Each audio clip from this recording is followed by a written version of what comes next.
Hello, good evening, and welcome.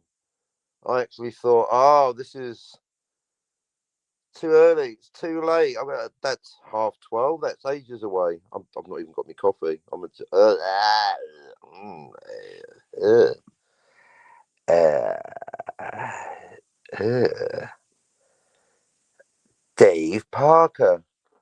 Everyone's on. Robert My Burnett is on. The other people that I listen to that you don't know about, my secret other community, they're on. There's too many things to discuss, too many topics to debate, too much going on. Ah, I even started another project yesterday. Well, that's not true. It's a lie. It's a misrepresentation. I amalgamated a project. Those of you that have been here faithfully listening for days, weeks, months, years, that listen to the channel that J Sci-Fi Nation and LDG, in a fit of envy and pique, destroyed. You all know I was doing a comic book drawn by Dillard. So I ended up with two documents because after Dillard left, I thought, I know, I'll do it as a script. But I'm not going to do it as a script. I don't blame you. I don't blame myself for anything. No, I take responsibility. Could you be any more vague? Anyway, so Dillard left. I thought, I know this comic can be a script. Sawn Dillard. But no, I think I can do it as a comic. I think I can be just as good as an artist as John Dillard. Maybe Jens is right. Dillard's not all that. And maybe I am. Who knows? Anyway, so I amalgamated the two documents because at one point, that's basically my Star Wars, my episode 4. So there's that. You see, I've learnt 6 years, my 7th year now on YouTube. I have learnt my lesson. Don't start at episode 4. Start at episode 1. I'll never know what it would be like watching the Star Wars movies 1, 2, 3, 4, 5, 6. And maybe Scotty's right. Maybe if you're taking a cousin or a nephew or a niece or an offspring, maybe they're going to enjoy the nonsense of the earlier ones. Who knows? All I know is I actually agree with Robert My Burnett about one thing. Return of the Jedi is the biggest disappointment since you. So, also, it's not canon. Now, of course, the same people that disagree, we've not even got to the disagreement stage. Most people, what's he talking about? What do you mean, Return of the Jedi isn't canon? Well, the same people, remember, the truth goes through 16 stages, doesn't it? First, they ignore you, then they fight you, then you win. That's 3 stages. Isn't it 4? That's well, that's Gandhi. It's Schopenhauer's take on it. I'll have to check my notes. But first the truth is ridiculed, and then it's finally accepted as being self-evident. But one thing I'm all about is looking for double standards. I'm going to get there before they accuse me of double standards, because there's certainly a disagreement. I say Return of the Jedi isn't canon. The same people that have not even got around to disagreeing, Captain, of course it's canon, are the same people saying Star Trek Strange New Worlds isn't canon, where it is canon. So are we all doing double standards? I say Return of the Jedi isn't canon because it's a retcon, which it is. It's not an opinion, I'm just right. Whereas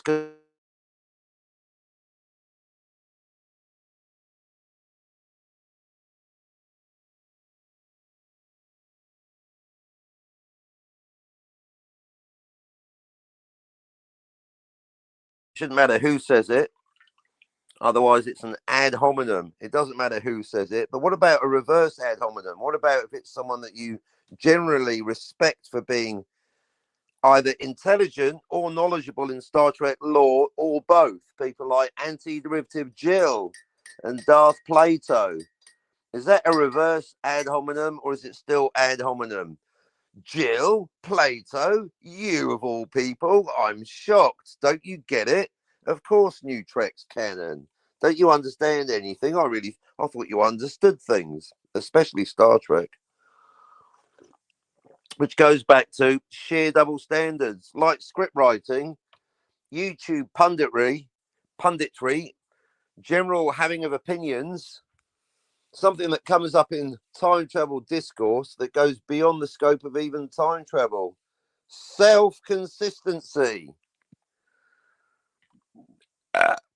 So when I'm pointing out that there's 3 timelines in Back to the Future, Anti-Derivative Jill says, well, we really should respect the intent of the author.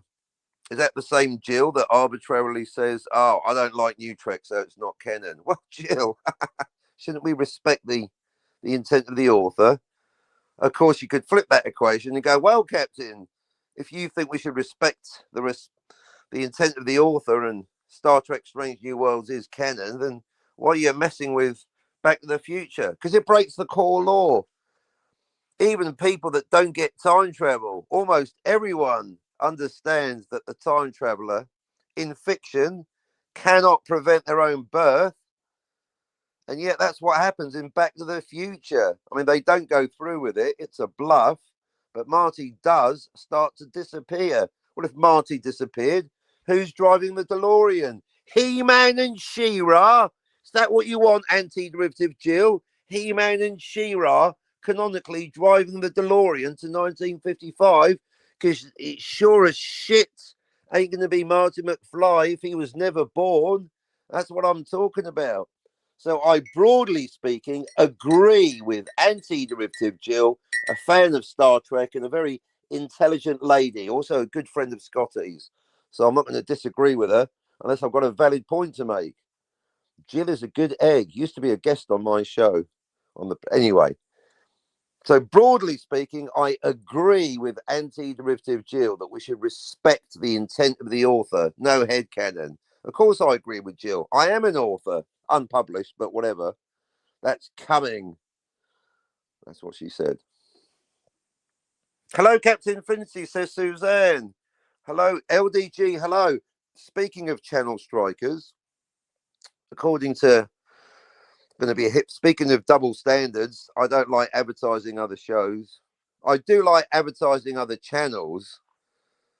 A rising tide drowns the enemy. No, lifts all boats. That's it. I am into promoting other channels that I like, but not when they're on. I've only got 3 listeners as it is. But since today, double standards is the name of the game, the topic of conversation, sci-fi is going to be on in about 20 minutes. Well, let's see who can get the most listeners. Who knows? But I do know who can talk the most sense about Star Trek. Me. Just like Scotty R37 knows more about Star Trek than almost anyone. Certainly Admiral Teague. I know more about Star Trek than Sci-Fi Nation. How you doing? Department of Ecstasy. What are you doing for Valentine's Day? That's a personal question. None of your fucking beeswax. Next. I will mostly be emailing my favourite ex-girlfriends. I'm not going to dinner. I'm not having sex, since you asked. Anyway, this is a pop culture channel. If you want to ask about movies, romantic movies, go right ahead. I mean, I don't know what comes of not planning your life. Maybe I'll be having a hot foursome later. Stranger things have happened. Boo-doo, boo-doo, boo. Department, hello. I will be discussing Star Trek. Because until Scotty shows up, and maybe he won't, I'm the resident expert, the resident evil, on Star Trek. Because we had a comment. Department, pink glove. Yeah, we're going to into a glove. Yeah, weirdo. We had a comment. I don't get enough comments, but then more double standards. My final comment on the comment from Darth Plato in my last video was, what are you commenting for? Come on the panel. Come into the chat.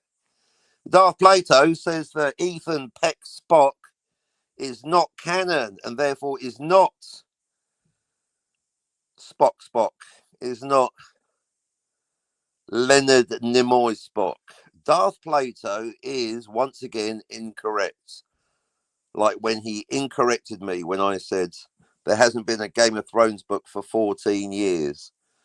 I mean, it's now 14 and a half years, but that's still 14 and a half. I got incorrected with 16. I like being corrected. Incorrect. I mean, I like being incorrected because I can call the incorrector out. Hence my seventh forthcoming book, Pedants, Impedants, Slackers, and Rebel Poets. Impedants, they know nothing, but they like to interrupt like the at least a pedant corrects you. Anywho, so it's been 14 and a half years.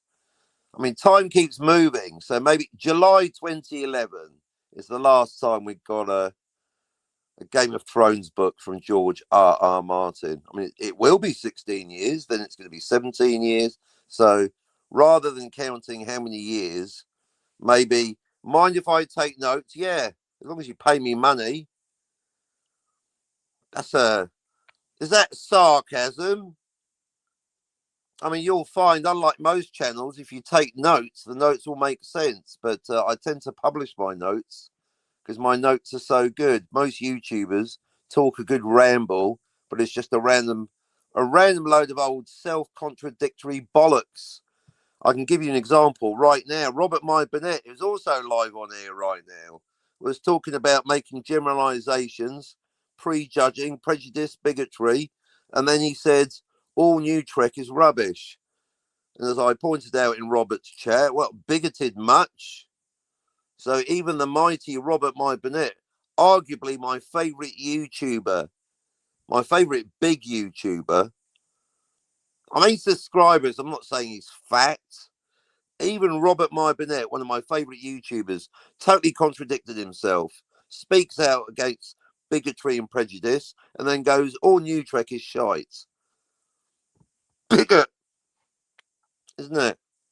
So I'm here to be consistent. So whether you like something or not has no bearing on canon. Because I like self-consistency. That's why I make rules. If I like or don't like something, I don't like the usual suspects. I need to find out why for my own satisfaction. Turns out it could be worse. I keep telling you The Usual Suspects is the worst film ever made. At least it's not vague. I'll give it that. It pulls the rug from under you at the end of the movie. Ha, you wasted your time. The entire movie, it's a lie. Not the entire movie. The framing device is okay. But the middle 80 to 90% of The Usual Suspects, ha ha ha, is a lie told by a fictional character. I've been watching a lie. Captain, it's a movie. The whole thing's a lie. Ow! That's my point. When I go and see a movie, when you go and see a movie, you suspend your disbelief. All movies are a work of fiction, even those based on a true story. Yeah? Inglourious Bastards, work of fiction. Saving Private Ryan, work of fiction. Band of Brothers, work of fiction. And Captain, it's based on a true story. It's still a fiction. It's not a documentary, is it? Singing in the Rain is not a documentary, although yesterday Scotty said it is. Following the Star Trek universe requires notes. Now, that's a valid point. The problem with Star Trek, like Star Wars and Doctor Who, is there's so much of it. No wonder they retcon things. No wonder Star Trek and Doctor Who break not only the rules of time travel, namely by having malleable timelines, like, hello, what's my entire book about? Anyone? Is anyone paying attention? No to one malleable timeline. But worse than that, they break their own rules. They go malleable this week, multiple next week, closed loop the week after. That's not even a time travel issue. That is a writing issue, a self-consistency issue. So you could argue, well, Captain, We've had a lot of Star Trek since 1966. Of course, it's going to start contradicting itself. Well, that's your problem. It's no excuse. That's a reason. Anyway, and it's not even a not only is it not a valid excuse, it's not a valid reason, because Star Trek has been contradicting itself since season 1 of TOS. And at that point, they didn't have the existence of 7,000 billion episodes as an invalid excuse. Back to the Future contradicts itself, Jill. Not only does it think it's one malleable timeline, which it can't be, the disappearing Marty. Who drove the DeLorean to 1955, Jill? Was it He-Man and She-Ra? Is that what you want? But not only that, halfway through the movie, it goes closed loop. Self-inconsistency.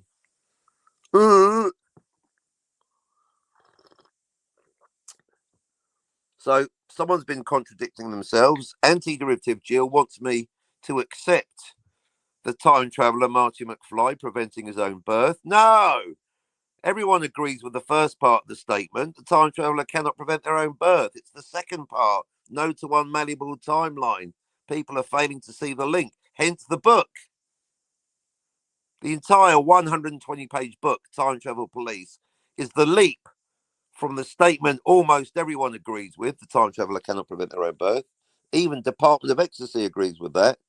But it's the second part, plus chaos theory equals no to one malleable timeline. Because in a malleable timeline, the time traveller is constantly running the risk of preventing their own birth, which refer to point 1.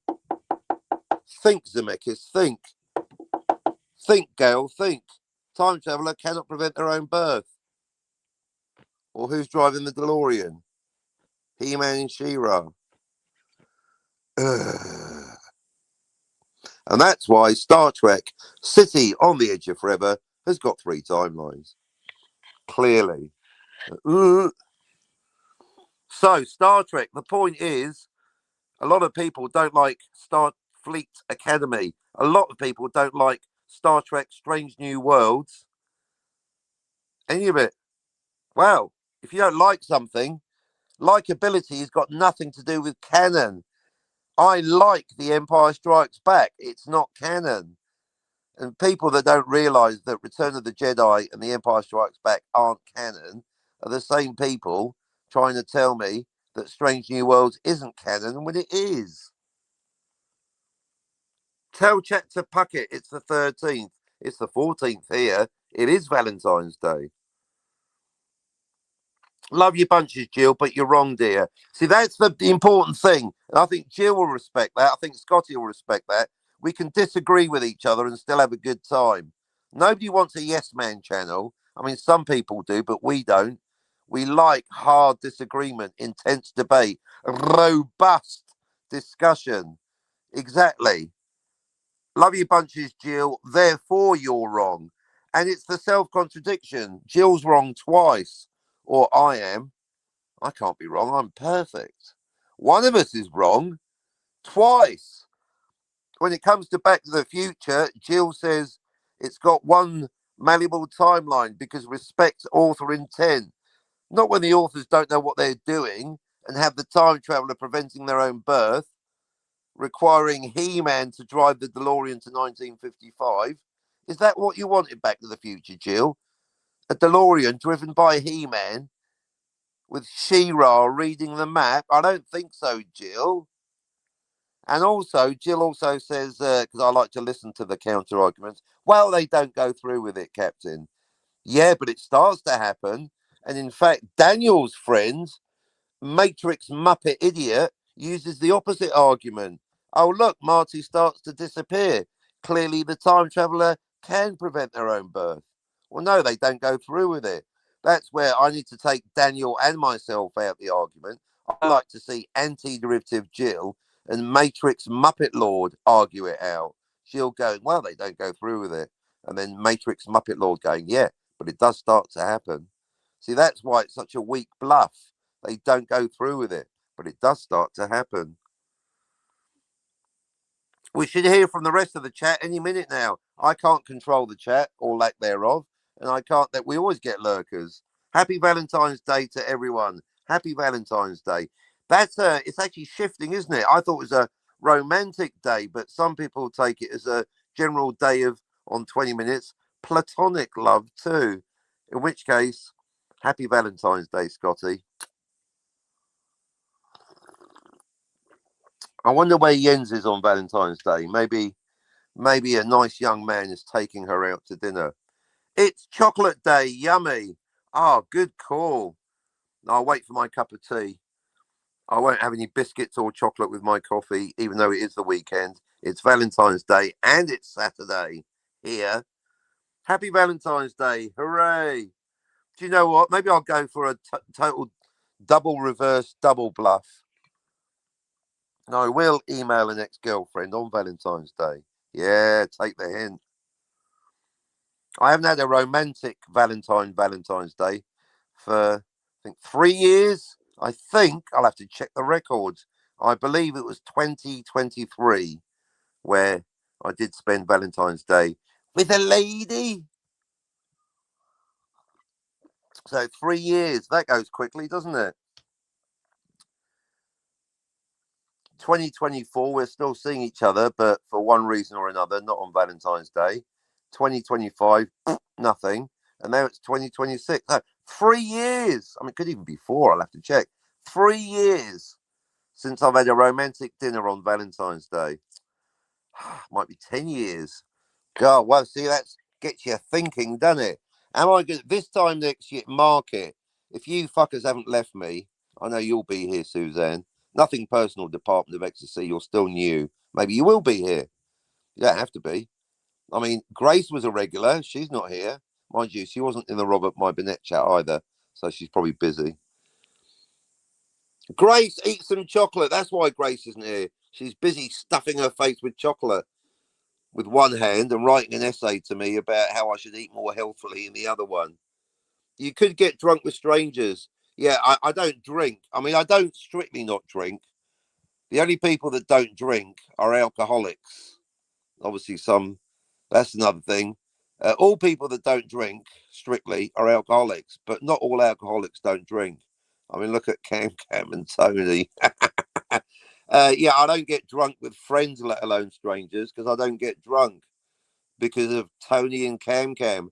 No offense, but Tony and Cam have put me off drinking because they can. Oh, in fact, while we're here, Cam, I don't do politics and I don't do that much gorilla, but Cam on the gorilla panel, it's not on now, so I'm allowed to advertise it under my own rules. But Cam DM'd me boasting about how he annoyed PvP on the Gorilla Show. So I went and listened to it, and boy, did he annoy him. Yes, Cam annoyed PvP, thus proving my point that PvP has got deep-rooted psychological issues, and all you have to do is say, hello, PvP, and you've made him angry. See, it's a lesson to me. That's why I try not to get wound up by trolls, or you lot for that matter, because if you get angry, I mean, there's extreme circumstances, of course, if someone burns down your house or whatever. But generally speaking, if you get angry, especially from comments from a YouTuber, that's on you. I'm drinking Fireball on ice. Cheers. The lovely Cherie. Happy Valentine's Day to you. A Fireball, is that an alcoholic cocktail beverage? I bet it is. I'm quite ignorant. I have worked behind a bar, but I don't know that one. Like with the Star Trek, I dare say Scotty is a more senior barman than me. Although, did he know what a French 37 was before I pointed it out to him? Scotty, what's a Fireball on ice? Good man, Cam. It was great. And it was all about politics. So I'm glad I'm hoping Cam got it out of his system. Although, ignoring the politics, it was interesting because Cam's point could be applied to pop culture. Cam said, duh, duh, duh, duh, duh, duh, duh, duh, duh, this politician's awful. Duh, duh, duh, duh, duh, duh, duh. It's obvious and everyone must agree. And it got me thinking. I thought, well, Cam, if what you're saying is true, I mean, it's great logic. What Cam said was so logical this politician is so awful, they must be arrested immediately. Well, if what you're saying is true, Cam Cam, then yes, so then. But then that begs the question: Why haven't they been arrested? Because either what Cam Cam's saying isn't true, or it applies to all politicians, and they should all be arrested. So any time, whether it's politics, pop culture, or your favourite colour, as soon as someone says burr burr burr burr burr burr burr, this is definitely logically true, it's inarguable, then what's he arguing about then? Like with my time travel logic. No to one malleable timeline, Captain. Duh, duh, duh, duh, duh, duh, duh, duh. No to one malleable timeline. But, Captain, I like a malleable timeline, says Jill, the otherwise intelligent anti-derivative. And that's my point. Okay, and that's how you do logical thinking. Right, we all agree that the time traveller, right, Jill, anti-derivative Jill, in the 1 minute we spoke to each other online last year, it was a beautiful minute until I got Scott blocked. But anyway, the 1 minute I was allowed to talk to Jill directly last year, she said, I do accept that the time traveller cannot prevent their own birth. Great, Jill. Now we've got a basis of logic. Like a lot of people, like most people, Jill agrees, anti-derivative Jill, hello, that the time traveller cannot prevent their own birth, but has not made the leap. Department of Ecstasy is another one, has failed to make the leap to, therefore, applying chaos theory, no to one malleable timeline. But as my publisher points out, well, Captain, if everyone agreed with the second statement, there'd be no point to having a book, would there? The Sky is Blue by Captain Infinity, available now. The Pope is Catholic, bears shit in the woods. Europe is a continent. I mean, even Tiger Stripes will go, yeah, you're right. Actually, having said that, I dare say Tiger Stripes will go, no, Europe isn't a continent, just because I said it. So so the Cam Cam statement, the logic was perfect. So either his facts are incorrect, or why isn't everyone doing what Cam Cam said? Happy Valentine's Day to you. Thank you, the lovely Cherie. It's happy now that you're here. Yes, it's cinnamon whiskey. Oh, I like cinnamon. I got cinnamon sticks right here. Whiskey. I used to like whiskey, but only with Coke. And then the purists go, oh, you can't have whiskey with Coke, you barbarian. Well, you fuckers put ice in it. You do know you're not meant to put ice in your whiskey unless you wait till it's melted. Any professional drinker will tell you that. Well, water, yes. Melted ice, yes. But anytime you see someone, oh, look, I've got an ice cube in my whiskey, you fucking Philistine. Sandwich, later. Later. I had more insomnia, which means I had delayed sleep. So I've now messed up my sleep patterns. I did get to sleep, but not until 6 a.m. I mean, I got to the point where I was like, well, fuck it. I might as well stay up all night. And then I fell asleep and I didn't wake up till gone 11. I mean, it is the weekend. Lol, PvP must have been livid. Oh, he was. He was like, I'm leaving. He did all the classics. It was like PvP's greatest hits. He was like, can I just talk? Can I finish my point? Oh, you fucking asshole. Oh, I'm leaving. Well, in Canada, the politics are different. He did all that. It was PvP's greatest hits.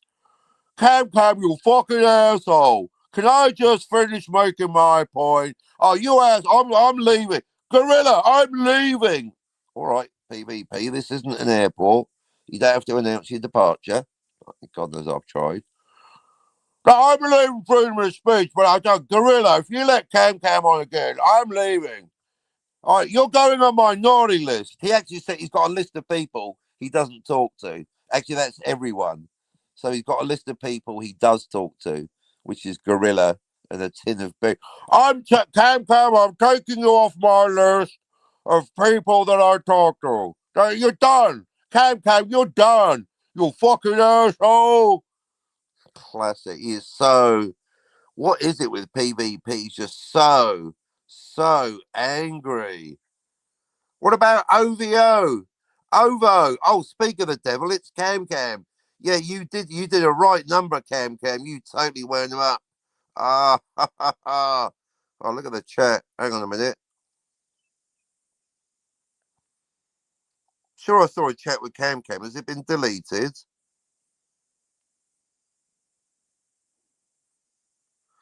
I think I've been missing chats. It's chocolate day. Yummy. I missed that one. True story. Right, hang on a minute.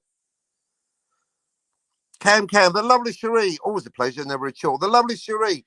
I'm a lightweight. Plus, I have low blood pressure. Well, that's funny. I've got high blood pressure. We cancel out. So technically, I'm not supposed to drink. Oh, that old chestnut. As long as you're not on low blood pressure medication, because that's a classic, isn't it? I'm not supposed to drink because I'm on medication. Look out for that red light. Amber means go. That's a film reference, folks. Cam, hello, Cam. Hello, Cap. Hi, everyone. F that. So again, I refuse to discuss the specifics of what you and PvP were discussing because it's politics and I don't do politics.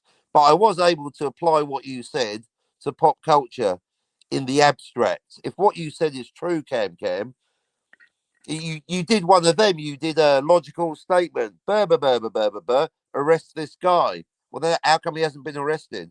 So you know what I mean? It's logical thinking. That's logic, folks. When a statement is inarguably logical, no to unmalleable timeline. But yeah, Cam's got a great ability to wind people up, even pissed off Grayskull. And PvP's got a great ability to be wound up by anything. All I say is hello. Oh, fuck that guy. Fuck the captain. Fuck that guy. So you got one of the biggest wind-up merchants on YouTube, Cam, and you got one of the most permanently angry people on YouTube, PvP. And basically, when they met, it was murder. It was fantastic. You fucking asshole, Cam. Don't tell me about how I'll tell you about Canadian Party. You know, it's not the same in this. Can I just talk, Can I just finish the thought, you fucking asshole? Oh, it was awesome. Not since. Tell you what, Gorilla, great entertainment. Gorilla, another person that can't stand me. And also, I like Gorilla, but he doesn't get time travel. He doesn't even understand the question. Gorilla is one of the people that's so dumb or ignorant. Maybe he's not dumb, so ignorant, he doesn't even understand what the question is. He doesn't understand the grandfather paradox. In fact, he complained to me. He was like, "Oh, isn't it about fucking your grandmother?" Ew, no, you weirdo. Ah, Gorilla, you just made Castle Grayskull throw up in her mouth. You incest obsessed nutter. Incest obsessed weirdo fuck bag. Ow, Gorilla, get your mind out the gutter. No, it's about murder. Well, why didn't you rename it, Captain? So I did. I indulged this ignorant mother flipper and I renamed it. I solved the grandfather paradox. I solved it. I evolved it. It's now called the Teenage McFly Erasure paradox because you don't need grandparents. You don't need a grandfather or a grandmother. It could be your parents. It could be you. What if Marty McFly time traveled 30 minutes to the past instead of 30 years? Obviously, you can't prevent your own birth, but what if he shot himself in the face? Isn't it? Answer, you can't. So yeah, Gorilla is so bad at time travel, he doesn't even understand what the grandfather paradox is. And yet he did a special on Back to the Future. And not just as a film reviewer. No. He did a special on Back to the Future, literally called literally. I'm using the term literally. Literally. Gorilla did a stream called Back to the Future and the Grandfather Paradox 6 weeks after complaining to me that he didn't like the term grandfather paradox. I mean, in a way, he's got a point. The term grandfather is irrelevant. And yet you've got that Serena the moron in the Scogli chat going, the word paradox is wrong. No, the word paradox is right. The word grandfather's wrong. Anyway. Also known as the past prevention paradox. So yeah, Gorilla, a bit of a dim bulb when it comes to time travel. But I tell you what, some of the best, worst guests. LDG versus Admiral McTeague arguing about what happens when you open a window. I mean, that is YouTube comedy gold. Basically, Gorilla's Random Thoughts is a great channel for panels that are so bad they're good. It's basically car crash television. LDG versus Admiral McFuckstein arguing for 20 minutes about what happens when you open the window. Well, I think you'll find, Cam, that when you open the window, cold air comes in. It is like peas. It's either fresh or it's frozen. Well, LDG, when you say a word, everyone knows that you say it means the opposite of what you say when other people say it. Oh, no, well, actually, Admiral T. It's awesome stuff. So, yeah, not since Admiral McFuckstein versus Mr. Word Salad argued for 20 minutes or longer about what happens when you open a window. Cam winding the fuck. I mean, Cam was also winding himself up. Cam's such a good wind-up merchant. He wound himself up, but he definitely wound up PvP because PvP is wound up before he even wakes up. He wakes up angry. It's awesome. So well done, Cam. That was thoroughly entertaining. I was having a great time. I was having a great time watching it. Thanks for the tip-off, Cam. It was awesome. Gorilla's thumbnail invited comment on politics, right? I just use logic regarding right and wrong. That's what I liked about the discussion. Not the actually, I do like the subject. Don't get me wrong. I love talking politics, just not on this channel. Same with history and physics. It's a branding thing. I mean, all the things that you discussed, I'd love to discuss, just not here. So that is departments like monkey. Yeah, that is the inside of Gorilla's head. Gorilla, almost appropriately named. He's got a chimpanzee with a pair of cymbals in his head going, ah, ah, ah, ah, ah. You know, like J Sci. In fact, Gorilla's got J Sci-Fi Nation in his head going, hi, how you doing? And then in turn, the J Sci-Fi Nation in Gorilla's head has got a Homer Simpson in his head, and then inside his head, there's a chimpanzee going, eh, eh, eh, eh, eh, eh, eh. And then in turn, inside the chimpanzee's head is Gorilla's random thoughts. It's like a circle of morons. It's brilliant. Some of the dumbest mother flippers, I tell you. Cap, I've got to go get dinner in a minute. You're going to be on for a while. Pretty short show today. I'm only going to go for 12 hours. Only 12 hours today, folks. So if you want to come on, I'll put the link out in a bit. I'll start sending out links. Suzanne, PvP has fallen out of too many fruit trees. His mind is scrambled like an egg, right? But he's brilliant. I would have PvP on this panel anytime. He wouldn't come, obviously, because he hates me, but that's because he's permanently angry. It's a good lesson. Well, the only time he isn't angry when he's talking to Jill, anti-derivative Jill, then he's horny creepy, isn't he? PvP is horny creepy for Jill. He makes things sexual. Jill said something about a kangaroo, and PvP managed to make it weird. So when it comes to anti-derivative Jill, then PvP is sexually aroused to a disturbing degree. But with everyone else, he's just angry. So it's pretty hilarious, really. Can you get PvP to come on my channel? He'd come here if Jill was here. That's the way. If we get Jill here, PvP would be here like a shot. I mean, I did actually, Skogly, the friendly chat where everyone shows up, I actually shared a chat with PvP. It was like a psychological game of 4D chess. I responded or I commented on PvP's comment without reacting directly as a kind of just to show that we can get along peacefully, can't we? Unlike Cam and PvP. Can I just finish the thought, Cam? Could you just, Cam, could you be a bit polite, please? Can you shut the fuck up, you fucking fuck? Cam, at the lovely Cherie. Have fun. Good, you know yourself and booze. Love you, friends. Happy Valentine's Day, everyone. Hi, Department of Ecstasy. Hello, everyone. Yes.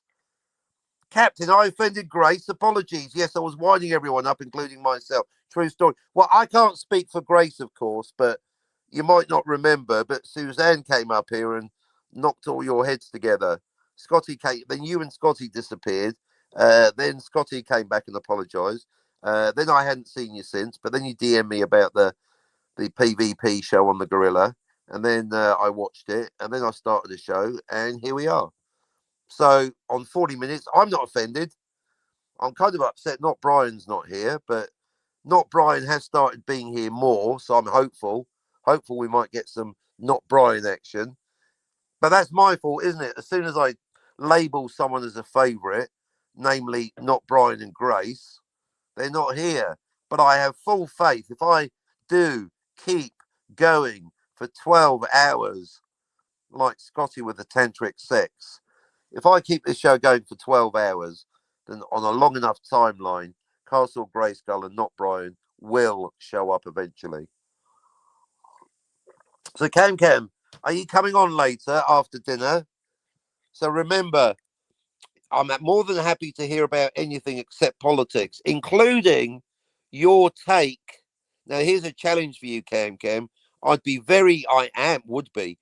am very interested in hearing your side of the story of what happened with PvP. But the trick is, you can't mention what you were talking about for two reasons. I only need one. One, it's politics, and two,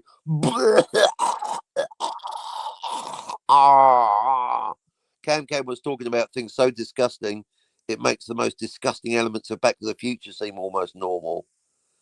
And it ain't. Maybe that's why Grace isn't here. She watched Back to the Future and threw up in her mouth. Oh, this movie's disgusting. Call yourself a teen comedy. That's your mum.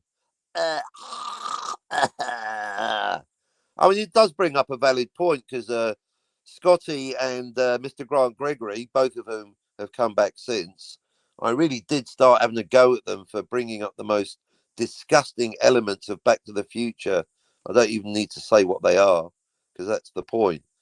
But it does get you thinking, doesn't it, folks? Why are those disgusting things in Back to the Future, which is putatively a teen comedy? Oh, I actually had a new realization about Back to the Future last night. Can you believe that? It's even more depressing than I thought because there's two disappointed mothers.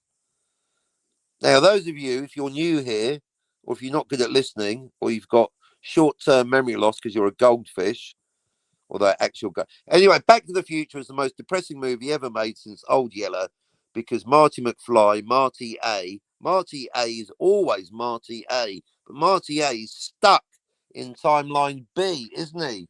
Getting off with Marty B's girlfriend because Marty B conveniently disappeared to the year 2525.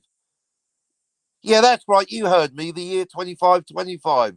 That's what I said. Did I stutter? There is a theory out there, as reported by Screen Rant, that Marty B got sent off to the Jurassic era. He certainly didn't go to 1955, did he?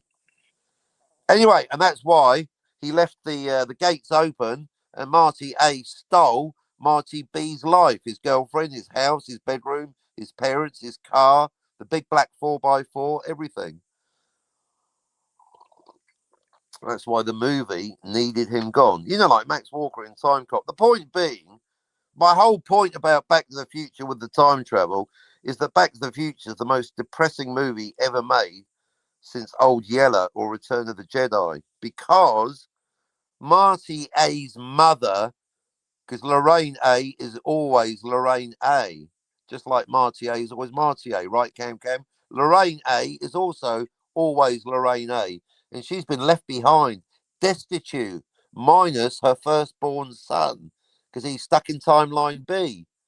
Timeline A is a disaster. Marty's missing, presumed dead. Doc Brown is dead. There's a bunch of plutonium missing. There's a bunch of Scandinavian terrorists, callback, running around. It's probably the feds sniffing around, probably on the brink of nuclear war. Timeline A is a mess, a disaster, a shite show. Back to the Future is the most depressing film ever made. And then I only realised last night, at the end of the movie, when Marty, Jen, and Doc get in the DeLorean, anyone paying attention, that's Marty C, Jen C, Doc B in DeLorean A. You what, Captain? You fucking heard me, cunt. I said Doc Brown B is driving DeLorean A. Yeah, because his DeLorean B, that fucked off to the year 2525. Marty, pay attention.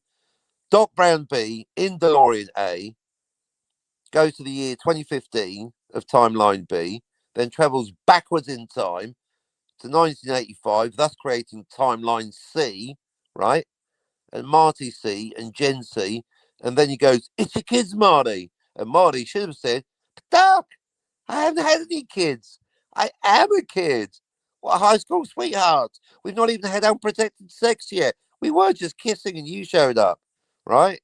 So those of you paying attention should know that Marty C and Gen C get in DeLorean A with Doc Brown B at the end of Back to the Future and fuck off to 2015, meaning they disappear for 30 years.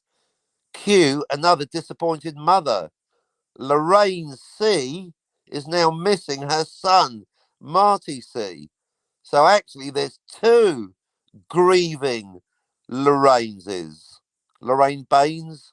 Well, actually, now it's Lorraine, obviously. Lorraine McFly. So Lorraine A is missing Marty A, and Lorraine C is missing Marty C. Now, Lorraine B, she's happy because Marty, even though it's not her son, she's happy, although she should be miserable because her son, Marty B, he's fucked off to the year 2525. So once Lorraine B realizes this Marty is not her Marty, it's Marty A. And Marty A is always Marty A. He's never going to become Marty B. Cam will tell you that. Marty A is always Marty A. So what is Marty A doing hanging around with Marty B's mother? So actually, our realization live on air, there's three disappointed mothers. Oh, this is getting worse and worse and worse and worse. I mean, Lorraine B doesn't know, but she's gonna. I mean, I'm sure eventually. I'm sure Jen B, or maybe we should call her Jens B. You're not my boyfriend. Who the fuck are you? Do you know what I mean? I would like to. I'll be around later. Getting dinner and listening. That's a good combo. I know that's my point. You take one simple idea that everyone agrees on. The time traveler cannot prevent their own birth. At this point, it's not even a time travel question. It's a logic question, as Scoglie points out. It's also a systems question. It's actually a systems issue. You take one simple statement, the time traveler cannot prevent their own birth. You add another simple statement, which is no to one Malibor timeline. Then you take another statement, well, therefore, we're saying yes to multiple timelines. Therefore, upon arrival, the time traveler creates new timeline. That used to be Grace's law. Then what used to be Tony's law, which is by adding the time traveler, Marty in this case, Marty A, to the newly created timeline B, you remove the time traveler, Marty, from their native timeline. And then to keep things simple, Department of Ecstasy, only time travel to the past creates a new timeline. Otherwise, you end up with a piece of shit, crazy poster that looks like Jackson Pollock threw up, called a poster by Jens. 6 billion off-screen timelines, because Jens doesn't realise. Jens has failed to realise that time travel is not universe creation. And you don't get a new timeline every time Martin McFly knocks over a tree, burps, farts, or ejaculates. I've listened to Jens so thoroughly that I know exactly where he went wrong. Jens has got 6 billion off-screen timelines, Captain. I mean, he's got it down to 6 for a total of 9. He's got my 3 timelines, which is correct, and he's added 6 timelines for a total of 9 timelines. 9! 9! Are you serious? Jens's poster, comedy gold. No wonder he's upset. Jens is too embarrassed to come here. Mr. Masculine can't stand the embarrassment. His cheeks go red every time I laugh at his stupid fucking poster with 9 timelines. 9 timelines. I mean, Jill might be wrong, but at least she's kept it at 1. I mean, 3. It's a shame it's not only 2. But there's the time travel at the end that I just told you about. 9 timelines. And Jens has admitted he actually thinks it's 6 billion, but he can't fit 6 billion off-screen timelines on the fucking poster. Jens thinks there's 9 timelines, Department. Hey, Department of Exit, that's what I'm telling you. My theory is not only correct, it's simple.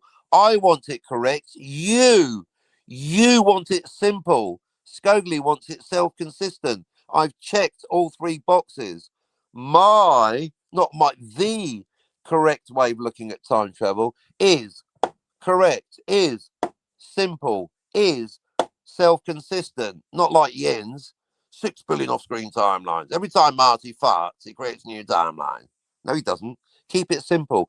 Only time travel to the past creates a new timeline. Knocking over a tree does not. I keep messaging him to join you here, Captain Infinity. Well, you can lead a horse to water, but you can't make Neo drink. I mean, for Tony, it's when you say hit Daniel, Scotty. I've invited Scotty so far, only Scotty. Scotty's now officially my friend. We're friends now. That's official. Boo-doo. But yeah, I'd love it if all my favourite people were here. Herc 130, not Brian, Castle Grayskull, Scotty R37, Tony Stark of Iron. I've got 8 listeners, but the wrong 8. No offence, but fuck the lurkers. You know what I mean? One of them, innit? But this is the best show on YouTube. That's why I'm going up against Robert My Burnett and Sci-Fi Nation, because they haven't got a clue, have they? Not like me. They can't do the proper logical thinking. They don't understand, to go back to today's topic, whether you like New Trek or not, however you feel about Star Trek Strange New Worlds, I know how I feel. Una Jim Riley. Ting dong. Me at the Starfleet Academy dorm rooms at 2300 hours with my reputation. I should Coco. Daniel can't make it. He's gone to town. Hopefully to get a plunger for the toilet. Oh dear. One of them, isn't it? In fact, I think live on air, I'm going to put up my 3rd poster of Una Chin Riley from Strange New Worlds. Got no more room left on the wall. What's going to have to go? Oh no, not the June poster. Not the June poster with the cover, my favourite cover. There's so many covers of the original novels by Frank Herbert. You know, the one with the guy, the Fremen guy with the pointy hat and the blue eyes and the blue pointy hat and the blue mask. It's just blue. It's all blue, isn't it? No sympathetic techniques are huge, but I don't. Welcome to toilets. Welcome to plumbing on the Captain Show. I mean, I guess I see this is why even my beloved topics of physics and history, I've got to be very careful, because once you start going off topic, yeah, I don't mind toilet talk, but not when I'm trying to eat a sandwich. I'm still, every time I look at a delicious avocado sandwich, I think about Daniel's toilet. The neurons, the link's been made, the synapses are firing. Now avocado and toilet. Can we just not talk about toilets? Can we? I mean, I draw the line at a pube in your burger, because people, you lot in the chat, are like, can we not talk about the pube in the burger? Well, Daniel had a pube in the burger. I mean, yeah, Daniel's pube topics. Maybe Daniel should call himself Daniel's toilet topics. Maybe that's the way.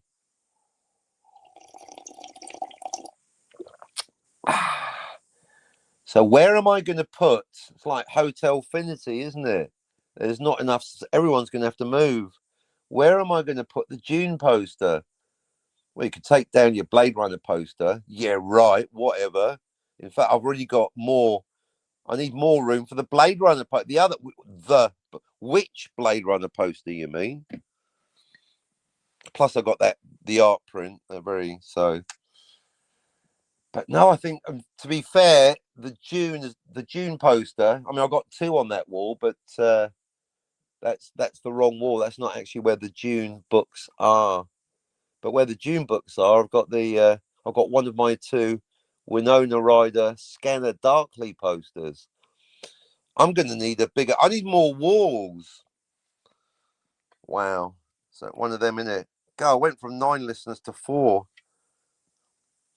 Ian Nasser the 13th. I haven't seen you for a while. How have you been?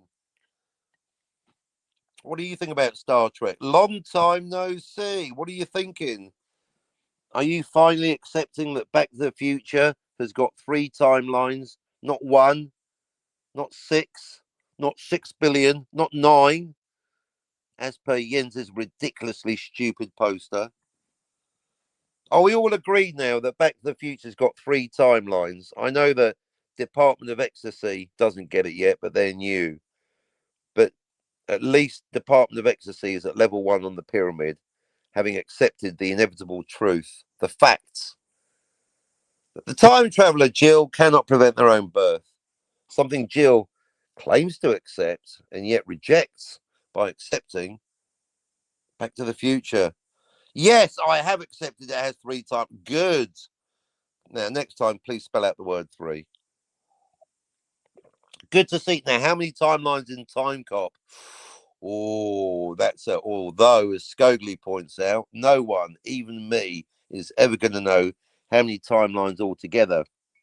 But certainly, the minimum, the ones we're aware of. Suzanne, did you get bored at sci-fi? Everyone gets bored at sci-fi. All he does is go, "Hey, how you doing?" At least over here, we know about Star Trek. We actually have fascinating discussions. Today's discussion being, is New Trek canon? Is Ethan Peck Spock officially, canonically, the same Spock as Leonard Nimoy Spock? Spoiler alert, yes. Now, like with all things, I decided it would be a good idea to ask the AI, partly to test the AI. I like to test out the AI to see how much they know about things. And so I got Skogley, because I had the insomnia about 4 in the morning. Skogley was doing a show, and I like Skogley's micro sloth co-pilot because she's got a lovely, sexy voice. Although then someone said, well, I find her annoying. I said, well, maybe she's lovely and annoying. I'm sexy and annoying, like Daisy Ridley. And then Skogley said, Daisy Ridley's a sweetheart. I said nothing because I didn't want to start arguing with Skogley. But I disagree with Skogley. I've listened to a lot of interviews with Daisy Ridley, especially around the time of The Last Jedi. And I find Daisy Ridley to be passive aggressive and brittle. So there's Skogley. Difference of opinion. I've seen plenty of interviews with Daisy Ridley's passive aggressive and brittle. I even deconstructed one of her stupid arguments. She denied that her character, Daisy Ridley Ray, is a Mary Sue, which she demonstrably is, by going, well, it's a bit sexist. There's no such thing as a Gary Stew, saying it like that, like it's stupid. And I deconstructed what she said, and she said, Gary Stew, as if it's stupid. It's like, well, you're the one that said Gary Stew, and you're the one complaining there isn't a Gary Stew. So basically, Daisy Ridley was requesting the presence of a Gary Stew, because without a Gary Stew, Mary Sue is sexist. So Daisy Ridley, in one sentence, was contradicting herself by requesting, by bemoaning the lack of a Gary Stew, while at the same time, simultaneously, saying it as if it was stupid. You're the one asking for it. Well, it's sexist because there's no Gary Stew. And the interviewer was like, yeah, Gary Stew. That sounds stupid. Well, Ridley, you're the one asking for it, you fucking idiot. So, no, I disagree with Skogley. We're allowed to disagree. I find Daisy Ridley to be illogical, passive aggressive, and brittle, and also a shit actress. But hey, that's just me. You followed me, Suzanne. No. Suzanne's like Boba Fett in the Empire on Cloud City. She arrived right before you did. So you're the. How you know? Oh, Suzanne knows everything. Suzanne knows everything. No, I popped in to invite Jay. Which Jay? Not Jay Sci-Fi. Jay Sci-Fi, the channel striker, has had 3 nights of invitations, hasn't he, Suzanne? You've invited him. You and or Tony Stark of Iron have invited Jay Sci-Fi Nation to be here 3 days in a row. I think 4 is a bit excessive. I think he's had enough. I think Cam's right. We need to forget about him. Look, he doesn't understand time travel. He pretends to. He just repeats what I say, parrot fashion. I've always believed there are fewer or less than five, and three seem right. I was confused because no one else seemed to. Well, the interesting thing is there is another. There's a fourth timeline. Well, there isn't because there's three. But the funny thing is that even a lot of the people that say three have still got it wrong. The first time Tony Stark of Iron said three, the number was right. See, this is like a math quiz. We need to see you working out. Because at the beginning, obviously now, Tony Stark of Iron is recognized by me as one of the biggest experts on time travel to the past in fiction. If you're new here, you might not know there's a pyramid of a mirror pyramid, I call it, or you could call it a pyramid if you like tongue twisters. A mirror pyramid of time travel knowledge with five levels, or seven if you include the catacombs. Level zero for the morons, and level -1 for the real morons, like Eugene Birdbrain, who's building a time machine and yet doesn't understand the grandfather paradox. That's two crimes. He's at the lowest level possible. Oh, Eugene. Eugene was there, by the way. I mean, Eugene Bird seems very smart, also a veteran. Thank you for your service, Eugene Birdbrain. But Eugene Bird, A, thinks time travel is real. No, it isn't. In fact, Yvette, before she stopped coming here, said, I want a fucking word with that wanker. Oi, Eugene Birdbrain, Yvette wants a word with you for being stupid. Because Yvette is, or was, an actual physicist. Time travel isn't real, yo. That's why it should be simple. It has to make sense because it's fiction. But the, the two twin crimes, the hypocrisy, either of these positions would be reprehensible and impossible and ridiculous. Eugene Birdbrain holds both of them. On the one hand, Eugene Birdbrain thinks time travel to the past is real. It isn't. It's impossible. It's fiction, yo. You can do what you want, apart from that one thing. Can't prevent your own birth. And the other thing is he doesn't understand causality. Because last time I wasn't blocked in the Jill chat, I asked Eugene Bird, well, what about the grandfather paradox? And he said to me, I'll get back to you on that one. And he didn't, the liar. So I'm calling you out, Eugene Birdbrain. And that's why Eugene Bird is at level 0 on the pyramid. Because there's 7 levels. But he's at level -1. There's 2 levels. There's so many idiots now. But to get to level 1, all you have to do is accept the basic fact, like what Department of Ecstasy has, that the time traveler cannot prevent their own birth. I mean, that's basic, isn't it? And yet there's Jill at level 0, climbs up to level 1, back to level 0 for accepting Back to the Future. Because I tell you who else is at level 0?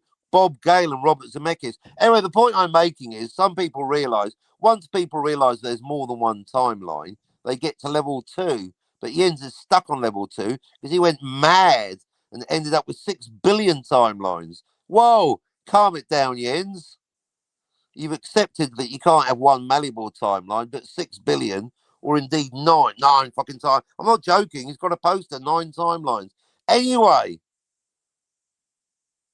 even a bunch of the people that say it's 3, like Tony Stark of Iron of the past, have got it wrong because they got the wrong 3. Because they don't understand what the third one is. And therefore, anyone that says there's 4, I'm like, okay, let's listen. Because the people that say there's 4 timelines are in a weird way more correct than the people that say there's 3. Because they've added one too many, but at least they haven't missed out one. Where some of the people that say there's 3, they've added one too many, but then they've missed one. Like Jens. That's right. That takes me. Jens has got 9 timelines, or indeed, if you actually listen properly, if you prod him further, 6 billion off-screen timelines. All those timelines, and he missed one. Jens, you missed one. 6 billion timelines, and you still missed one. Can you believe that? So if someone says 4, oh, I don't know how you got 5 though, Cam. Tell you what, if and when you come on, Cam, let's hear your 5.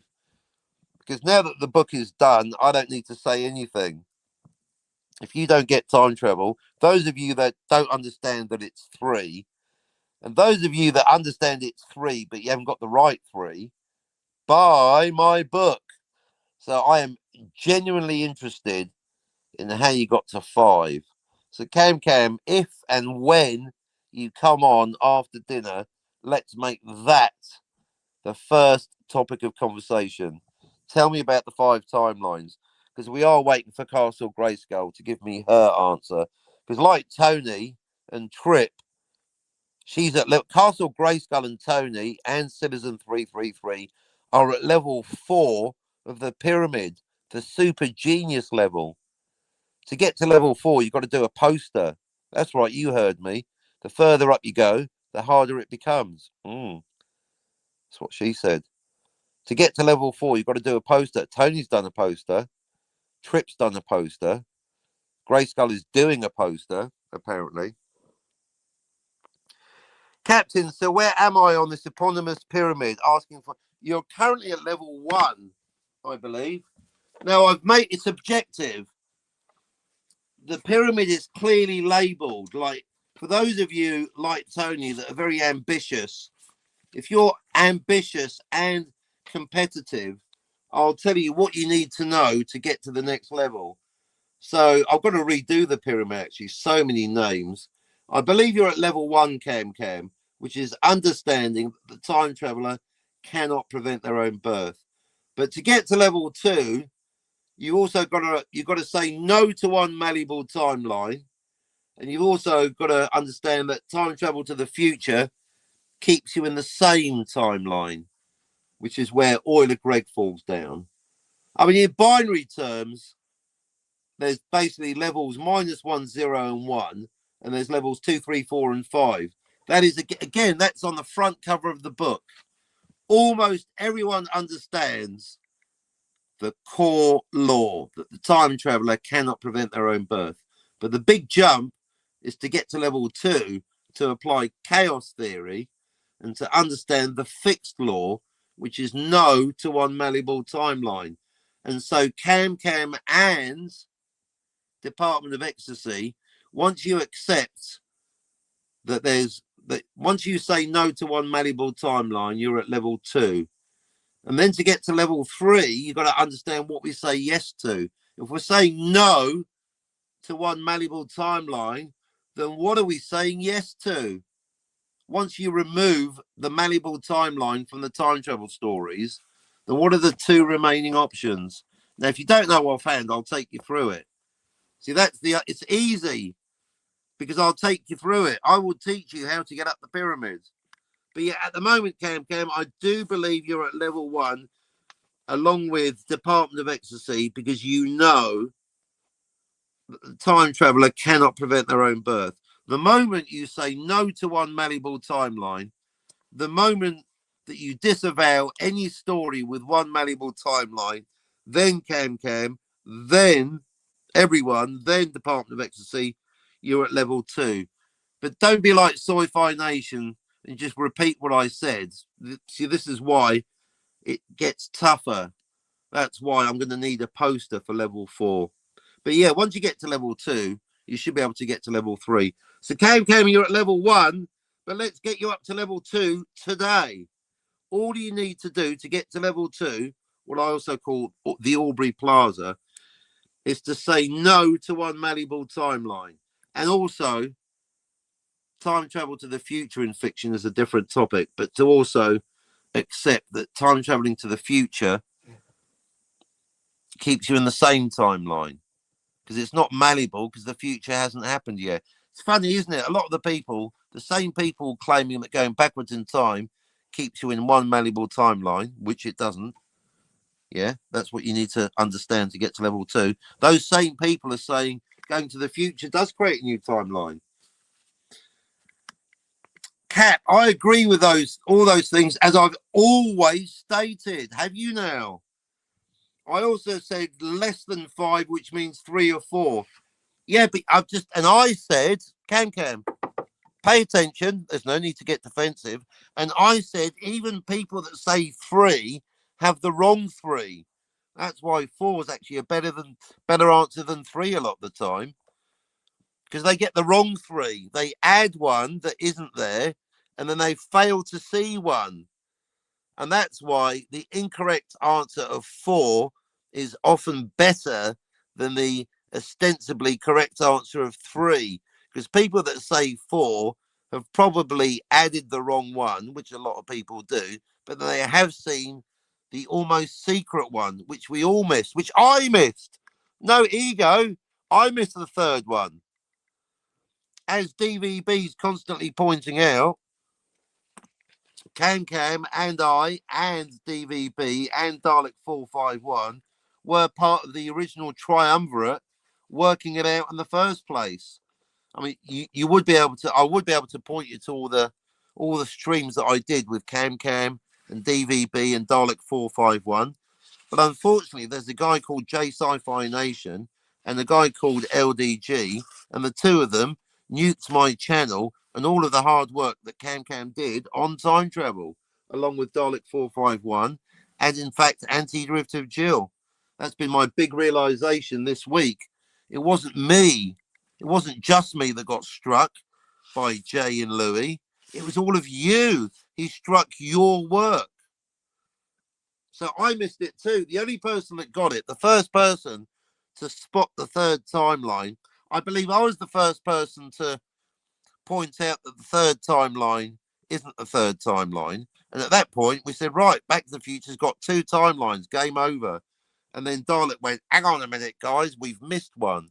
So shout out Dalek 451. I'd love to get Dalek 451 back on the panel. And that's why saying 3 or 4 isn't enough.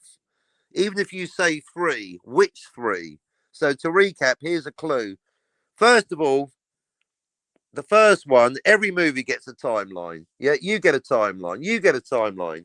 Raiders of the Lost Ark, 1 timeline. Dune, 1 timeline. Hateful Eight, 1 timeline. Blade Runner, On Golden Pond, Reality. We all get a timeline. We're in a timeline now. Everyone gets 1 timeline. Now, given that going backwards in time creates new timeline, and only going backwards in time creates new timeline, Back to the Future should be nice and easy. 1 extra timeline. Marty arrives in 1955, creates timeline B, game over. 1 new timeline. That's as simple as it gets, isn't it, folks? For a total of 2, right? 1 new timeline. Back to the Future. 2 timelines in total. So if you said 2 timelines or 4, I'd forgive you. But if you say 3, which 3? Because then, so I'm trying to help you out here, folks. I'm trying to give you a clue. Then people add a third timeline, which is incorrect. I'm not going to tell you what it is now, but I will later. Some people add a third timeline, which is incorrect. I did refer to it earlier, if you pay attention. And then they miss the actual third timeline, which is why some people say 2, some people say 4, and some people say 3, but the wrong 3. So most people, spoiler alert, I'll give you a free clue. The second timeline is when Marty McFly goes backwards in time at the start of the movie in Act 1 of Back to the Future, arrives in 1955, creates a brand new timeline. There's your clue. Now, Jens still doesn't get it. Marty knocking over a pine tree does not create another timeline because it's not time travel. Knocking over a pine tree, last I checked, isn't time travel. And if, as per Jens's theory, I mean, it's not just Jens. You know, the Department of Temporal Investigations and Deep Space Nine make the same mistake, thinking you can create a timeline. First of all, ignoring the fact that you do create a timeline when arriving, which the DTI do, because Cisco creates a new timeline in Trials and Tribulations. But anyway, but then 2 mistakes. But then they also, so they miss a timeline like what Jens did, and then they erroneously think you can create a timeline by not time traveling, by getting into a bar brawl with Klingons. That doesn't create a timeline, you DTI Muppets. It's not time travel. Only time travel to the past creates new timeline. And that's why Jens's poster is wrong. And that's why the Department of Temporal Investigations are a bunch of Keystone cops that don't get time travel to the past in fiction. Obviously, they're fictional characters. So to them, to Loxley and Dharma, right? To Loxley and Dharma of the Department of Temporal Investigations of Star Trek Deep Space Nine, Trials and Tribulations. Star Trek is a documentary because they're in it. But they're like Jens. They don't get it. They're a pair of soy nerd bitches that don't understand time travel, given ironic that they are the time police. And that's why they're Keystone cops and I outrank them. Because unlike them and the writers of Deep Space Nine, I get it. Right? Is it sinking in yet, folks? I mean, I'm trying to keep it simple. Only time travel to the past creates new timeline. Knocking over a pine tree or getting into a bar brawl with a bunch of Klingons does not, because it's not time travel. I mean, if you think that you can create timelines by not time traveling, you might as well tell me there's 9 timelines in Singing in the Rain. Is that what you want? 9 timelines in Singing in the Rain, Jens? Well, no, Captain, because there's no time traveling in Singing in the Rain, you fucking soy nerd bitch. I'm just going on what you said, Jens. You said that Marty creates a timeline by knocking over a tree. You fucking moron, Jens. You're the one saying there's more and more timelines caused by not time travel. Yeah, remember, I want it correct. You lot want it simple. Scoglie wants it self-consistent.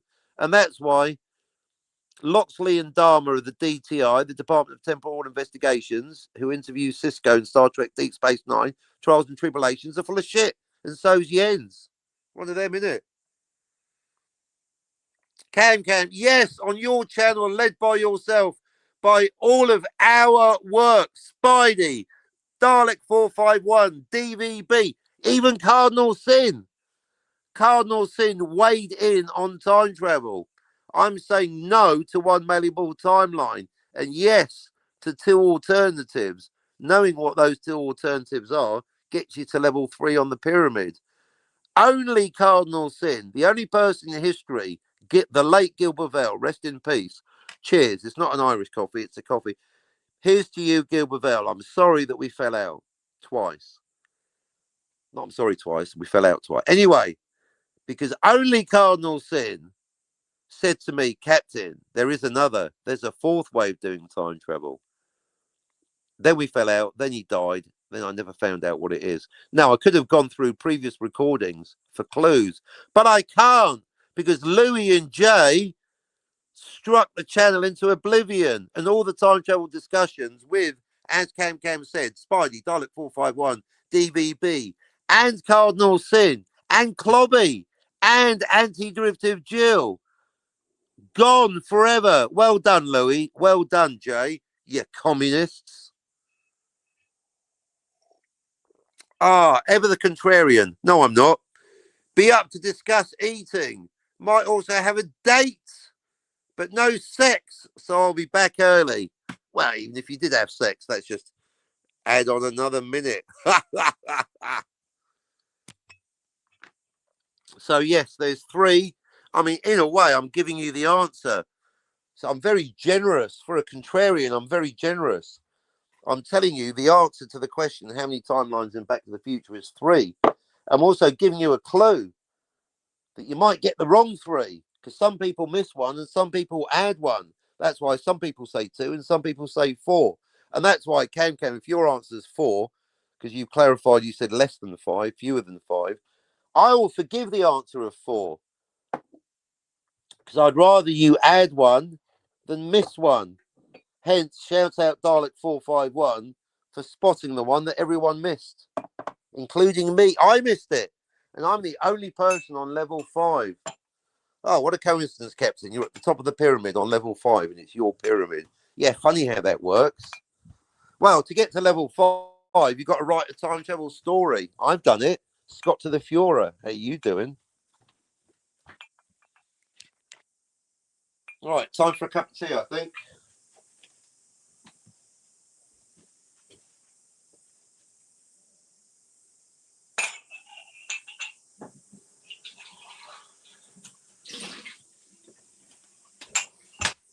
Now, for those of you paying attention, the actual topic for today is Star Trek. Well, that's the example. The topic is canon. So the Venn diagram of a general topic and a specific franchise is canon in Star Trek. Because to recap, for those of you that missed the start of the show, when I'm pointing out that Back to the Future's got 3 timelines, not 1, and therefore Bob Gale and Robert Zemeckis have got it wrong because they've broken the one rule. And to rewind a bit, I'm very, very generous with my suspension of disbelief. I'm not going to complain that an explosion in space made a noise, even though that wouldn't happen in real life. I've never done a show called, oh, the gravity on the Death Star, it wouldn't work like that. That's not me.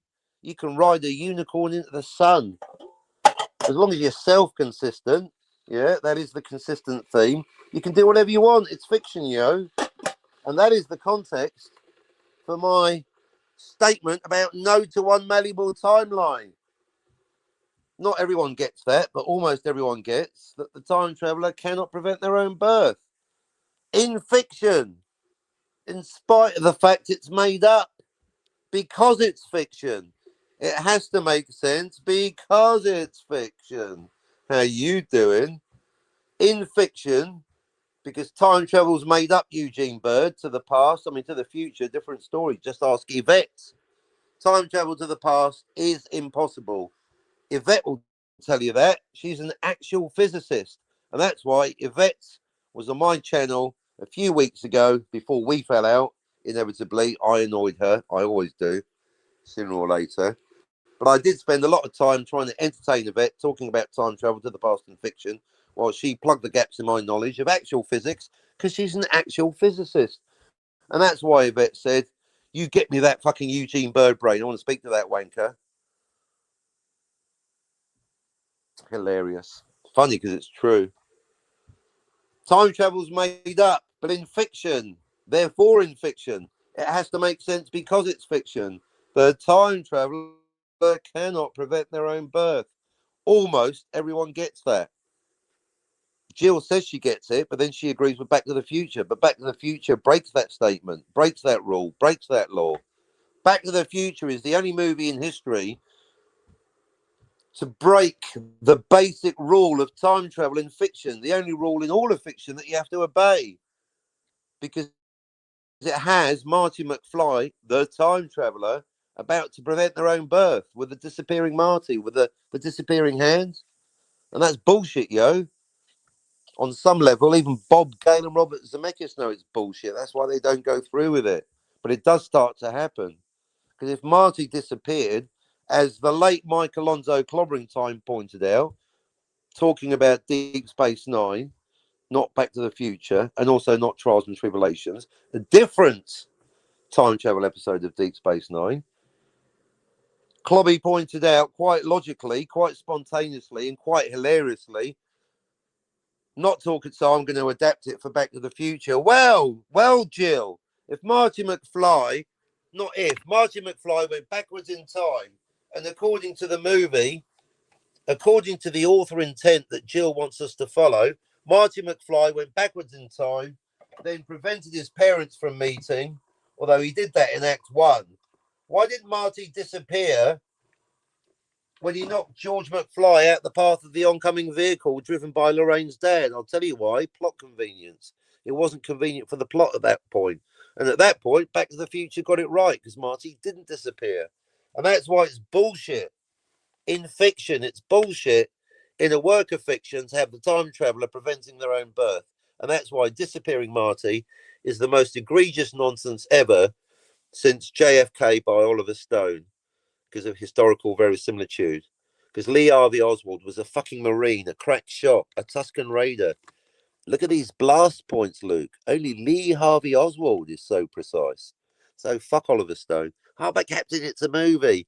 Based on historical facts. Do your research, Stone. Oliver Stoned, more like. Anyway.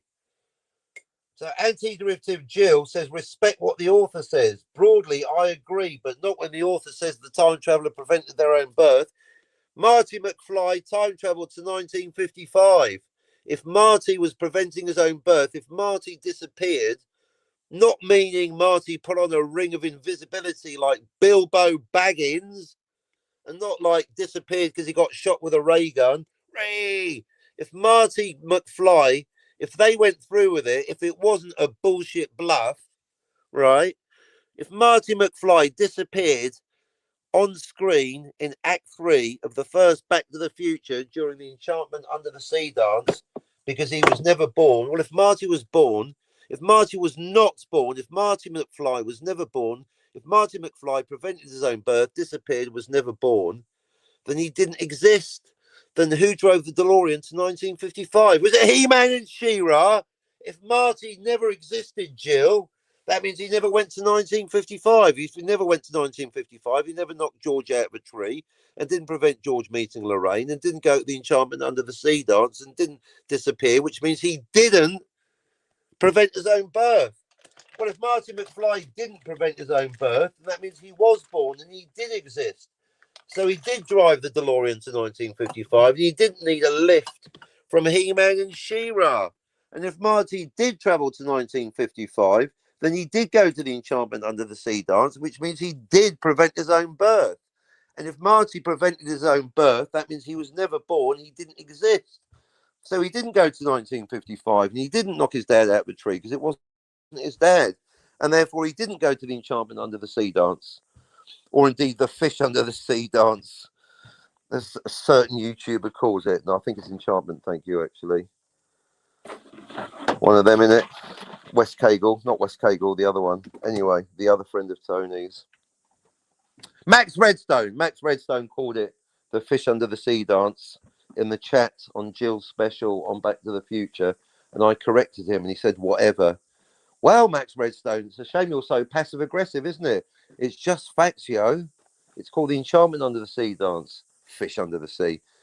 So if Marty McFly went backwards in time, prevented his own birth, and he never existed, he was never born, so he didn't exist. That means he didn't go backwards in time, so he didn't prevent his own birth. So he was born. So he did go backwards in time to 1955. So he did prevent his own birth. Prevent his own birth, that means he never existed.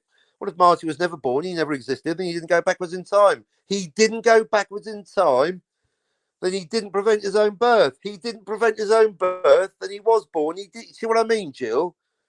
That's why it used to be called Clobby's Law, because Clobby figured it out. Once Clobby said that, it was like game over, man. Game over. Clobby's made itself consistent, correct, and hilarious. It's now called the Core Law, because as recently as yesterday, Scotty told me off for calling it Clobby's Law. Fine. He still gets a mention. Clobby does. The late Mike Alonso, rest in peace, does get a mention in my book, because that is the most hilarious, spontaneous, on-air, live, witty, hilarious, funny, correct, simple, logical, self-evident takedown of Back to the Future, Jill. And that's why our good friends, especially a good friend of Scotty's, someone respected on this channel, used to be a frequent guest on my previous channel, but you wouldn't know because all the shows I did with Jill got struck into oblivion by Jay and Louis. How dare they, the communists. So in the 1 minute that I was allowed to talk to Jill last calendar year, 2025, Jill said, I do respect Clobby's Law, now called the Core Law. I do accept. So Jill does accept that the time traveler cannot prevent their own birth. But also, she wants all of you to take Back to the Future at face value. But Back to the Future is taking a massive shit on Clobby's Law. So pick a lane, Jill. You're giving me cognitive dissonance. And that's why Jill went from level 0 to level 1 and back to level 0. Jill got bumped up. Anti-derivative Jill got bumped up to level 1 of the pyramid because she accepted the then known as Clobby's Law. Jill accepted, and apparently still does, the fact that the time traveler cannot prevent their own birth. But then she said, you've got to take Back to the Future at face value. It's got one timeline, which spits in the face of Clobby's Law, the Core Law, because Back to the Future says that the time traveler is about to prevent their own birth, just because they don't go through with it. And that's why Jill's back at level 0. One of them, isn't it? All right, cup of tea, bit of toast, let's go. Right, that's me gabbing on for 90 minutes, and I've barely talked about what is ostensibly, if not putatively, the main topic for today's show. One of them, isn't it? Ethan Peck Spock is canon. Yeah, so that's right. So, welcome to 1,000 Conversations. I didn't even need Scotty here to go on diversions and digressions and diversifications. I can do it on my own. I can distract myself. What? So Scogli asked co-pilot, is Strange New Worlds canon? Co-pilot said yes. And then I asked Gork. I asked Ara Gork, is Strange New Worlds canon? Yes. And I made it the thumbnail to today's show because Darth Plato left a comment on yesterday's show, one of them, saying that Strange New Worlds isn't canon. Really, Darth Plato? Well, your head canon ain't canon. So take it up with Gork, Ara, with co-pilot, with Scogli, with Scotty. Take it up with Kurtzman. You might not like it, but it's canon. But Captain, you said Return of the Jedi isn't canon. You said Back to the Future, One Malleable Timeline isn't canon. So you don't respect canon. When I've got good reason, it's called self-consistency. Of course, Return of the Jedi isn't canon. It retcons Empire. Unless you like that disgusting stuff that happens in Back to the Future with the Luke and the Leia kissing. Of course, they're not related. They had a kiss with probing tongues. Pay attention. So I put it to you that Return of the Jedi isn't canon. Empire Strikes Back isn't canon. Strange New Worlds is canon. Debate me. But no, I really want to hear about the 3, 4, 5 timelines. Let's get Cam up that pyramid. I want to hear about every single new timeline created in Back to the Future direct from Cam. I want to let the man speak for himself. So to recap, for anyone else that wants to try this, not everyone is as brave as Cam. I've given you all the answer. It's 3 timelines, but the math ain't mathin'. Which 3? Why do some people say it's 2? Why do some people say it's 4? Apparently some people say it's 5, but at that point I'm like, eh. So at least with 2, 3, and 4, with the wrong 3, and with 2 and 4, I'm like, okay, I see where you went wrong. So that's your clue. Marty McFly, upon arrival in 1955. Upon arrival, not when knocking over a pine tree, Jens. Upon arrival. See, this is where Jens goes wrong. Jens thinks there's a new timeline when Marty knocks over a pine tree. Jens also thinks there isn't a new timeline when Marty arrives. Does that not count as a change? A great big 1.5 ton car, a fucking DeLorean. Of course, Marty's arrival creates a new timeline upon arrival. The arrival is the change. A fucking great big DeLorean showing up in 1955. It wasn't there in timeline A. Well, try telling that to Jens Pedder. No, I think you're fine, Captain. Maybe the DeLorean was in timeline A. No, it wasn't Jens.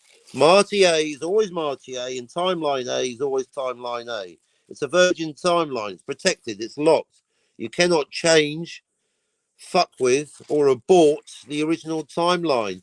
If you add a DeLorean, what happens next? Subtracting a George McFly. And for those of you that missed it, because I deleted it, because I delete my own shows now before anyone else can. Right? What about a thought experiment? What if George McFly was on Old Man Peabody's farm in 1955? And what if Marty McFly, upon arriving on Old Man Peabody's farm in the DeLorean, ran over and killed George McFly immediately upon arrival? Now George is too dead to impregnate Lorraine. It's a thought experiment. That didn't happen in the movie. It's a hypothetical. But for those of you that don't get it, with the chaos theory, if Marty ran over George, hence the teenage McFly erasure paradox, if teenage Marty ran over teenage George, then George would be too dead to impregnate Lorraine. Therefore, no Marty. Therefore, it's a brand new timeline. Think, Zemeckis, think. Think, Gail, think. Hello? Hello, Zemeckis? Anyone home? And that's why Back to the Future has got more than one timeline. That's basic, yeah? You cannot have one malleable timeline. If you don't get that by now, buy my book or wait for Can to arrive. because really, I need to get off of timelines and get on to parallel universes, or if you're DVB, alternate realities, whatever. See, the words don't really matter, do they? It's the meanings behind the words. Call it a banana if you want. If you don't like the term multiple universes, DVB, then you come up with a solution. Otherwise, I'll just call them bananas. Right. Time to send out a link, me think. So let's start inviting other people. So Scotty's got a link, obviously. There we go. Suzanne.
What? I time travel 1 minute into the future, and just like Back to the Future with the two Martys, I clearly must have gone backwards, because if I time traveled forwards, there'd only be one of me. There's two of me. A perfect illustration of what happens when you go backwards in time after and arrive after you were born. Now, Marty didn't. Oh, I disappeared. Damn it. All right, I will now wait for guests. So I'm quite excited to be going over the time travel, because I would like to see. I think definitely Cam can get to level 2 and maybe 3, maybe level 4 on the pyramid. In fact, I think level 2, because I believe Suzanne's at level 2. If the pyramid was reduced from 7 levels, which is 5 plus the 2, the basement and the catacombs. Hello, Eugene Birdbrain. If you wanted to make it binary, then the dividing line is between levels 1 and 2 on the pyramid. Yeah, level 1, where hopefully one day anti-derivative Jill will return to level 1 once she's realised that Back to the Future must have more than one timeline. But until then, we love you, Jill. Scotty's your good friends. So we're big fans of Jill here. Very smart lady, great YouTuber. Subscribe now to Anti-Derivative Jill. But whoever says it, anyone that says that Back to the Future's got one malleable timeline doesn't get it. And this is where it ties into the Star Trek. Given that Jill, I've made it quite clear, Anti-Derivative Jill is all about that. You must respect what the author says. And yet Jill's the one going, oh yeah, no, new Star Trek, not canon, because la, la, la, la, la. But Jill, whatever happened to respecting the author? See what I mean? Bit of self-consistency, come on.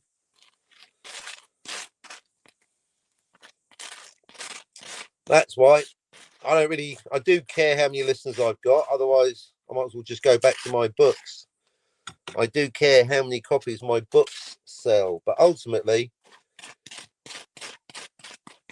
my numbers are nothing compared to Jill. And then Jill's nothing in numbers compared to Tony. And Tony's nothing in numbers compared to Robert My Burnett. And Robert My Burnett's nothing compared to Campier. But Campier's a moron. All right, Suzanne, how are you? No, better now. Yay! I just left the other panel and said that I wasn't out to panel tonight, that I was busy doing things. And then I seen your invite, so I popped over here. Yay! Well, on this channel, we understand time travel and we understand Star Trek. Two things that we have above Sci-Fi Nation. How you doing? I was asked to send a message that Sci-Fi is willing to have a talk. If anytime you want to do a backstage. No, I'm not having a backstage. He can fuck Oh, off. okay. He can do it live on air. No, all right then. When? Well, I like the way he uses other people as messengers. Doesn't he know how to contact me on Twitter in the DMs? Well, I started it. I said, Okay. why don't you come and talk to the captain? Yeah, I'd rather do it live on air. Why do I have to do it backstage? That's what I'm. No, a Cam would have my guts for garters. It's wasting my time. Backstage, I do backstages with friends. He's not my friend, so why do I need to backstage with him? No, he can fuck Ah, off. So here's my response. Nuts. That's a World War II reference, but if you can tell him that one word response from the captain, nuts. yeah. No to a backstage. He can talk on stage like a fucking man, or he can get fucked and suffer the consequences. Let's set a date. Yeah, I'll talk to him live on air on his panel or mine, but I ain't going backstage because he ain't my friend, and I only backstage with friends. Well, you're streaming now, and he's streaming now, and yeah. He's a needy motherfucker. He's a channel striker. Cam's right. What have I got to say to him? He owes me $350 because I paid for a year of StreamYards that I couldn't use because he struck my channel. This is true. So $350 Sci-Fi, hand it over or get fucked. It's war. Oh, you're not going to see that money. Of course I'm not, because he's a tight cunt. He wanted me to pay for him StreamYards. What? He asked me to pay for his StreamYards just before we didn't fall out. Oh, wow. Right? Catch you later. Have fun, everyone. All right, have a nice dinner. Because Who's I that? need you up here. Well, I want you up here, Cam. Tell me about those 4 or 5 timelines in Back to the Future. Ah, Cam. Did you catch Cam on the Gorilla Show? Oh, it was awesome. I did. It was so good. He's beautiful. Can I just talk? Poor PvP. But I will, because Gorilla doesn't erase his. No, he doesn't. So I'll go back and watch that. Yeah, most people don't. I think I'm the only one that does. Oh, no. A lot of people do. Who else? I know actually Doomcock does, doesn't he? I think. I don't know. Who knows? Most people don't erase their own shows because if you erase your show, then you don't get the watch hours. And most people want watch hours so they get monetized. I don't give a mad ass fuck. And that's why I delete my streams. Ah, there you go. I mean, Well, some big deep. Sorry, go on.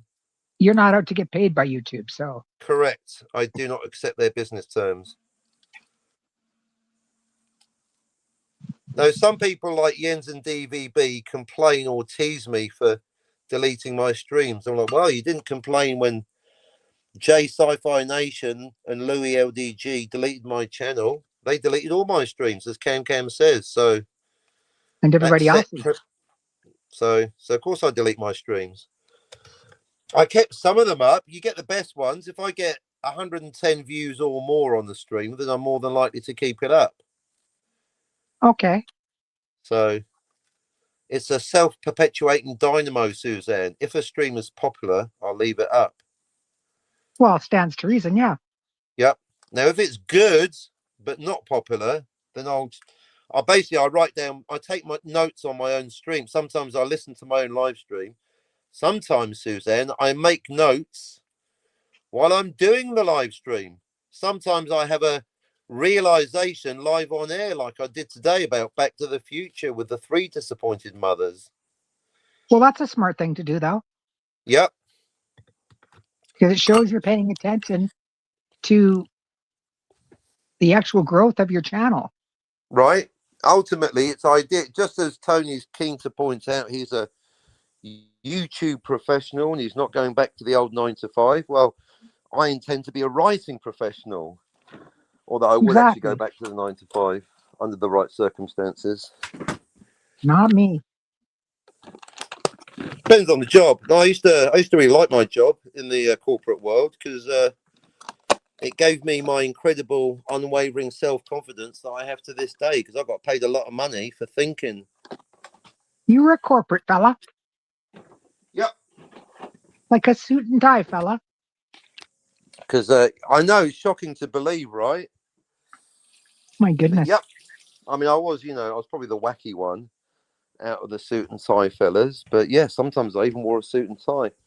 Sometimes I didn't. Sometimes I got away with being cheeky to the CEO of the entire company.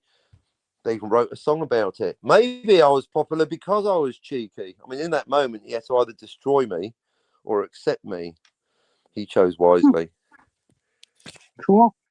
Yeah, I learned some interesting lessons. Yeah, if you're cheeky to the CEO, it could actually help your career.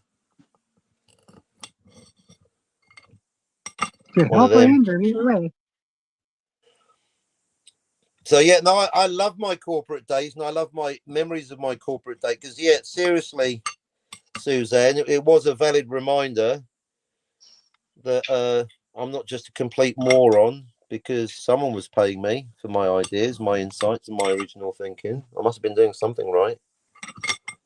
My mother was A hamster? one of the what do you call that? An executive secretary, like Oh the yeah. top. Yeah, Oh, like the secretary to the actual CEO or one of the right, executives. Yeah, that's right. normally And like the most powerful person in the company because that person is the person that runs everything, that's back in the day where they took shorthand, right?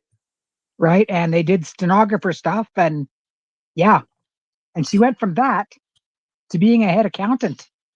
Oh, well, there you go, and that's where the real business happens. Because yeah, if you're not down with the accounts department, you ain't going to get any money. But I remember the pencil skirts that they wore back then. Yep. Like she was very classy dressed to go to work. Oh yeah, business attire. I think that's. Hmm. I know everyone's wearing high heels and stockings. Brilliant. Yeah. I Oh think that's yeah. why to this day I find business attire very sexy. Yeah, back when I had money, when I had a PA, a personal assistant, I made sure she wore a pencil skirt, stockings, and high heels. Absolutely. Oh yeah. My mama too. You don't gotta, but yeah, I mean, these days, who knows? But, well, it's like being in the mafia. You got to dress nice, really. Otherwise, how are you going to get the money? You got to look the part, haven't you? Oh, who knows how the hell they dress now? But then, right? Plus, also, what I was saying yesterday to Daniel, that the CEO could afford to dress down because they were the CEO. I mean, Steve Jobs, he went barefoot and didn't have a shower, but he was the head of Apple. No one's going to tell him what to do. Exactly. Even he put shoes on occasionally. So, yeah. Now I'm the opposite. Now, sometimes I wear a suit and tie and a shirt just for shits and gigs when I go out, just to confuse people, confuse the cops. That's fun. Yep. So it's always the opposite. If I'm in a business environment, I want to dress down and or even wear a dressing gown. But if I'm just hanging around the street, I want to wear a two-piece suit, brogues. I like the I don't know if it's too long to be a trend, but basically I like the blue suit, brown brogues combination. I've noticed that Okay. happening a lot. I haven't left the house in just over 2 years, Oh, you're so I lucky. couldn't tell you the last time I dressed up to go anywhere. Okay, you're not missing anything out No, there. I don't go out the door. For But what? that's the difference between Tony and me. I would go back to the 9 to 5 because I enjoyed it, and see, it was that combo. It was fun and profitable. They were throwing money at me, and I was having a good time. Good. It was great. But So then where would you actually, find time to write? well, that's the funny thing. The less time I had, the more time I spent writing. I used to write when I was commuting because I commuted to work by train. So that was Okay. like, and it was a long commute, like 2 or 3 hours in total. So, but that was like, Wow. so 2 solid hours of writing every day. So the irony is, I did more writing when I had a full time job than I do now. Hmm. that old chestnut. If you want something done, ask a busy person. And I was so busy, I got tons of writing done. Yeah, I do There have you about go. 5 novels under my belt. It's just they were my practice novels, and they're never getting published. Yeah, we got to get that done. Yeah. I'm having so much fun with my comic book at the moment, Suzanne. I have got to get it done. It's so good. And it's I hope to live long enough to see it. right. It could be, well, you might have to be around for 20 years. Well, that's Oh, not going to happen. I I better don't have hurry that up much then. time. I don't But have that much time left. But okay, I'll hurry up then. But I'm enjoying it because I'm not getting paid for it. Unlike George R. Martin, I've received no advance. I have no one expecting it. So at the right, moment, it's a hobby, Suzanne. But that means I'm right. enjoying it. I'm doing it for fun. But then hopefully I'll get a big fat paycheck afterwards. Because if I say so myself, it's fucking awesome. I've had. Do you know Good. what? Do you know who I got some good writing advice from? Oh, Jens Peder. He said, "You know what you need, Captain? You need more fucking masculine action." yeah, I remember that. He's not wrong, right? You were there. Okay, I'm right now adding some masculine action. So Jens might not have a clue about time travel. Goodness knows he doesn't. I'll give it to Jens. Credit where it's due. Yes, you're right. More violence, more masculine action. Yeah, he's good for that. Yeah. So I'm adding a fight scene right now. It's great fun. But I am not very good for panel right now, so I'm going to duck out. But thank you, Fair sir. enough, Suzanne. I appreciate you being here.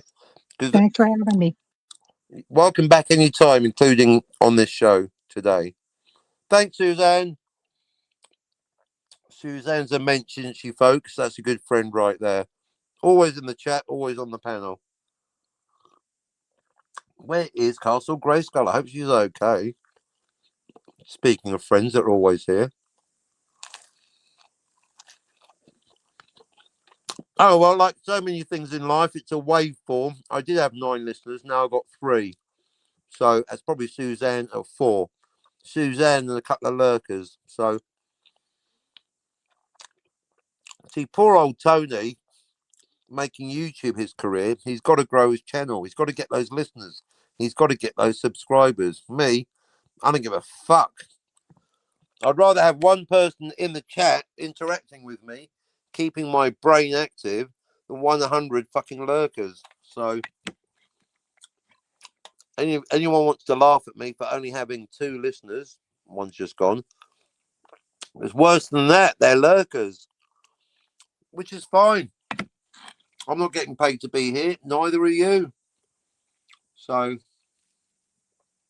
I'll just sit here eating my sandwich until Scotty or someone else shows up. One of them, innit?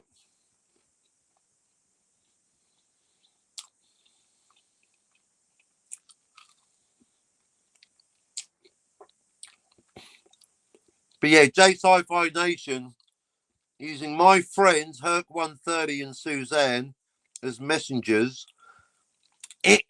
Invitation declined. There will be no backstage with the enemy.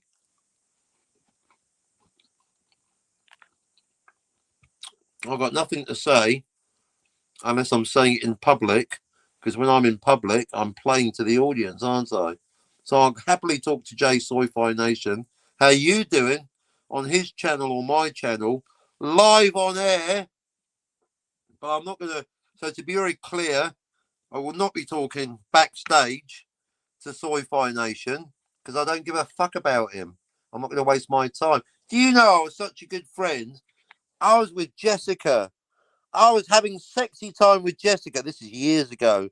And I've got a DM from the Sci-Fi. Oh, can you hold my hand, Captain? I'm having a dark night of the soul. And I stopped the sex or whatever we were doing. Maybe it was heavy petting. Maybe watching TV. I was with Jessica.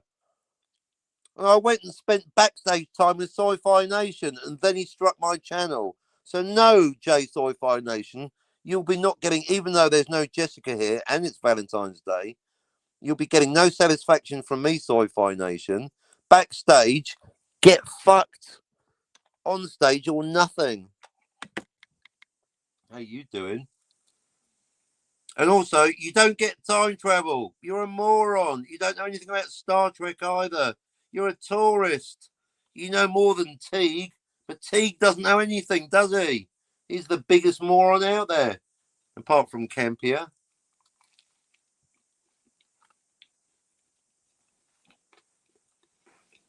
Oh, Captain, would you like to have a backstage? No, not really. Thanks for asking. I'll have a backstage with Scotty anytime. He's my friend.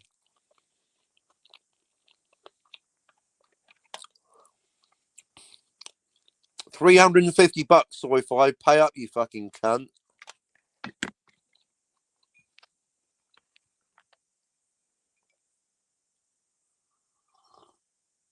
In the meanwhile, this sandwich, without Daniel talking about his blocked up toilet, this lovely Marmite cherry tomato and avocado sandwich on wholemeal bread, toasted with butter, not margarine. Fuck all that noise, Silent Bob. Proper butter, like what Napoleon said. Now you're talking.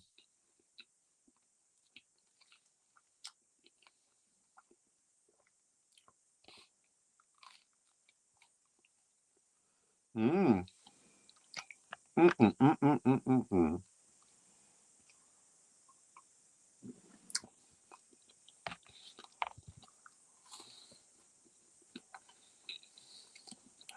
Yay, everyone's gone. Yoko's gone. We can party again. Now I can do all the good material. Oh no, someone came back. What do you want? What do you want? I'm having my lunch. I'm on lunch break. Go away. Come back later.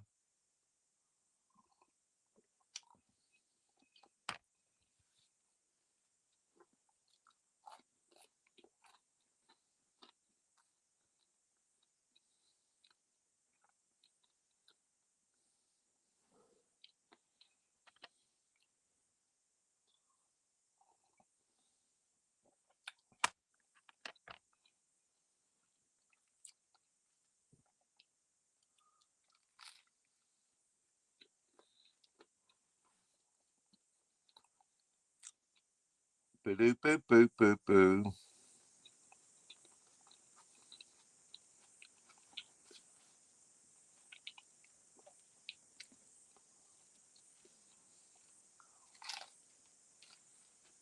Mmm.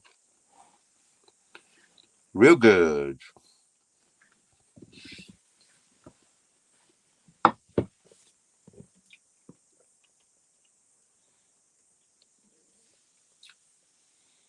Mm-mm-mm-mm.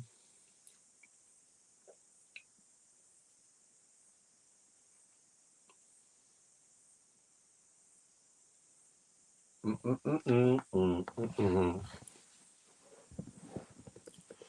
Boo boo boo. Two listeners. What do you want? Here, we're nothing without the chat. You are the chat. 3 people coming in now. Well, you better start chatting. This show ain't for free.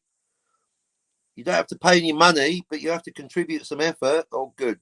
One of them left. Good. I'm not here to please anyone. I'm here to tell you how it is. LDG, still going at it? No, you're hallucinating. The LSD's kicked in. I'm not here at all. You're imagining things. Of course, I'm going at it. Morons like you don't get time travel. I've got to keep explaining it using smaller and smaller words and thicker crayons until you get the basic concepts. Because people like you are too dumb to understand the basic precepts of time travel. Plus, Cam's coming back later. Yeah, apparently Sci-Fi wants to talk to me backstage, probably to apologise for the channel striking. How about no? There will be no backstage conversations with the enemy.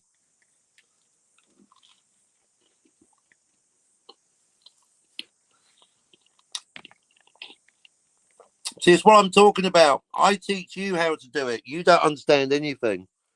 Universe isn't. See, this is what I'm talking about. See what I mean, folks? LDG is one dumb motherfucker doesn't even understand the difference between the timeline and the parallel universe. But he keeps pasting word salads into the chat.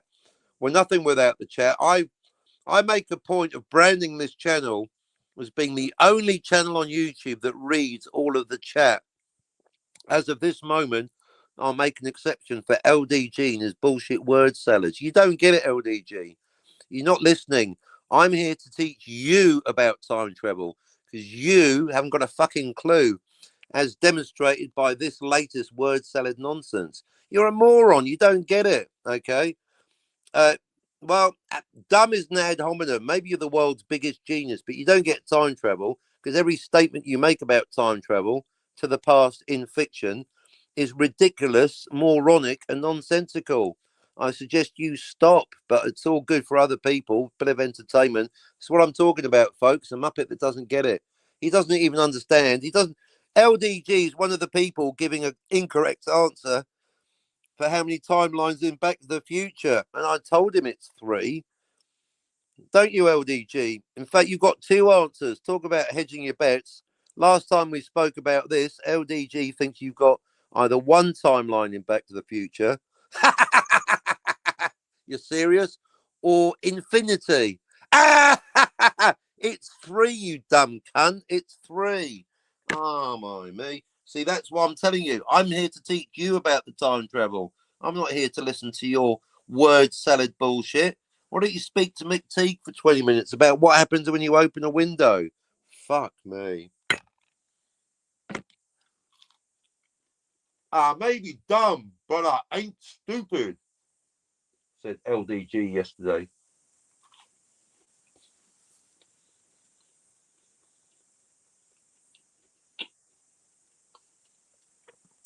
The book on time travel's done, so there's no... Cam's going to be the last person. I'll listen to Cam because he's been away for a while. So Cam, for those of you that want to learn something, I mean, I like disagreement. I like second opinions. I like being second guessed, called out, put down. If you think you know better, good. Cam's going to come on later and tell me how many timelines in Back to the Future. I'll accept 3, 4, or 2, 3, or 4. Because as I've just been telling you, for those of you that... Oh, he's gone now. Never mind. He didn't. You are correct. He went to the year 2525. So, well, great. We're in agreement. LDG says, I refuse to believe that Doc killed Marty B and sent him to oblivion. Well, no, as I mentioned earlier, the theory repeated by Screen Rant magazine is that Doc Brown didn't send Marty B to oblivion, but to the Jurassic era. Most people... Now, this is where we get our non-existent third timeline. Here's your clue. Wow, well done. LDG is actually doing you all a favor. All right, I take it back. LDG is capable of making a statement that isn't utter word salad bullshit. So, according to Screen Rant, Marty B got sent by Doc Brown B to the Jurassic era. That is incorrect. According to most people's assumptions, Doc Brown B sent Marty B to 1955. That is also incorrect. According to me, Marty got sent to the year 2525. Now, I can play devil's advocate with myself. There's no evidence of when Marty B went to because there is no close-up of the screen of the flux capacitor in the DeLorean B, in Act 3 of Back to the Future. So it's an unknown, it's a known unknown. We don't know when Marty went to. We know where he went, nowhere, because it's a time machine, not a space machine. Oh, Captain, but the movement of the Earth, shut up. So you're right. I agree. LDG is correct. Are we all quite clear on that? On this statement, LDG is correct. Marty did not get sent to oblivion. He did not get sent to the Jurassic era. He did not get sent to the Triassic era or the Cretaceous era to hook up with Yvette, who's sneezing into the primordial soup. I actually finally did the experiment, a thought experiment of what would happen if Marty B went backwards in time to 1955, because then he'd meet another Marty McFly, wouldn't he? That'd be Marty C. And then they went to 1985, there'd be another Marty C. Now there's three Marty McFlys. See, it's technically possible. You'd end up with an infinite, that's right, not billions, potentially an infinite, meaning never ending amount of Martys. And as Scoglie points out, whenever you've got an infinite number of something, you done fucked up. So it's nice to see that LDG and I do actually agree. Full marks to LDG. Credit where it's due. We both agree with this statement. Hooray! One of them, isn't it?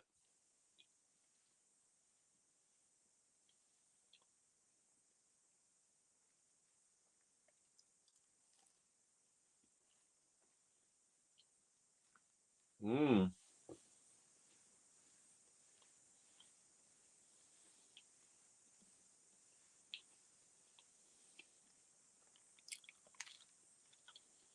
Mm.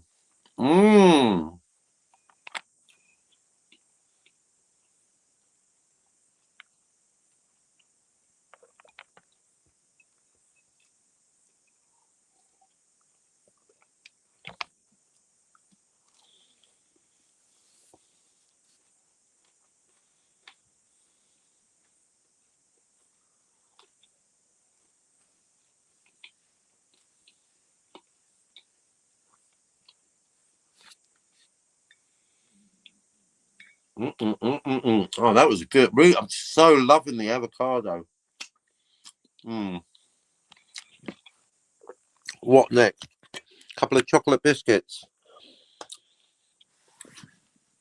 Castle Grayskull isn't here to tell me off. Yeah, let's get the biscuit on. Let's get it on. It's Valentine's Day over here, so I'm going to treat myself to a couple of chocolate biscuits. And well, more to the point, I don't need an excuse. There's no one here to tell me otherwise. But then again, self-discipline is a thing. It's called delayed gratification. I mean, I could have had the biscuits yesterday or the day before because I stuffed my face with biscuits, but no. I think self-discipline is a good thing. I don't mean spanking. All right, where are the biscuits? Have I hidden them? Oh, that's right. Oh, that's right. Confession time. During my insomnia, somewhere around 4 a.m., just before going into the Scoglie chat, 4 a.m. my time, I did have two biscuits. But even then, I didn't stuff the whole packet into my face. I'm now having another two chocolate biscuits. Chocolate covered biscuit. Not cookies. They're not the same thing, you ignoramuses. Cookies and biscuits are two different things. Why do some people insist on labouring under the delusion that it's a language issue? It is not. That is a lie. It is a reality issue. Cookies and biscuits are two different things. In fact, like period and historical dramas, there's actually three different things and only two words. Because there's cookies, there's sweet biscuits, and there's also savoury biscuits that you can have with soup. And as Grace pointed out, there's also dog biscuits. So there's actually three types of biscuits, and none of them are cookies. There's also sweet cakes and shortbreads. So, like with so many things, once you start analysing it properly, it's quite the rabbit hole. So, anyone that tells you that cookies and biscuits are the same thing and it's simply a transatlantic language issue is lying. Or maybe they're sincere, but either way, they're full of shite. I'm now eating two chocolate covered biscuits. They are not cookies, they are biscuits. Thank you so much. I am an American partly. How you doing? Mmm. Oh, you know what? No, it is like milk and cookies. Low tide at T Bay, right? Kettle on. Welcome to Waiting for Cam Cam.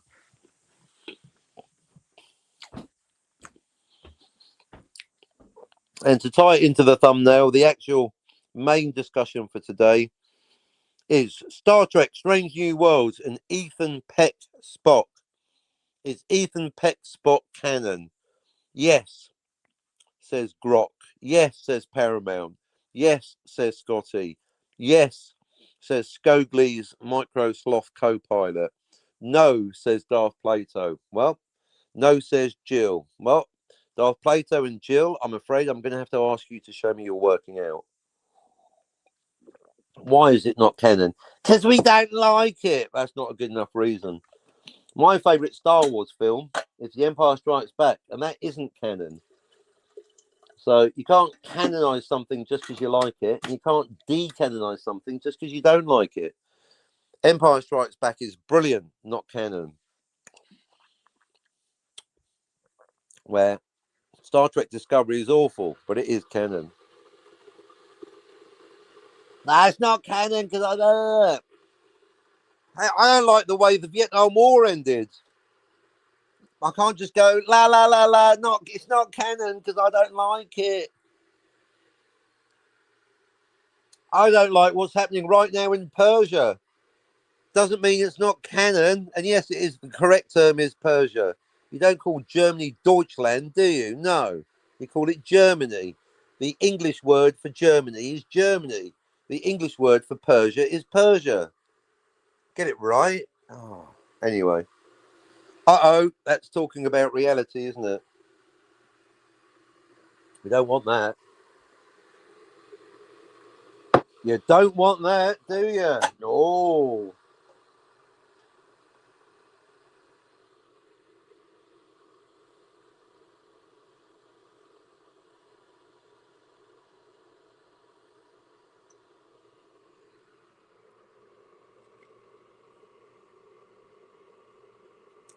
I'll say one thing for LDG. He might miss the word salad, but he's sometimes right. Even a stop clock gives the right time twice a day. And at least he bothers typing in the chat on occasion, unlike you fucking lurkers.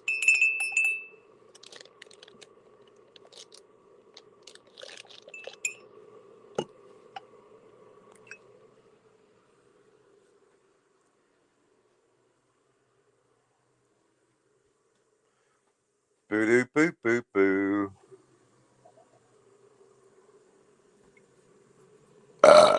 So Ethan Peck Spock is canon. Ethan Peck Spock is the same Spock as Leonard Nimoy Spock. Now, if you had half a brain, you'd be going, which Leonard Nimoy Spock? There's two. What about Mirror Spock? Now, you're thinking, except you're not thinking. That's me doing the thinking. There's two different characters played by Leonard Nimoy called Spock. One of them has got a goatee beard, hasn't he? Yeah, it's called Mirror Mirror. Hello. Think, Trekkers, think. Think, Burnett, think. There's two different people, entirely different characters, with the same face but different histories called Spock, both played by Leonard Nimoy. They're two different people in two different universes, aren't they? And then, not just universes, timelines. You've got the Kelvin Klein timeline, haven't you? Quinto Spock, a different person. But as Scotty pointed out yesterday, we've got the new timeline. We've got the split in the timeline. We've got one timeline becoming two timelines after Spock was born. Now, biology isn't really my strong suit, but I understand the basics and I can apply it to physics in fiction. Once the universe splits, if the universe split you where the good Lord hit you, wrong way round. If the split in the universe, or in this case, timeline, pay attention, happens after you're born. See, unlike Marty McFly, Marty B should have looked like Eric Stoltz. That is biology, isn't it? Chaos theory, biology and physics. If you create a new timeline before a character is born, then they might not be born. You may have prevented their own birth. See, you can't prevent your own birth, but you can prevent the birth of your counterpart. Even Robert My Burnett gets that much. If you don't prevent the birth of your counterpart, they might end up looking genetically different. And if you create the new timeline after your counterpart was born, then obviously they exist And that's why there's two Spocks. Quinto Spock and Nimoy Spock should have the same face because the new timeline was created after Spock was born. Unlike the new timeline in Back to the Future, which was created before Marty was born. Yeah? Do you get how that works? One lurker. In Back to the Future, Timeline B was created before Marty B was born. Therefore, Marty B very likely would have had a different face because for both of the two Martys to look exactly like Michael J. Fox would require both sets of George and Lorraine to have sex at the same time, in the same place, in the same position or positions for the same duration, to have a genetically identical two Marty McFlys with the same face. Yeah, the two Martys have got the same face, but they should have different faces. Whereas in Star Trek, the two Spocks should have the same face because the new timeline, the Kelvin Klein timeline, was created after Spock was born, which means they're genetically identical. Yeah, two Martys should look different, but don't. They look the same. They look identical. Two Spocks should look the same, but they don't. They do look different, but they should have the same identical face. But then so should James Bond when he's played by George Lazenby or Roger Moore, because canonically it's the same Bond. So canonically it's two different Spocks in two different timelines, but the split in the timeline was caused after Spock was born, therefore facially it should be the same Spock. Unlike Marty McFly, it should be two different Martys but the same Spock. So you get the same two identical looking Martys and you get two different Spocks. Because Quinto Spock has got a different face. He's got Zachary Quinto's face, isn't he? That's why he's called Quinto Spock. So Quinto Spock is canonically a different person from the Nimoy Spock, but they should have the same face because of what Scotty said yesterday. I'll pay attention. Fuck's sake, can't do better, Campier. Try thinking, Burnett. I'm surrounded by morons. Do you get it now? The two Marty McFlys should almost certainly have two different faces because the new timeline was created before Marty B was born. Whereas the two Spocks should have the same face because the new Kelvin Klein timeline was created after Spock B was born, or Spock KK, given that timeline B is the Kelvin Klein timeline. You get it now? No. And that's why you're a lurker, because you're not operating at my level. One of them, innit? Right, anyway. Oh, I can't really leave you. Can we get someone on the panel so I can go and do a couple of bits?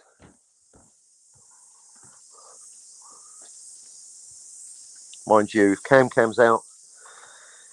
If Cam is apparently out to dinner on Valentine's Day night eve with a lady. He's confirmed that he's not going to have sex with her. We don't know that. How do you know Cam? Maybe Cam is having sex right now, and that's why he's not coming onto the panel. But he did say he'd come. Two things that Cam said. See, this is what comes of predicting the future. Two things that Cam said is that he's not having sex tonight. Three things. Cam said three things about the near future. He said he is going out to dinner with a lady. He isn't going to have sex with her, but he is coming to my panel. How do we know? Difficult to see the future, always in motion.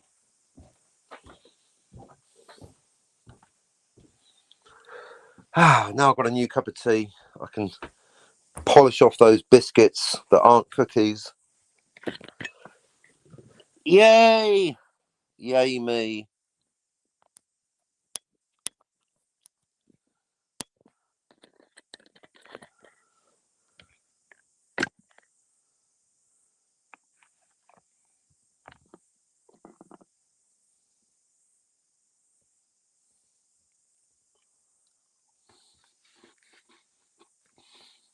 One of them, isn't it?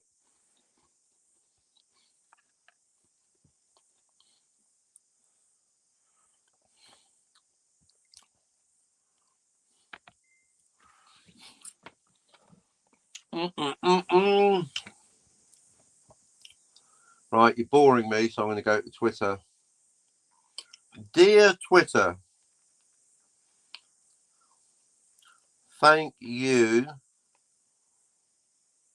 badass grandma, for passing on an offer from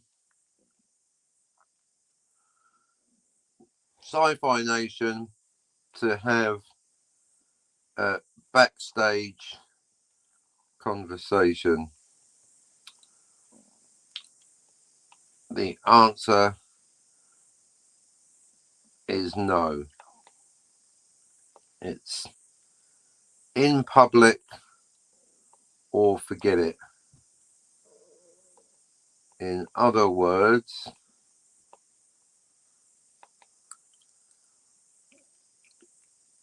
to recall the Battle of Bastogne.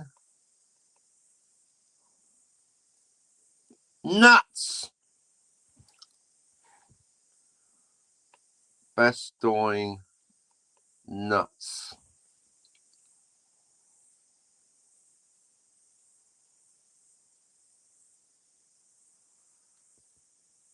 There you go.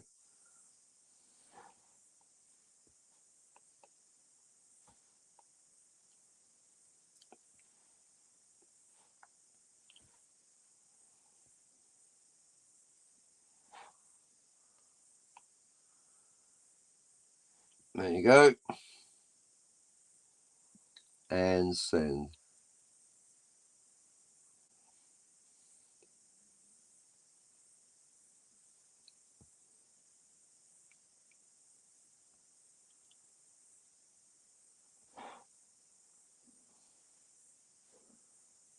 Oh, he's even DM me. Would you like, you're welcome to come backstage. Dear Sci-Fi Nation, fuck off. How about that?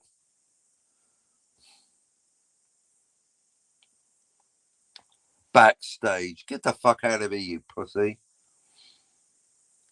You wasted enough of my private time already. I'll have a backstage with Cam or Scotty because they're my friends. That means I'm available to Cam, Scotty, and Suzanne 24 hours a day, 7 days a week. That's what friendship is. But sci-fi, you can go suck a fat one. Castle Grayskull, hello. You've missed so much. You must have been busy. Hey, I'm having a cup of tea with chocolate biscuits. Grace, you coming up? I need company, Grace. I'm between guests. No pressure. I can't make you do it, Grace. Just a straightforward question. You're my good friend. You can tell me. No, Captain, you can fuck off. I'm quite happy in the chat. Or, yes, Captain, put a link out. I'd love to come on. The decision is yours.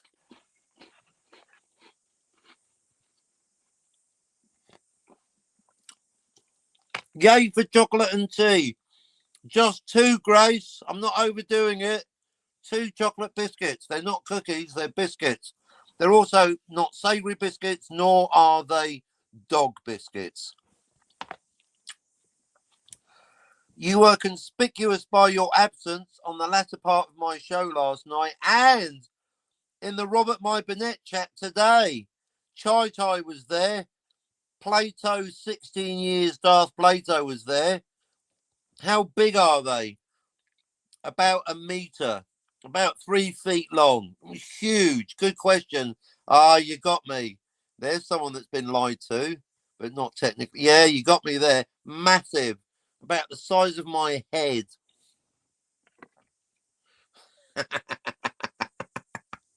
Yeah, I'm just going out for the one drink, a bottle of Bushmills. Very clever, Grace. Very clever. Huge. Massive.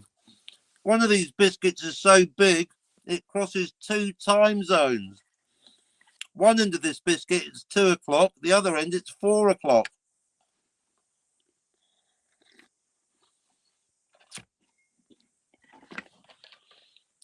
In fact, don't even say anything, Grace. I'm going to put the link out. First of all, Tony, that show off, he's been putting the link out. He can do it. Let's see. Oh, no, it's possible. Tony's right. Tony said in not so many words, if I can do it, surely you can, Captain, because you're better than me at everything, especially writing jokes. It does work. Fickle YouTube. Maybe. Wow. Does that mean it only works if you're getting StreamYards for free? Right, now to clarify to all the lurkers and the twerkers and the people wearing burkas, that invitation is for Castle Grayskull only. It is also available to other people that I haven't sent the link to but have been on the panel. But just for people that aren't even, the last person that tried to bully their way onto my panel, they hadn't even said hello in the chat. They wanted to get fast tracked to my panel. I don't think so. Either I have to have known you for 5 years, or you have to be intelligent and good looking, like Grace. I was and have been super tired. I was busy yesterday. I therefore certainly don't expect you to come up. In fact, to make it easier, I expect you to not come up, Grace. Best of both worlds. No expectations, but it's a compliment to your charming personality. I would say your good looks, but you're off camera these days. But you're certainly welcome. Only from what? Wow. Well, because you're amazing. Because you're amazing, Grace. Amazing, Grace. Not in, pun not intended. But yeah, because of Cam Cam, we've been going back to the time travel because Cam Cam, unlike you, has watched Back to the Future, and he reckons Back to the Future's got about 4 timelines. I spent a good amount of time earlier talking about how even 3 can be the wrong number because it's a question of which 3. So Cam Cam is apparently A, going to dinner with a lady, B, planning on not having sex. That's what he said.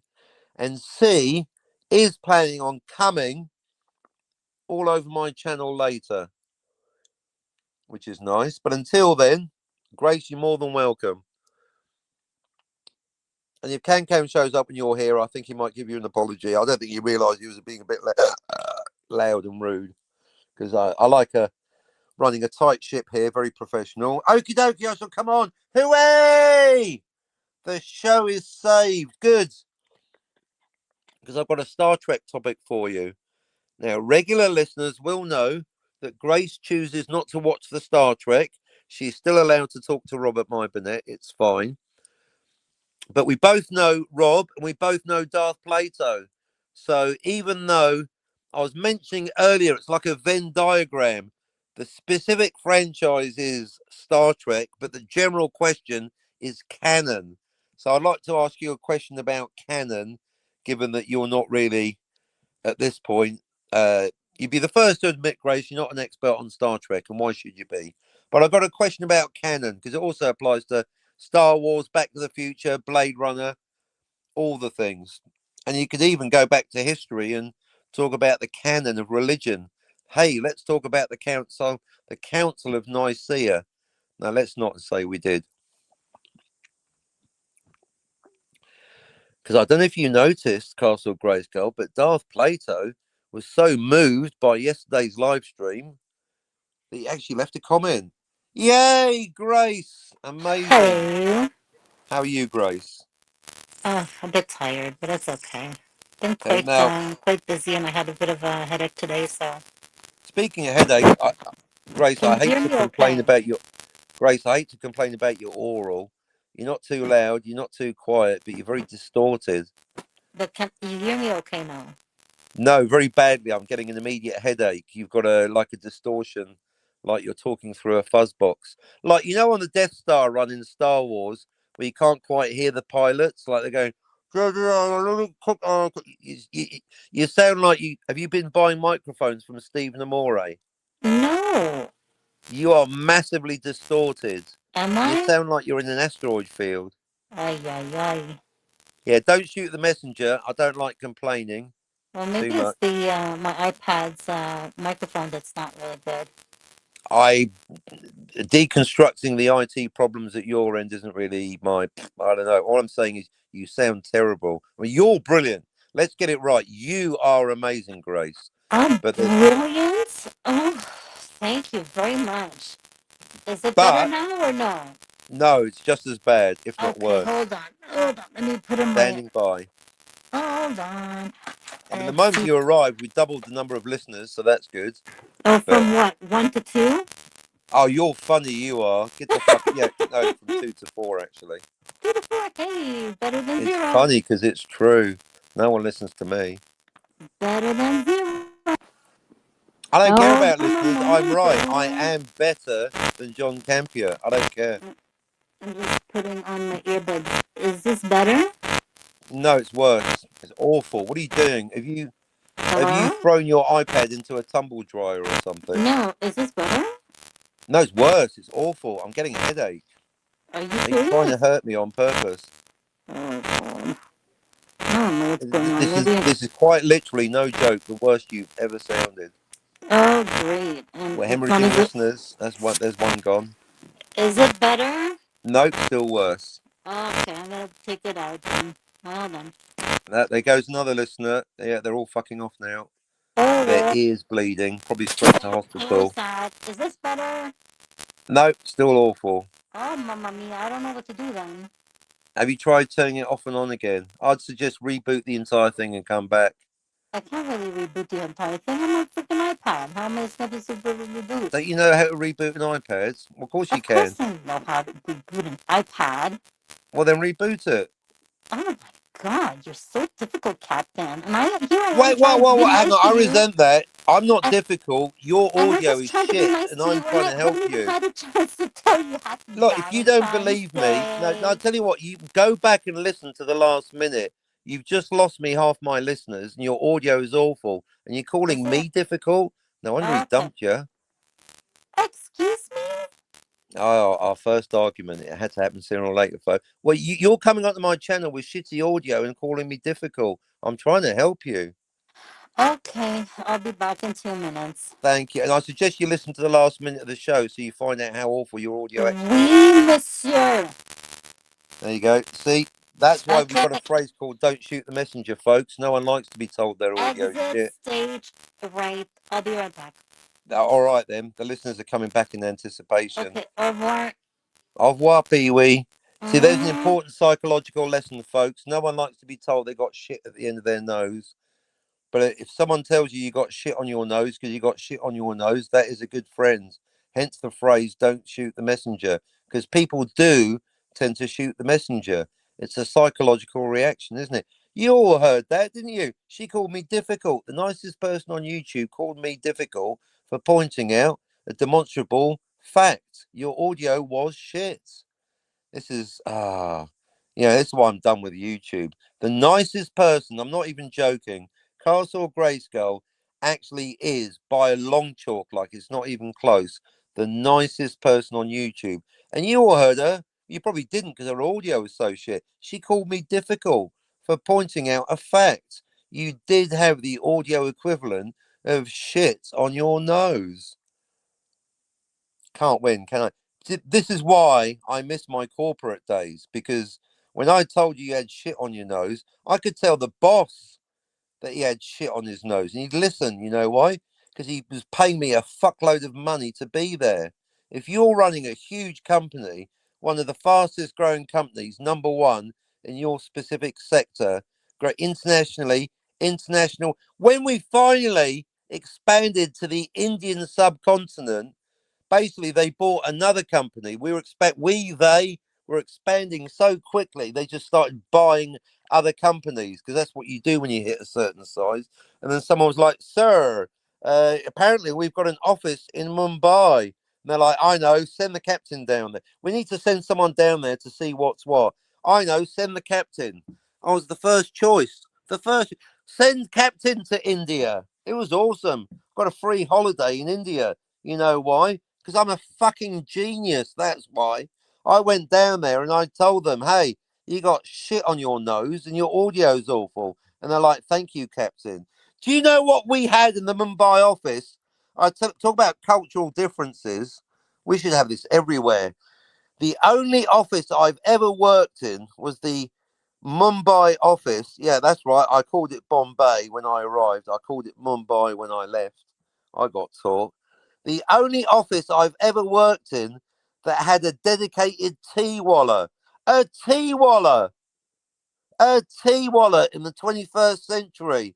Anytime I wanted a cup of tea, oi, mate, make us a cup of tea. And they would, because it was their job. He didn't call me difficult. Difficult. You all heard her. I'm calling it. That was our first argument. When the nicest person on YouTube calls me difficult for simply pointing out they've got a technical... You're difficult to hear with that audio problem. My goodness. Wow, now the real Grace is coming out. Easily offended. You're like Jens. Thin skin. I hope Grace rewinded, scrub back a minute. Because I think the moment of truth... Oh, shit, my audio is awful. I owe the captain an apology. Maybe a bunch of flowers, I don't know. A tea wallah. We had a tea wallah. One of them, innit? How many listeners have you got? 2. Yeah, it's down to 2, thanks to your shitty audio, Grace. It's all right, I'm not offended. Oh, hang on a minute. Speaking of offended, speaking of being offended and having shitty audio, I'm now going to make a disgusting noise because all I've got is 2 fucking lurkers.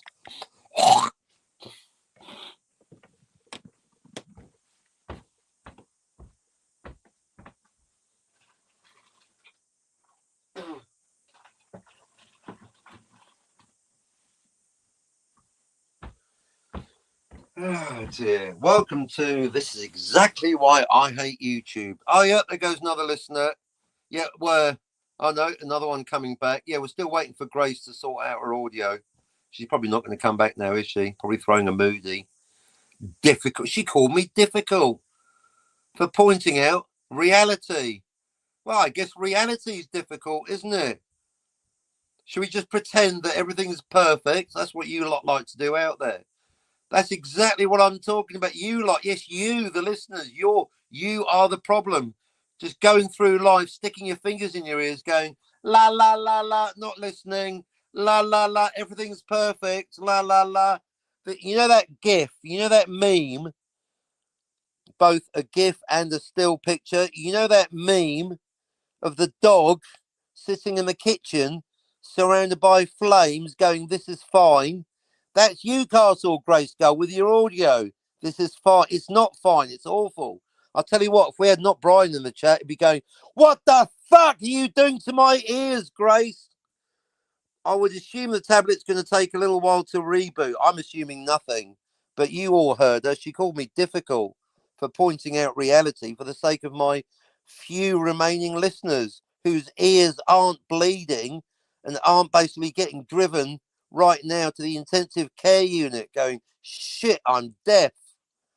That's the story of my life right there, Scogely. I'm here trying to improve on objective reality by fixing problems, something I used to get paid for quite handsomely in the corporate world. And Grace, officially the nicest person on YouTube, calls me difficult. The fuck? What are you like? What are you people like? Anyway, Scogely, thank you for asking the always sexy and not remotely annoying. As far as I'm concerned, Copilot is the opposite of Daisy. Here we go. Hello, difficult show here. Captain, is this better? That's funny. It's better, but it's not fully better. There's still crackling. Scogely, can you confirm I'm not lying? Can you hear that crackle, Scogely? I don't know what else to do. I've rebooted everything. I'm afraid to tell you anything because you're going to call me difficult again. Is it really bad? I'm not saying anything. Scogely, how does Grace's audio sound to you?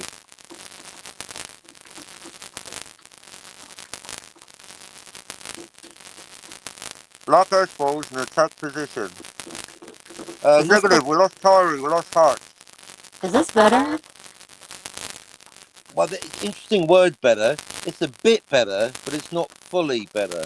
Like my ears aren't bleeding quite as much. But there's like a constant crackle. I'm not even. You probably don't. You probably think I'm joking. Scogli, can we get it? Scogli, can we? You're a trusted person in the community. Can you tell me what the audio sounds like to you, Scogli? If it's going click, click, click, click, click, that's my cat using the litter box.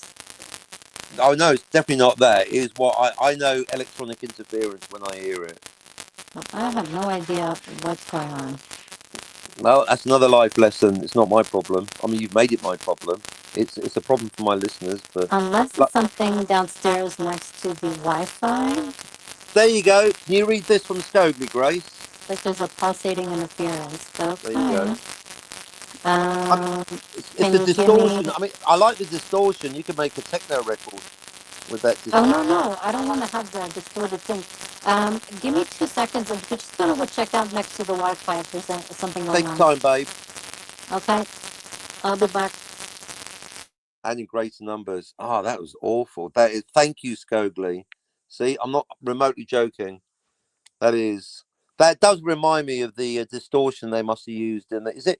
You're an audio technician, Scogli. Is that what they call a gate, where you subtract certain pitches? Is that a gate or a pitch shifter? Pitch shifter. I don't. You. This is your area, Scogli. You're the expert on oral. So you sit down, Robert Mybonet. But you know the attack on the Death Star in Star Wars, where their voices sounds like that, but with extra crackling. It's like, this is it, boys. Lock our balls in attack position. Here they come. It's too quiet. What about those towers? You worry about the fighters. I'll worry about the towers. I can't shake them. There's one on my tail. Stay on target. Stay on target. I can't shake them. There's too many of them. Stay on target. Ah! Bigs! It's like Castle Grayskull is currently piloting an X-Wing fighter, and she's currently doing the... Next time I watch Star Wars, if I ever do, again, I fully expect to see a deleted scene reinstated with Castle Grayskull in an X-Wing fighter. It's worse than Moises. Remember? Moises, another person that got upset because I was like, exactly, Moises would come on, like, and I'll be like, your audio shit. And like, oh, shut up, Captain. Like, it's your audio that's shit. Sounds worse than an Imperial probe droid, right? At least you could understand the language of the Imperial probe droid. There you go, Grace. Call me difficult again. I dare you. I double dare you. Oh no, that's a little remote control thing, isn't it? See, Scogli gets it. Oh well, 5 listeners was too much anyway, wasn't it, folks? Anyway, while we get Grace to sort out her god awful, piss poor, shitty, even Steve Nimoy will be rolling his eyes audio. Back to the main point. As per Scogli and the ever charming and very sexy, especially for a computer, Micro Sloth co-pilot, yes, Star Trek Strange New Worlds is canon. Hello? Uh-oh, she's back. Hello? Hello, is this better? Nope. Marona Santa, I don't know what to do. Cry? Blame me? I'm not gonna blame anybody. I guess I'm gonna have to get either a new microphone or I'm gonna have to get a new tablet. I guess. I mean, have you done anything since you... Because I had to update the operating system yesterday and Siri stopped working, so... I wish I hadn't. Anything different. It's really weird. See, that once again proves that Einstein didn't know what he was talking about when he said doing the same thing again and again and expecting something different. A different result is madness. No, it isn't. It's called having an iPad. You all heard her. Grace is doing everything exactly the same as yesterday, and yet something's different. Like the audio worse. I mean, it's so bad. It's really bad. Poor me. I mean, I've been looking forward to having you on the panel. That's almost. Oh no. I mean, the crackling would tend to suggest interference. You haven't got like the FBI outside. Open the curtain. You haven't got the No, van outside with the letters FBI stenciled on the front. absolutely not. You Nothing's sure? changed. It's really weird. Oh, It is weird. Did you check out? Did you listen to part of the show? Did you hear yourself? So you know I'm not joking or yeah, it lying. sounds really horrible. It does, doesn't it? Okay, as long as Yeah. good, as long as you know. I was getting worse. I'm actually getting a headache. Yeah, I don't know. See, if Scotty doesn't know what to suggest, then there is no answer. All I can tell you is it's probably not a software problem. It does sound like audio interference. Oh my It god. almost sounds like you're on an analog CB radio. You're not flying a drone above, are you? Nope, but maybe there's Okay. something wrong. I don't know. Maybe there's something wrong with my internet. Just if TV aerial, maybe? no. You haven't got a big magnet on your head, have you? Oh goodness, no. And I don't even have aluminum foil either. Are you playing with a remote control car? No. You're not flying a drone? Okay. And you haven't got No. a CB radio running at the moment? Nope. Hmm. FM transmitter? Nope. Has your dad suddenly started a TV channel? Not at all. No, you haven't got a satellite dish in your front garden all of a sudden. Nope. Is there can you confirm that you're not sitting in the cockpit of an X-wing fighter? That would be really lovely, but I think that I would actually like be vomiting my face if I was. Okay, and you're not in an asteroid field, No. and you're not a robot, literally. I'm not a replicant. You're not a replicant. Yeah, they all say that.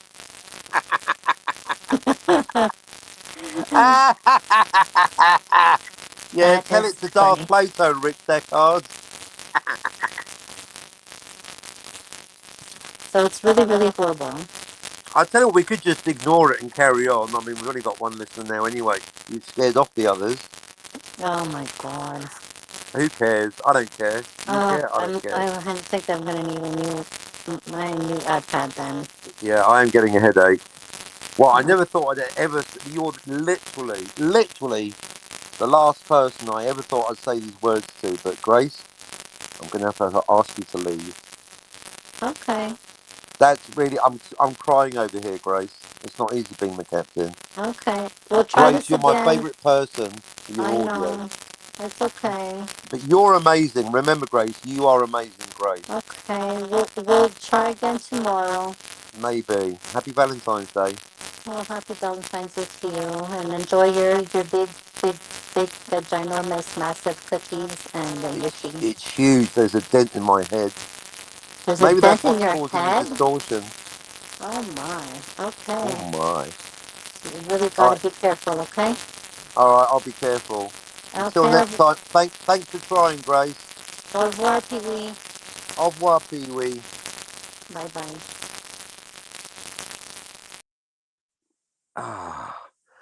Do you know how much it hurt me emotionally to say to Grace the words I wouldn't even want to say to J Sci-Fi Nation? I'm afraid I'm going to have to ask you to leave. I never even said that to Admiral Teague or Scotty when we were arguing. Oh, life, you are full of ironies. The nicest person on YouTube, and I had to ask her to leave. Do you know how difficult that was? There's no joke coming, no punchline here. I'm sick. That was very difficult. But I do have still two listeners, and it's part of my responsibilities to you, the listener, is to make sure that I don't cause your ears to bleed. I've made myself sick emotionally. Excuse me, I'm just going to go and throw up in the bucket.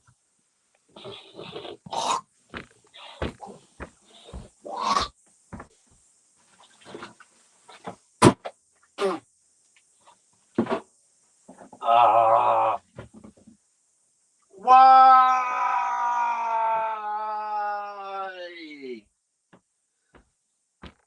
Oh, no, I'm not kidding, folks. I'm perfectly asking Grace to leave has made me physically ill.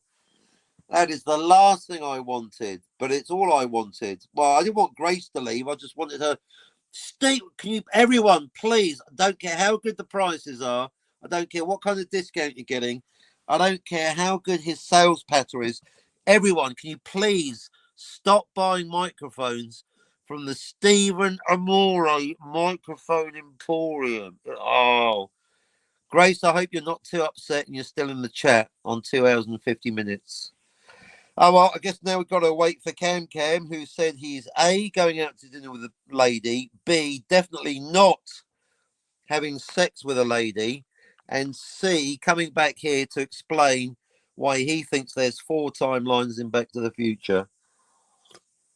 I'm so sorry, Captain. We're both sorry. I probably have something wrong with my iPad. I'm going to check it out tomorrow. Well, that's a IT issue. I reckon it's not your iPad. I reckon, I mean, obviously it's not helping, but no, it really sounded like some kind of like FM frequency, VHF style, analog distortion. Oh, as long as you heard some of it, so you know I wasn't trying to have a joke at your expense, Grace.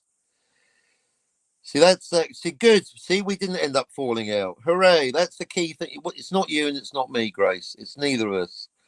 Sometimes, Grace, these things are sent to try us, which goes back to my earlier point about Cam versus PvP on the Gorilla Show yesterday. The key thing is to be professional, calm, maintain good humor, and not resent people. So your intentions were perfect, Grace. I'm grateful, Grace, that you decided to me with your presence, and you are amazing, Grace. And it might not even be your device. It might be outside interference. Who knows? But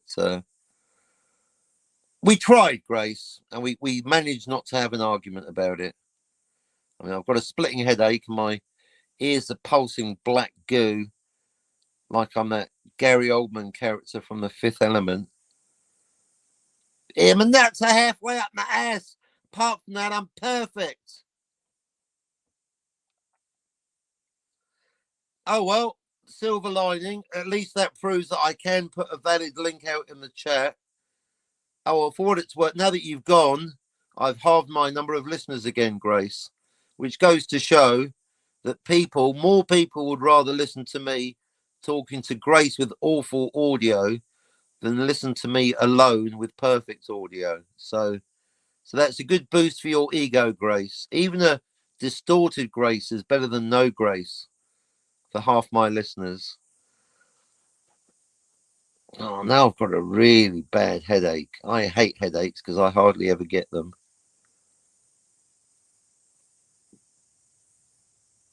And I refuse to take pills for headaches. Ah, my poor brain. Where is it?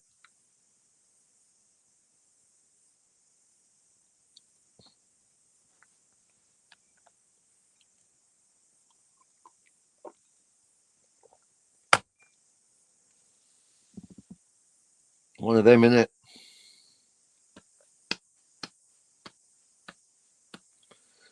Boo doo boo boo boo. So anyway, so Ethan Peck Spock is canonically the same person as Leonard Nimoy Spock. Now, anyone paying attention should immediately say which Leonard Nimoy Spock, the original Spock, Spock A1, not Spock 2, Mirror Spock, also played by Leonard Nimoy. So basically, Darth Plato is wrong. It's that simple. Not for the first time either. 16 years, my arse. Try 14 and a half. So Strange New Worlds is canon. Return of the Jedi isn't canon because it's a retcon, and retcons ain't canon.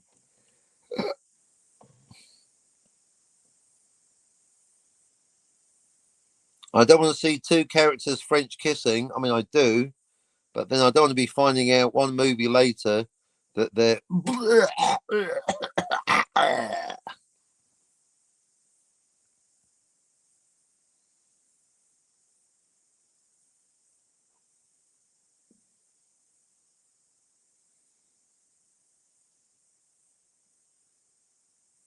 Hey, guess what I ordered on physical media yesterday?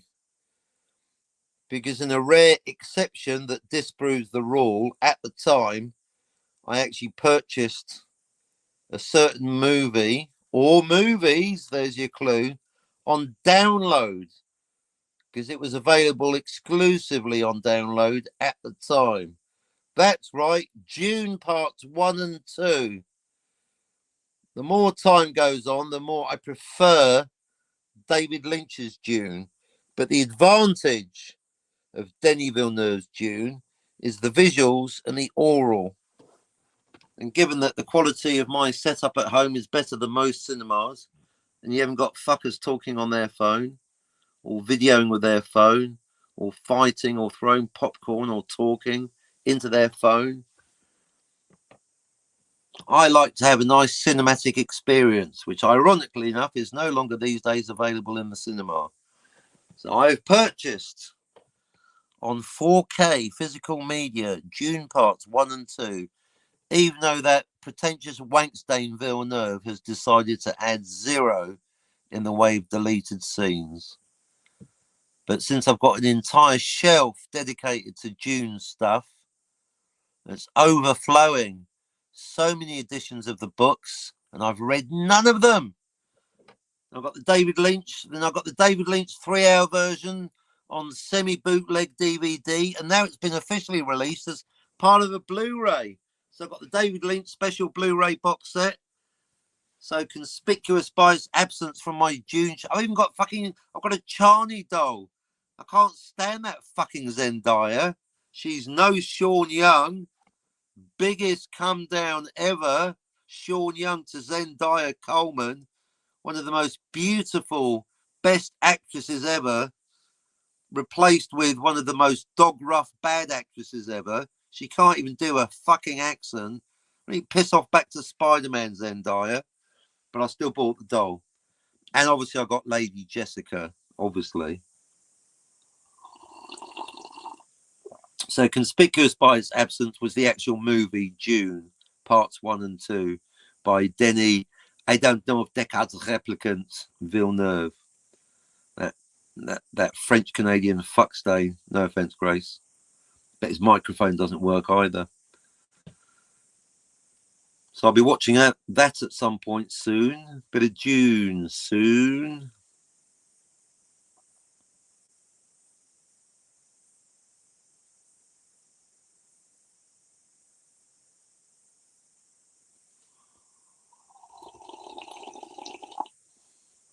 All right, I'll give it another 3 hours for Cam, then I'm going home.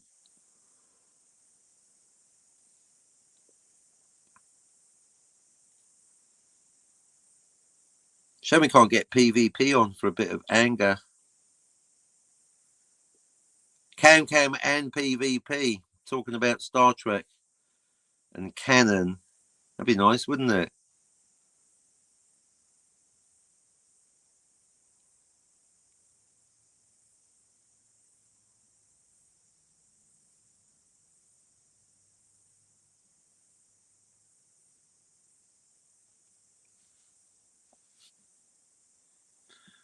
Do.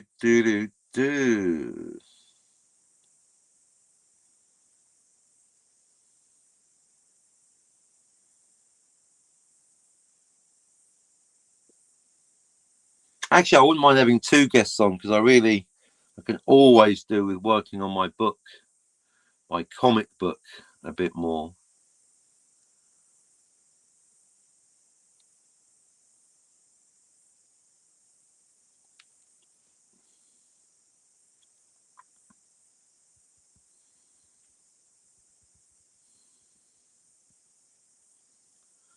Boo. Hey, Grace, did you watch Back to the Future yet? You're not going to bother, are you? Grace has shown the cover on screen. Grace has got a copy of Back to the Future, and she still hasn't watched it.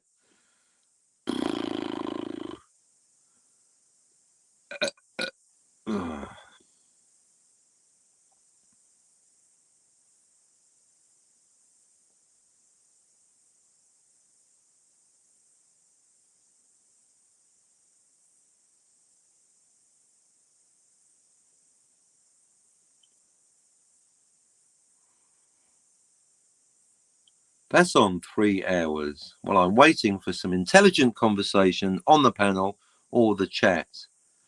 Now, Grace is absolutely an ace proponent of intelligent conversation. Unfortunately, she hasn't got a microphone that works at the moment.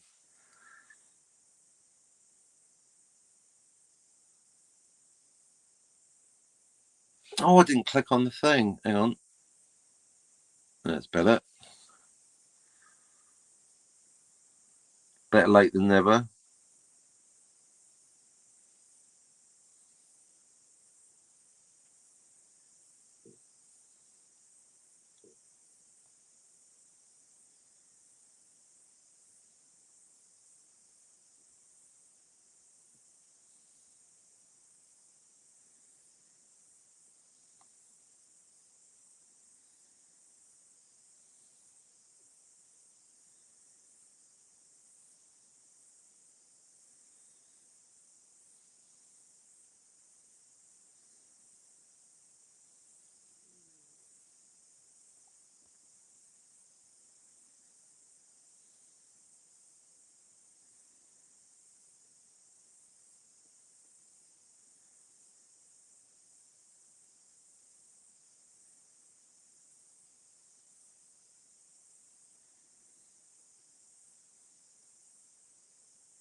Let me try this again.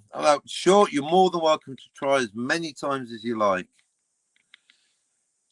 I appreciate your determination. Well done, Grace. Whether it works or not, I say in advance, good for you, Grace. Let's give it the old college try.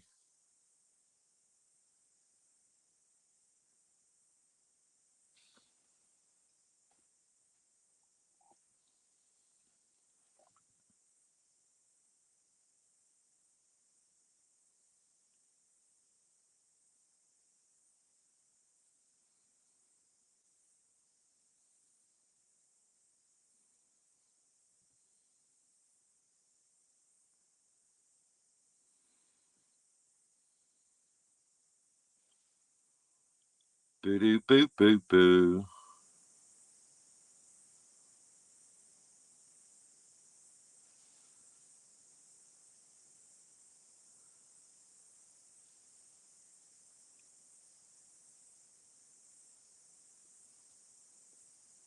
Mm.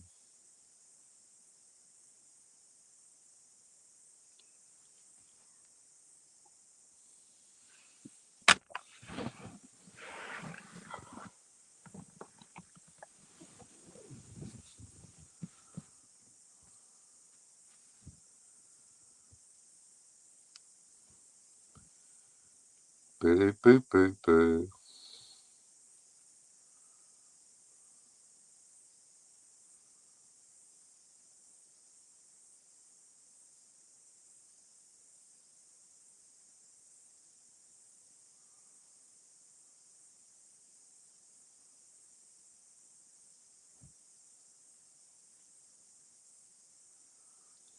Weird.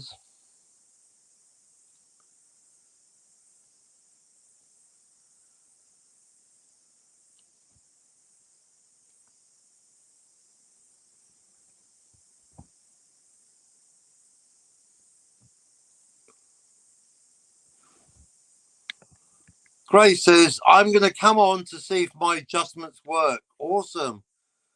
Some people say the proof is in the pudding. They are ignorant. The correct cliche is the proof of the pudding is in the eating.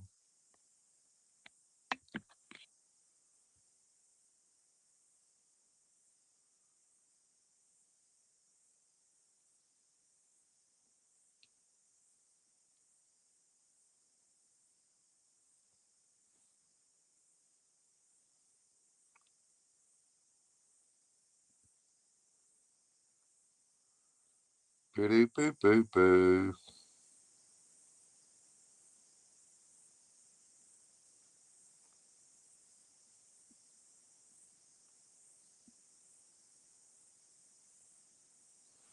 Oh, hang on. Here we go. Grace. Hello? Yes, that's perfect. Oh, it sounds good? It sounds perfect. Oh, hallelujah. So my adjustments worked. Oh, good, good, good. All right. Out of curiosity, what did you do?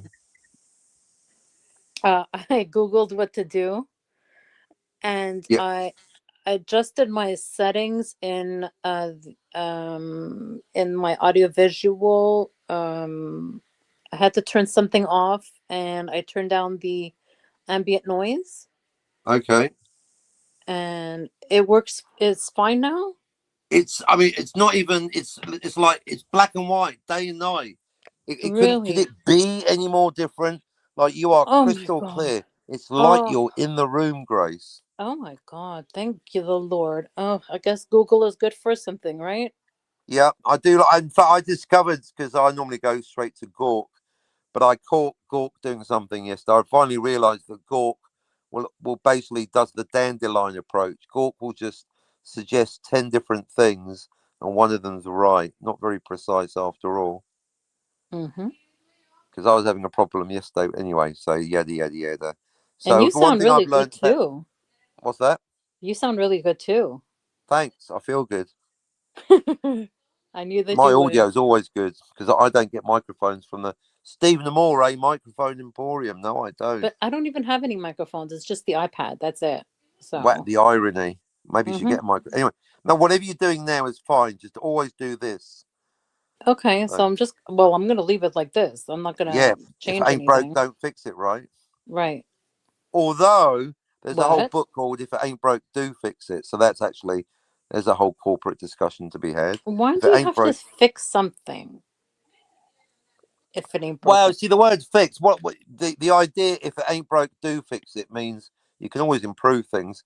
Because the opposite argument is I'm number one. Why try harder? So, But anywho, it's really bizarre because like this was the exact same thing that I had before when I was on with you.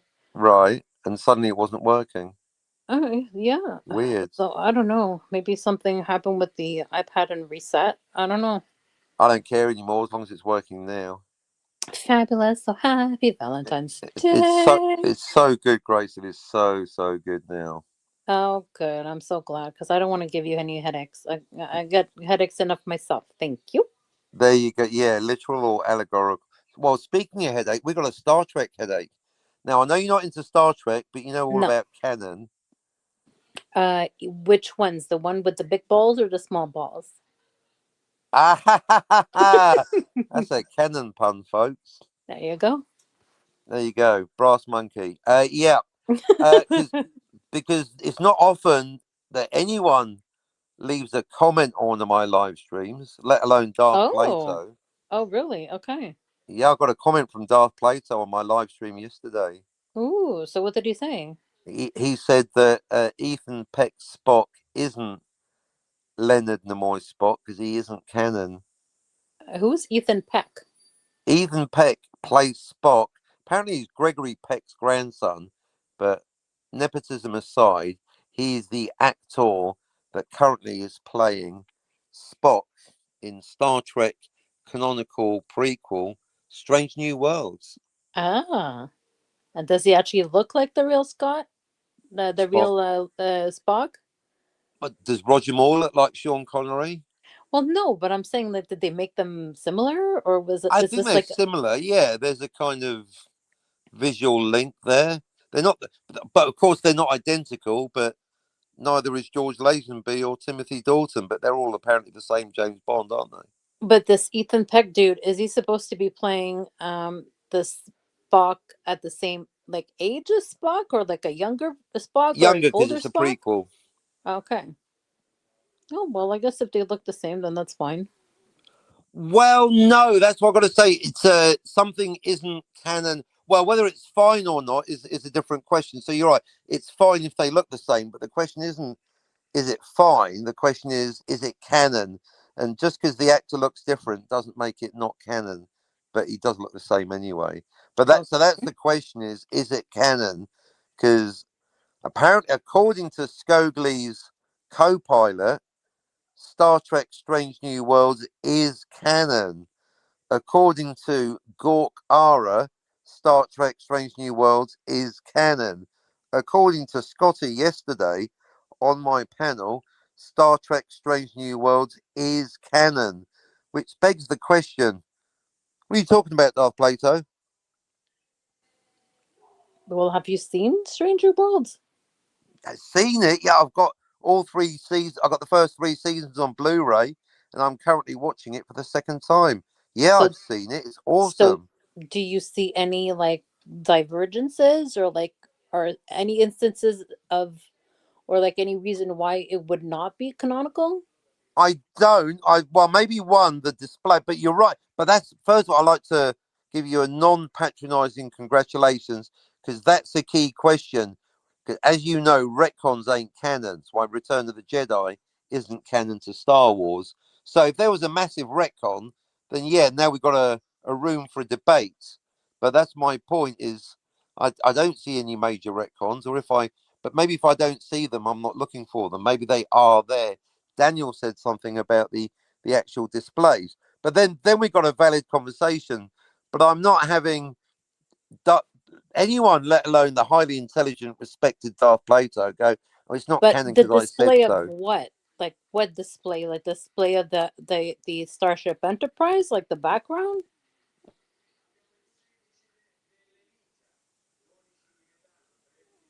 Because obviously Hello? the original Star Trek was made in the 1960s. No, but I'm saying like if this is a prequel, like Yes, obviously there would be like a bit of a difference between like what was shown in the prequel, because it's like a younger version, like it's but younger it in should be less time. advanced, not more advanced. So it's going in the wrong direction. Ah, Unless that, so it unless is going in the wrong direction. Okay. maybe that would be a good canonical in-universe explanation. We got to downgrade. The technology was too good. The displays looked too nice, so we Right. downgrade. That would I mean, work, like, because the technology would have been less developed. right? So it should be less advanced, not more advanced. See, Correct. that's the problem with a prequel. I mean, it's the same with Star Wars. Why do we have a flying R2D2 in the prequels? It's bullshit. They should have made it a little bit like shittier. I don't know. Right, we should have had a shittier R2D2 with like one leg instead of a jetpack fighting. I mean, you're right. You're on. See, Grace, this is why you're here. It's not just because you're good looking. It's exactly what I'm Well, talking thank about. you very much. But you should You're see me welcome. today. Oh my God. But so that you're right, you can have differences, but they need to be going in the right direction. Things need to evolve, not devolve. So you're right. So basically, Correct. you're right. R2D2 in the prequel should have like one leg instead of three, but flying around, fighting robots. I don't think so. No, but like maybe he would be like, completely crispy, like beautifully, like, because he's just brand new. So there would not be any scratches on him. Right, But the older version, he would have like some scratches and bumps and things. And it's the same thing for like C3PO, it's not, he's right. not going to Well, be because the as older one, golden, the you know? older R2 is newer, but the younger, older, the later, the newer. The older R2 is the younger R2, the newer You're R2. just making me a little bit more confused, Captain. Well, it's the language, isn't it? Because older R2 is younger, newer R2, Because where like the the younger later, me the, was the like, prequel R2 is older because he's younger because he's newer, the younger me shinier. didn't have any wrinkles, and now I got Actually, and wrinkles. that's another good point. So on the one hand, they should evolve, they should be better, But on the other hand, they do devolve because they get dirtier and more scuffed. So in that sense, R2D2 should be like an old phone or an old iPad. The microphone shouldn't work. Bits should be hanging out. You just God, have now to make you've got. some adjustments. Come on now. So in a sense, you're right. The younger, newer, fresher Enterprise in the prequels is like brand spanking new, fresh out the factory. Everything's amazing. By the time Kirk gets it, it's all scuffed and crappy. So you're right. The displays should be worse. They had to replace them because the previous owners they dinged everything. That would explain it. Good one, Grace. I mean, maybe that it would, yeah, they would have to like clean things up and make things a little bit like more brand new or replace things. But If I'm they don't saying replace them, then they're worse. They're older, aren't they? they are older, but the only thing is that the technology is not the same. So obviously you're not going to have the same kind of displays like 20 years later. It's going to be Right, more but of, that's like the same thing like as computers, because computers used to be like these old, like really like horrible looking boxes, yeah. and I now remember we it's used to like, have black. I remember when we first got color monitors. We're like, oh, this is the future, mm, right? right. Right. So it shouldn't be as developed, the ones that were like there 20 years ago. So I don't understand like why like they would make them better. You really got me thinking because yeah, like so the older, younger, newer. English is fun, isn't it, folks? The older, younger, newer prequel art. So prequel R2D2 is older, younger, and newer where Star Wars, so-called Episode 4 R2 is not younger. He's older, but he's not older. He's older, not younger or newer. But he's not as old. He's like so in a way he should be. Captain. No, you can. It's a delicious confusion. Things should either get worse or better. It depends if Delicious you replace confusion. them. There you go. A delicious confusion. So basically, Are you if you good? don't Did you finish your cookies? biscuits, Well, did I you spent finish your big ass biscuits? big ass biscuit. Yeah, when I could fit them in my mouth. There you go. They were bigger than my head, Grace. You're a biscuit monster. I am. But yeah, the whole older, basically, an old photo of you is a younger you, right? You are younger in an old photo, but you are older in a new photo. Ah, Mm. yeah. So do you want the younger Grace or the newer Grace? Do you want the old photo or do you want the older Grace? No, I like the younger Grace, That's but an older photo. with the intelligence or the experience of the older Grace. Oh, that's the you can't do, but you can't have it. You can't eat your cake and have your I biscuit. No, obviously not. Scogli says, it hurts me. You're too sensitive for this world, Scogli. Everything hurts you. To see people struggle and not just be able to help them, because a lot of times they don't figure it out, and that's just the end of it. Well, you can only go so far with some people. That's a valid lesson, Scogli. You're right. Well, I learned thank that when I was you. a trainer. You can train some people, and some people they can't. That's Well, why Gorilla's never I've going to get time figured travel. it out, and it's always nice to figure things out. So Isn't I'm it gonna though? go to bed a little less ignoramus tonight. Right? You're going to be happy because you fixed the problem. No, you really get me thinking about the Enterprise because the And I Enterprise is. also am going to be Yeah, happy too because I got a chance to speak to you as well. and I'm happy too because I got to speak to you. Hooray! Yay! Moving on. And you are already contributing to the conversation about the difference between the Enterprise and the prequel, Star Trek: Strange New Worlds, and the original, which I guess is the sequel made first, because the sequel was made in the '60s and the prequel was made last week. So maybe they didn't replace the technology, and so it's all. That's why the Enterprise in TOS is more crappy because everything's just older. It's not newer. It's older. It hasn't been replaced.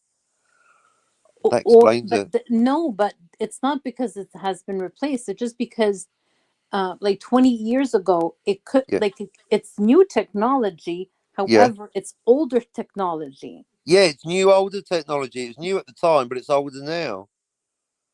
So it's not as nice. It's still nice, but it's not as technologically advanced as It's like having a it is now. 5-year-old iPad. It's like, what am I doing with this crap?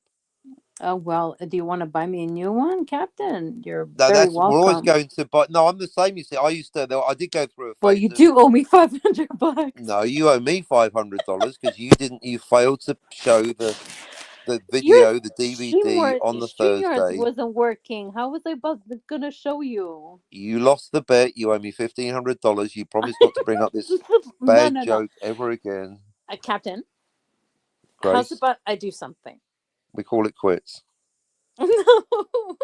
How's about You no longer owe me $1,500. how about one day I use money Yeah.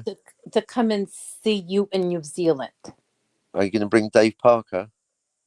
Well, Dave Parker.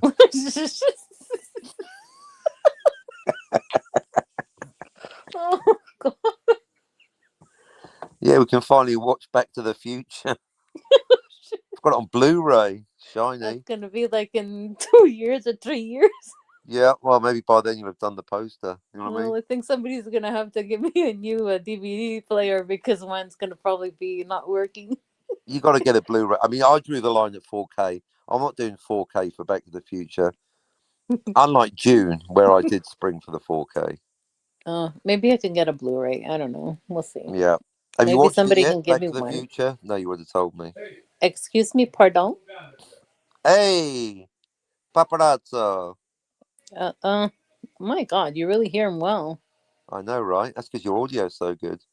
Mm-mm. No, he's actually downstairs on the level below. That's how good your microphone is now, Grace. I can hear your dad downstairs. Damn. Can you hear the Right? television on too? Yeah, he's right now. He's watching La Dolce Vita. Am I right? No, he's not. He's actually watching one of those game shows. 3-2-1 with Ted Rogers. No, it's like an Italian game show. It's kind of like not Who Wants to Be a Millionaire. It's the one with the Isabella know, Mai Rossellini. you open like the briefcases, but instead of opening briefcases, you Oh, open that boxes. thing, yeah. Oh, so imagine if they had Isabella Rossellini and Bella Lugucci. No, what's that? Who's that? Oh, her name's falling out my head now. Who's that Who? really good-looking Italian woman? No, that could be Monica anyone, couldn't it? Bellucci? Thank you. Yeah, that's it. Monica Mai Bellucci. Ah, Well, she is she's so. beautiful. She reminds me of Claire too. Mm. Monica Bellucci's gorgeous, and there's another one that also Maria Grazia Cucinotta was Oh, I don't know that too. one. She's Okay. really, really, really beautiful. I mean, Lola. If you want to go back in time, was it Lola Brigida? How'd you say? Yeah, Gina Lollobrigida. Yeah, say that again. Gina Lollobrigida. Yeah, go one more time. Gina Lollobrigida. Yeah, it gets better every time. Yeah, her, gorgeous. There's Sophia Loren. There's Claudia Cardinale. Right. Claudia, yeah, that's another one. She did the westerns, didn't she, and stuff. Mm-hmm. Yeah, Claudia, what's her name? Cardinale. So many. I mean, there are just I mean, call me biased. I know Slavic women are the hottest women, but Italian. Oh yeah, That's that's the right. one. Deal or no deal with Meghan Markle. Correct. Yes, That's it's deal it. or no deal, but Italian. So what's it got? Deal or no deal? I'll make you a deal you can't refuse. No. It's oh They my open up God. the briefcase. There's a horse's head. No, they're boxes instead of briefcases. All right, they open up the box and there's a horse's head. Same joke. It's in Italian. It's called affari tuoi. Yeah, I bet it is. What does that mean? It means it's your business. It's Yeah, kind of like exactly. Yeah, it's none of your business. it's you had a your bad week, business fuck you, pay me. to accept or not to accept. So Right. so they call It's it your affari tuoi. business. Yeah. It's a fun show, and actually tonight there's Is it though? yeah, there's a couple that's Yeah, because getting there's a bunch married of hot on the chicks show. carrying boxes. No, there's a couple that's on the show. Audrey Hepburn. She was Dutch American, I think. I think she was from the Netherlands, but also very beautiful. She's really pretty. So pretty. Yeah, tonight there's a couple that's getting married on the show, and No. and they invited all of the guests. Yeah. Have they got R2D2? Is it a prequel? No. Is it canon? No, Do they win the DeLorean?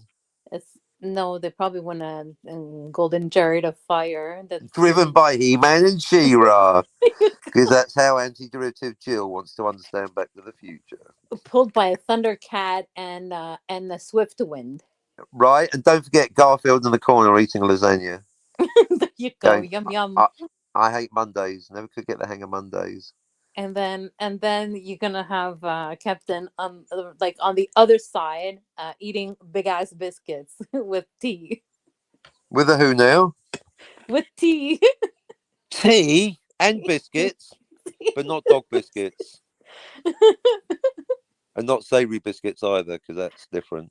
Oh my For god, I goodness really sake. needed this laugh tonight, Captain. All, It's amazing. all filmed by Dave Parker, Oh my god. Stop. making it into a horror film. The DeLorean Runs Red. Oh shoot. Directed by Dave Parker, starring Audrey Hepburn. Oh my god. Every time you say that name, it just oh my god. Maybe he can hire me to do the voice that I can do, like the intro with the credits of the movie. Directed a Dave Parker joint. Sure, The Hills why Run not? Red, White and Blue. Directed by Dave Parker. Produced by Robert Myburnett. That's funny. That could work. Yeah. Pretty much. So what's the Excellent. what's the how many people are online now? Like Oh, we got 2? 3 people watching now. We're going great guns. Record Minus breaking over here. minus 3 people. But they're the best 3 people. The people of wealth and taste. The But people that know where it's at. but who else is coming on? Is there anybody else that wants to come on? Cam, he's busy not having sex at the moment. Oh, that's great. Good to know. He says he's going out to dinner with a lady, but they're not having sex.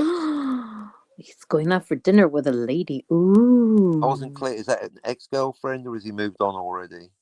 Ooh. Best way to get over someone is to get under someone. Moving on. I know, I've decided just not to get over someone. Anyway. Oh my god. I know, right? So are you going to read June? Speaking of Lady Jessica. I'll read it if you read it. All in due time. Okay. In due course. You are you really gave me some homework. I gotta finish that first. 10 movies, 6 books, because once you read June, you've got to read all 6 of them.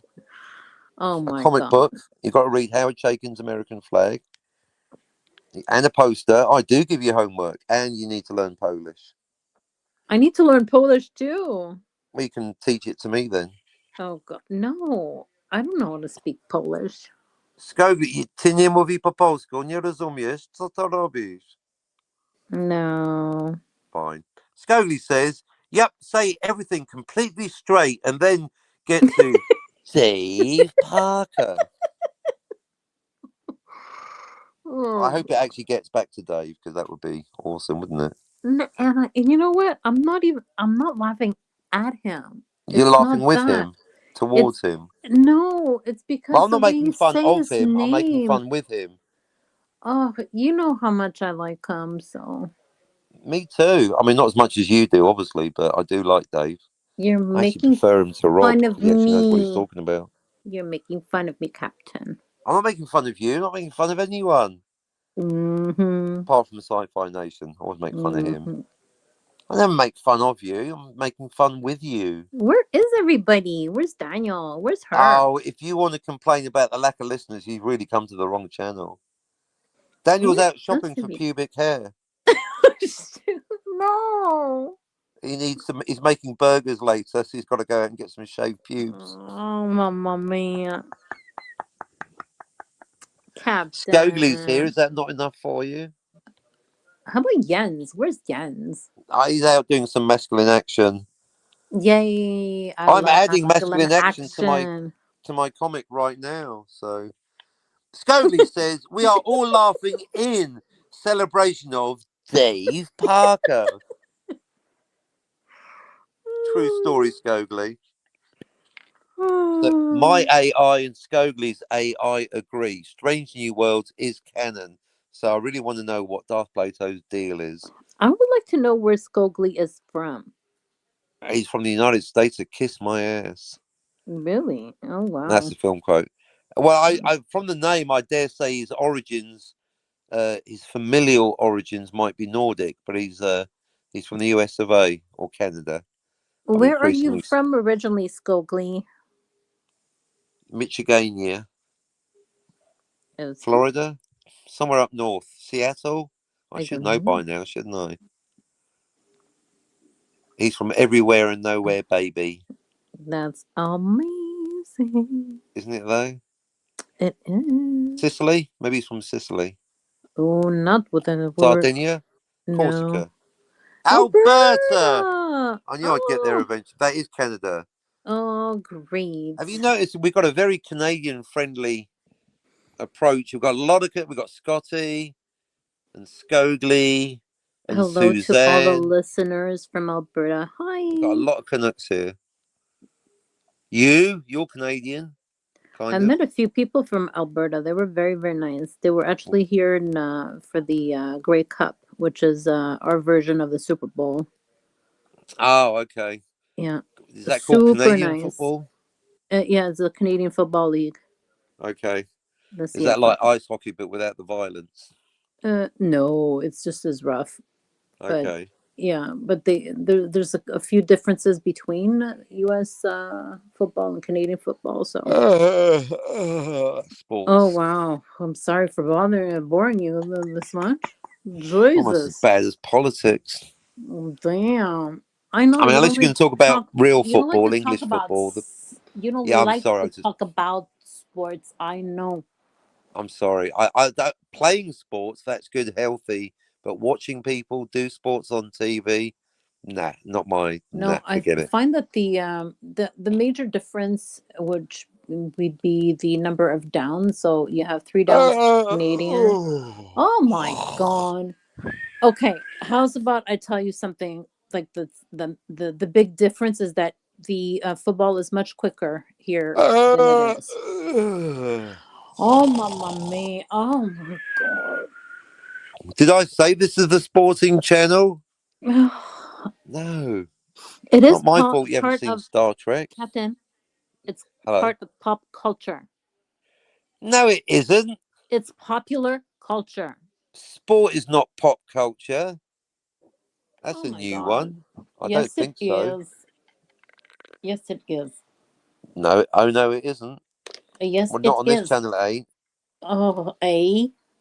What's that? A. I said ain't. It ain't. It is not. I find TV sports to be tedious. Now, I'm not stopping anyone else doing the TV sport. I like playing sports. I'll talk to you about playing football or skiing or tennis or any number of sports that I'm really bad at. Actually, I'm all right at skiing. I'm And if terrible you'd at. like to talk about tennis, just want to congratulate my fellow compatriot Victoria Mbako, who Is this is more a TV? Canadian tennis player. No, again, that's TV tennis. Who I don't care. reached the one of the finals in Qatar. I don't care. Okay, fine. Moving on. But I never said I would. You see, so expectations, isn't it? I mean, if you I play said, tennis, go Victoria. I'm interested in if you play tennis. Have you ever played tennis? Do you play tennis? I have played tennis. I do have a And what's your racket at home. style? You got a racket? You know what it is? Like, Good at making a racket. oh God, Captain, that's not nice. Come on, that was a nice one. No, it's not. All right, I take it back then. Yes, take it back. Wow. Wow. Yes. No, but like I'm okay with tennis. The only thing is like I'm really not good in the service portion of the tennis. All right, you're here. You're good at hitting it back. When I serve tennis, Yeah. like yeah, it's not good. Okay. Yeah. First service. No, you're meant to hit the ball, Grace. Second service. Yeah. 15 love. That's you, isn't it? Oh, it's more like, double faults here. Oh dear. Oh dear, for real. I'll tell you, here's a top tip. You know, when you play tennis, Yep. psychologically, subconsciously, we tend to hit the ball to the opposite player. But remember, the whole name of the game is to hit the ball to the part of the court where they are not, to make them run. Top tip. Don't hit the ball to the other player. That's like the opposite of what you're trying to do. No, I understand, but I'm just really Yeah, no, but I'm not good. I'm also awful. Oh, we should play tennis. If we're both awful at tennis, we might be evenly matched. No, I I'm think so bad at tennis. you might have a one up on me though. I've even had tennis training. I'm still bad Mm, at it.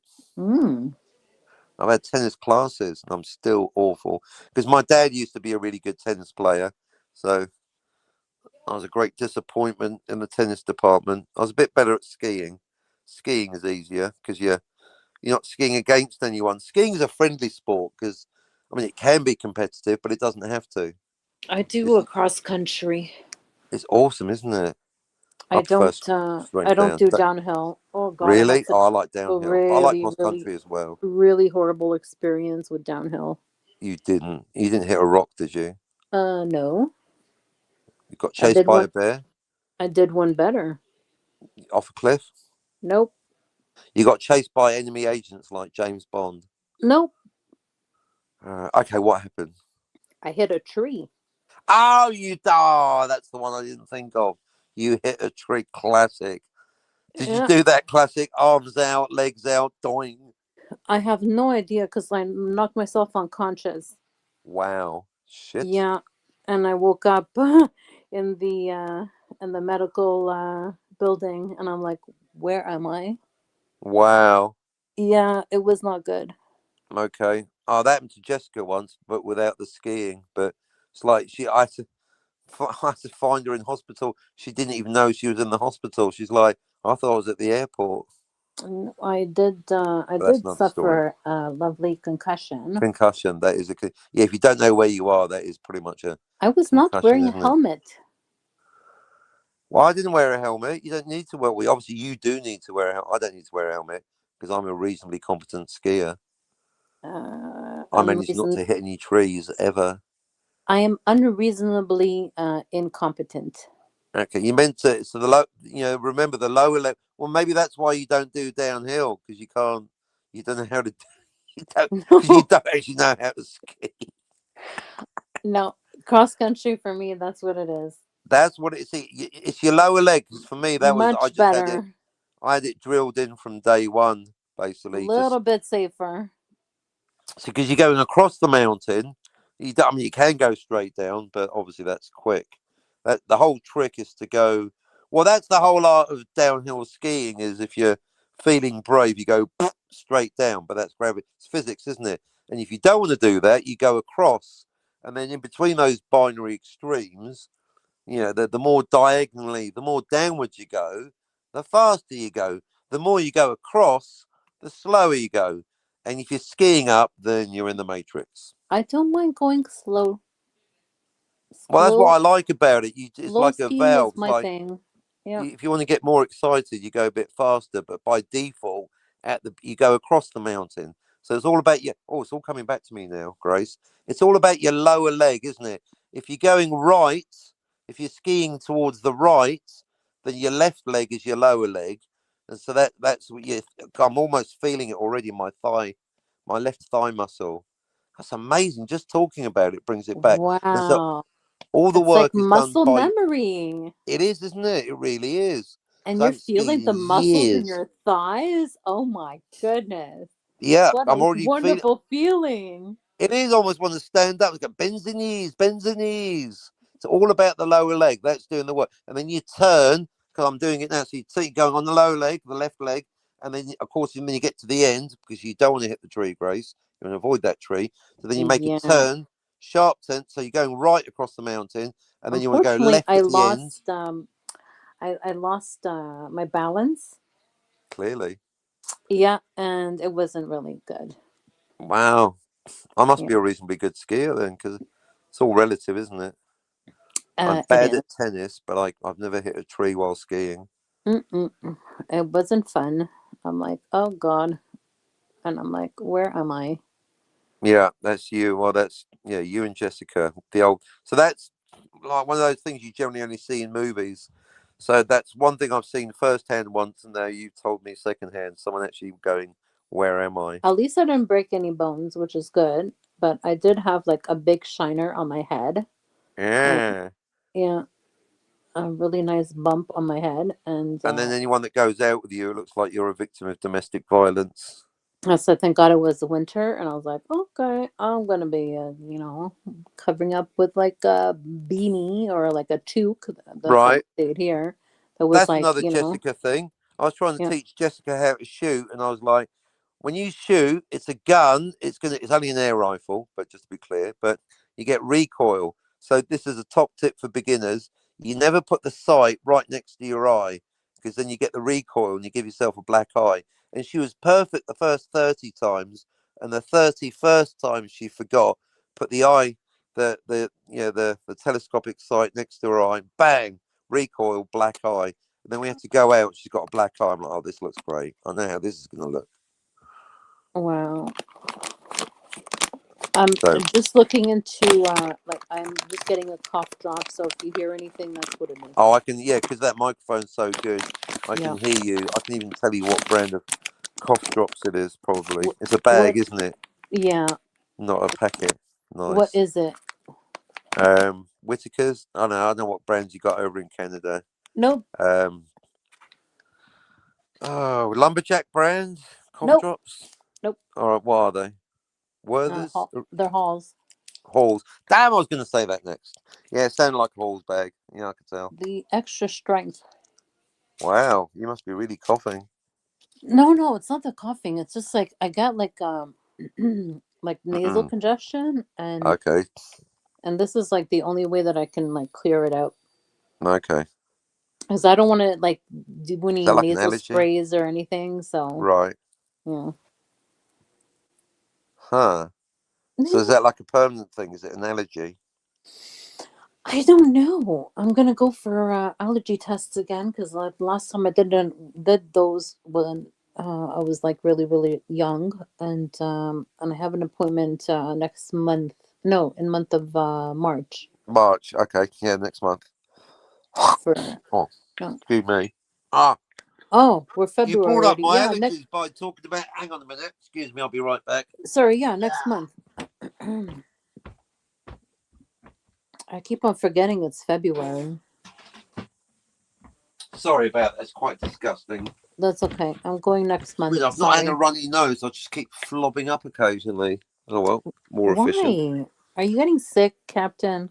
Well, no, that's the thing. My body's so efficient; it's not allowing me to get sick. Hence the absence of a runny nose. I just keep Mm, flobbing up grollies every 2 hours. yep. So I'm gonna go next month for allergy Good. testing. So we'll see. All right. See what the doctor says. We'll find out what you're allergic to. Idiots, hopefully. So one Uh, thing you're not allergic to, Dave Parker.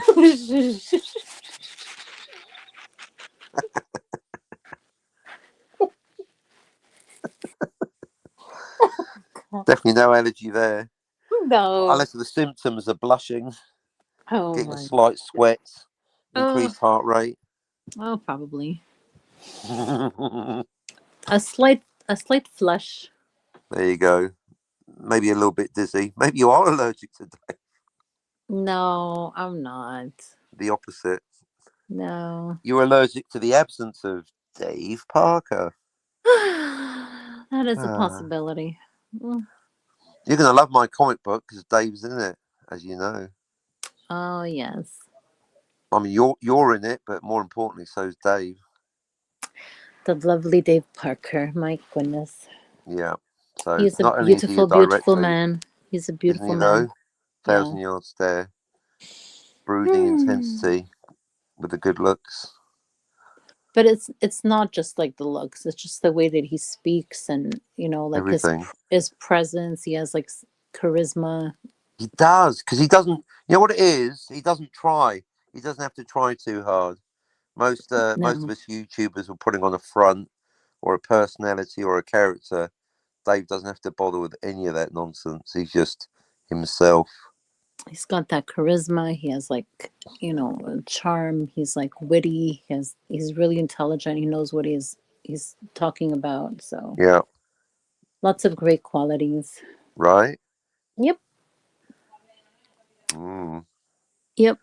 But One day, the right lucky lady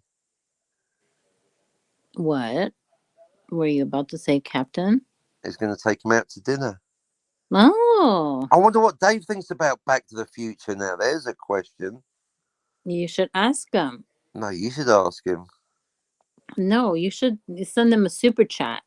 I don't do super chat. I don't give any money to the Burnett channel. You know that. And just tell him this is for Dave, not for you, Rob. Right, mate. Yeah, exactly. Right. Dave, we're going to split the profits on the super chats. 100-0. I get everything. You get nothing, Dave. Oh, no. That's business with Rob, isn't it? Oh, boy. See, some people, like me, read the regular chats. Actually, Dave does. I don't need a super chat. In fact, they're the opposite. Rob ignores super chats. Dave reads regular chats. That's what a stand-up guy Dave is. So I'm already talking to Dave in the regular chats. Thank you so much. He's Don't need really, no really, stinking. really good at that. Yeah. Yeah, So reading the chants. he is. He's a lot better than that Robert might be there. It's nice because he reads my chats and he responds to them, and he's like really Right. cute. So he does that thing of typing in the chat, but that way he's having one conversation with Rob, and then he's talking to the rest of us plebs in the chat, which is nice. Mm-hmm. So yeah, Dave's a man of the people. Reads the chats, responds Yes, to the chats, chats with the absolutely. chatters. Is it really nice over there today, Captain? We've had a bit of a rainstorm, so it's perfect because it's not raining and it's not too hot, so it's actually really nice. It's a bit Also, humid, but it's not okay. sunburn weather. Okay, so cool down a little bit. Yeah, you can hear the cicadas, so it is nice. Yeah, it's a bit muggy, it's a bit humid. It tends to be a bit warmer with the cloud because it locks in the heat. So it does, but that in turn reminds me of my teenage years in the Catskills in upstate New York. So I'm like, I've got a permanent. My brain's like, you're 15 again, and you're in the Catskill Mountains, and everything is perfect. We had beautiful sunshine today. Really nice sunny day, but it was very cold. Right. One of those like crisp winter days. Yeah, they're And nice. Sunny and cold's nice. oh, we're gonna have like a little bit more snow on Sunday. Yay, more snow. No. You can go skiing. Then a little Or bit just cut out the middleman and just launch yourself into a tree. beginning of next week, it should be about -7, -8 during the day. Mm-mm. And the week after that, they're predicting that the temperatures are going to be like much colder again, so like a -20s. And Oh, shite. yeah, I'm so fed up with this. You are, aren't you? You were fed up 4 weeks ago. And It it's always true. amazes me. You seem constantly surprised by winter. I hate winter. That's why. Yeah, I'm getting that impression, Grace. Then why do you live in Canada? Because I was born here. Well, I was born in Poland. It's called moving. I know, but like it's too. I don't know. Like I have my family here, and Why, there is that. yeah, and my parents like are older, and they need Yeah. me. They need my help. So Well, there you go. See, life ain't perfect, is it? You can't. Sometimes you want to be in two places at the same time. nope. And I'm very I help my parents a lot with all of the stuff that they need. So I can't move away. Yep. Yeah. Yeah, I know them feels. Sometimes you get drawn to more than one place, but you got to decide. You can only live in one place. You can visit other places, like for example California, so you can hang around with Dave Parker, right? Otherwise, he's got to come to you, or maybe meet in Kingston or Michigan or something. Well, I'm gonna have to get my passport. That would help. I recommend getting a passport. Yeah, that's a good thing. Yeah, mine is expired, so I have to get it. Yeah, that happened to me, and then I needed one really badly. So that's top tip. Don't let your passport expire. That could be a bad move. because Yeah. sometimes emergencies happen.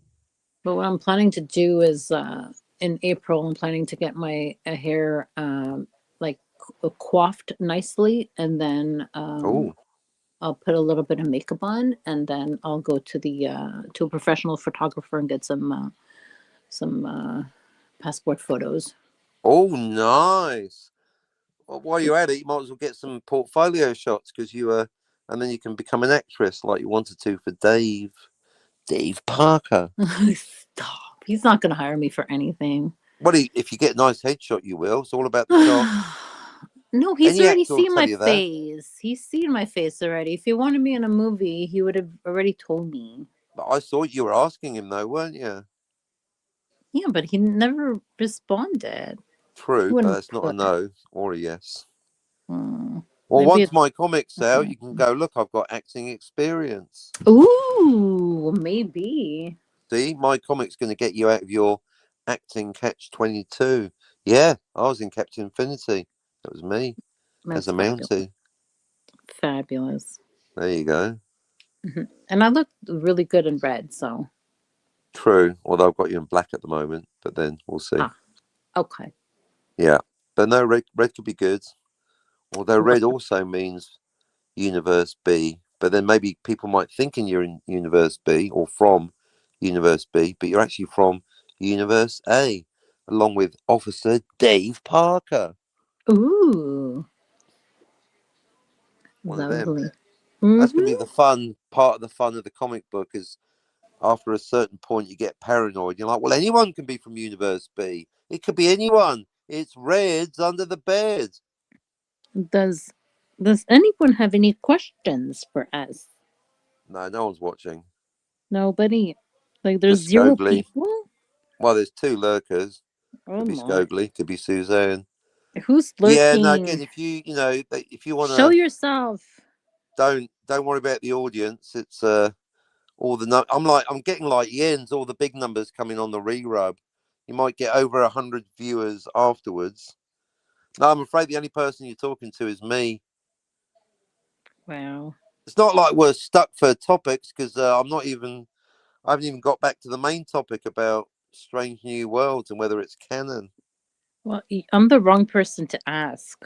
Well, you know nothing of Star Trek, but you're very intelligent generally, and you understand what canon is, and what you said already makes sense. Because we got as far as one question, and it was a pertinent question about whether there's any differences. Because that is true. Retcons ain't canon. If there's any egregious retcons in Strange New Worlds, then we can start to suggest it isn't canon.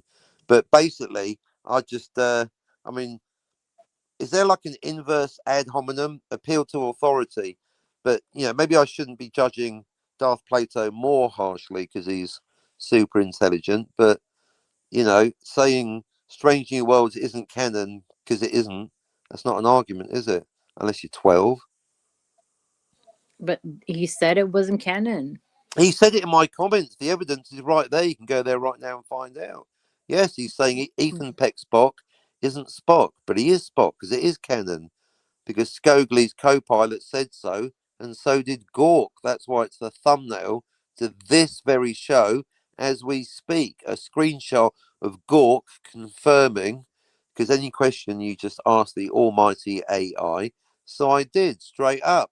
Is Strange New Worlds canon to Star Trek? Yes, it is, Captain. In your face, Darth Plato. Yours sincerely, Gork. No. Well, he didn't say in your face, Darth Plato, but it effectively did.